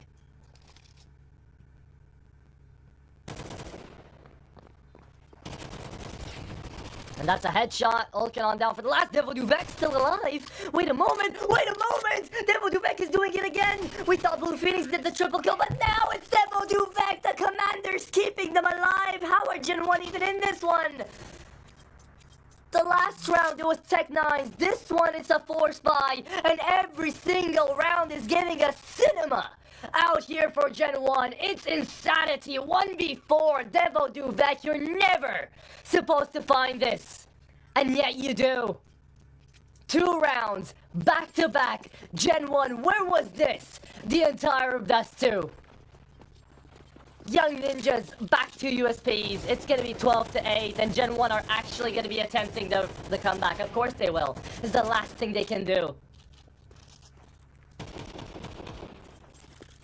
They just want to show us a good time out.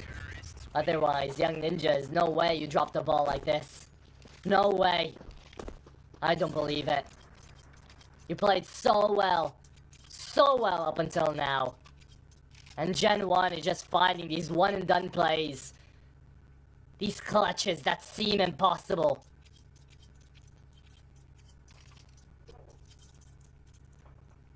Brooksy. Amazing. The captain. Better. Devil Duvek. If you can continue doing what you did before with that Mac 10, then Gen 1 can definitely take us into OT.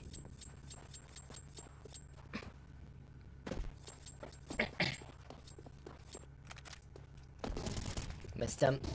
Holds it down into the B-bomb side already. The rush is here, and they're ready to collect their payments. Kaspersky good for 1, but the Tech 9 still wants to rush. Kersey!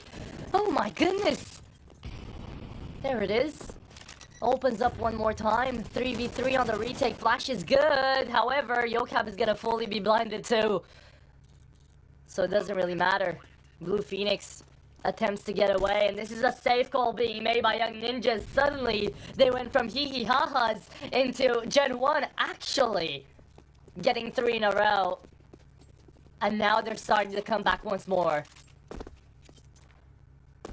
No way. No way are they bringing it back. I don't believe it. I can't believe it. If they do this, they gain my respect completely. Gen 1. You took it all the way to the 3rd map. We saw the 10-2 split before. You did it back on map 1. Do it again. Show us what you've got. F it. At this point, just give us a good time on Dust 2, shall we? Shall you? God, even my English is dying at this point.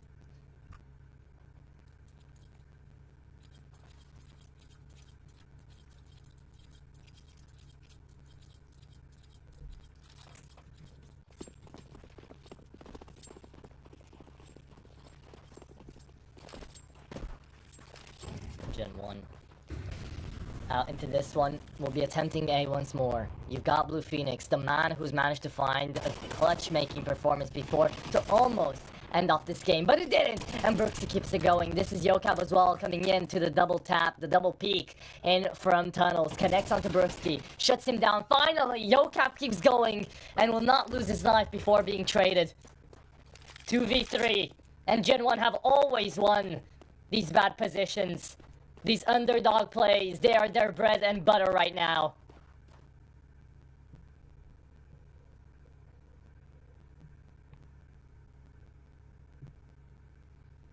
It's gonna be a B push. Kersey opened up in the middle. And you've got a single man to hold. Kaspersky onto 39 HP. 2 bullets in from Devo Duvek, and it's enough. He's even got a nade. If he connects it well, it's round over. B taken. Molotov on down to box. In front of box, actually. Kaspersky can still get naded here. Spotted and traded. That is going to be the 2v2 again. And it's the man disadvantage that keeps it going for Gen 1.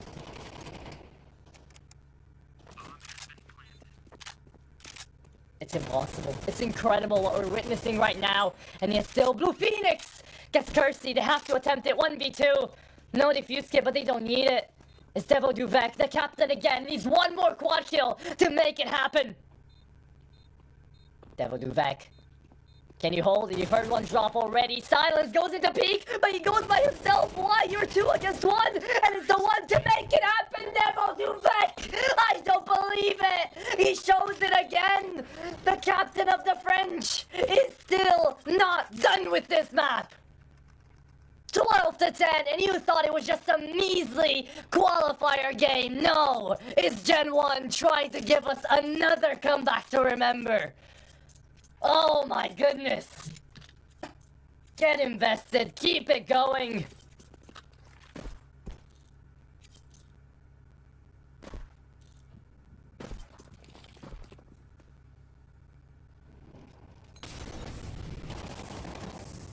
And there it is. Again, Kaspersky finds one and Shark trades immediately. Back to the B-bomb site. It looks like we're going, however. Young Ninjas keep it in motion.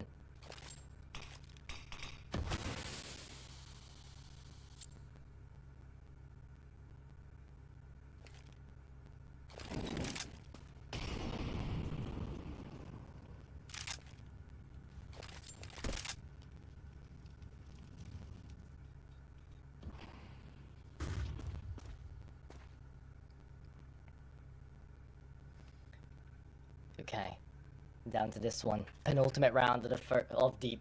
I was about to say the first OT. It's not OT yet. Oh, Blue Phoenix fully flash still gets it. MP9 keeps it going. Brings out the AWP. No way do you shoot through the wall here. Brooksy waiting. Connects the flick. Blue Phoenix, is this enough? It's another 2v4. They've won 3 of these so far. It's surely GG now, right? It's surely done. Unshark comes in through middle, finds Mistum, and now an opening towards the B-bomb side again. This is real cinema. I do not believe my eyes. Ladies and gentlemen, we're going back in. And a quick rotate coming through from Young Ninjas. Will they fumble one more? Yokab needs to hold. And this is the man to do it. He finds one and a second to end it. Young Ninjas finally put a stop to this madness. As Gen 1... we're just about to make the comeback of a century once more. Oh my goodness. I hope you guys enjoyed that one. An absolute movie in the making. After Young Ninjas find a 13-3 on Vertigo, 10-2 again into the first half of the third map. It's the decider, and Gen 1 were not about to lose it. They wanted to give it their all, and they kept it going. Oh, these individuals, that was insanity. and I lost my voice because of it too, probably. But I really do hope you guys have enjoyed. NIP, Young Ninjas, are now going to be moving up against ECSTATIC towards the end here. And Gen 1, hopefully they'll be giving us this sort of performance again up against Illuminar as they're moving into the losers bracket. That was insanity, and it's a great note to end off the day as well. Crazy best of threes all throughout here on the day. Maybe we'll be able to see all the the whole bracket of Group B here as well towards the end, because it has been a crazy one. ECSTATIC taking over on the first best of three in just the same insane manner. OT taking all the time, and this one went the distance. I really do hope you guys have enjoyed. If you like the casting as well, definitely be sure to let me know. But look at what we had today. 2-1 alternate addicts take it to be expected. Granny knockers lose against the suspect. No one was expecting that. Illuminar get famished, destroyed by ECSTATIC in a very close turn. In a 1915 over on first map, and then a 13-10 on second. And Young Ninjas go the distance finally here on this best of three. Even though they should have ended this one off 2-0. Gen 1 just had insane comebacks to help this one out. So GG's. I hope you guys have enjoyed. I can't say anymore. My voice is done with this best of three. So I'm going to be sending it here for the night. But if you want to see more out of this insanity of what we have prepared for you guys into the CCT, drop a follow. Let us know. Let me know what you thought of the casting too, because damn. And with that being said, I'll be catching you guys on the flip side tomorrow with more craziness out of the CCT. Until then, stay healthy, stay tuned, and we'll catch you later out here into this one. You look into your inventory and there's only... It's time to forget about this garbage. Here you will find everything to play with really cool skins. Open top cases. Upgrade dropped skins and turn your junk into a cool gun using the contract system. Every day, thousands of people upgrade their inventory with us. Hellcase.com. Look at yourself in a new way. Do you have any unnecessary skins or want to sell them? Try SkinPlace. Visit the website, select the skins you want to use. Easily fill your Steam trade link. Make sure we offer good prices and choose a payment method. Hit the button and boom, instant cash. Safety. Low commissions. Instant payouts. SkinPlace.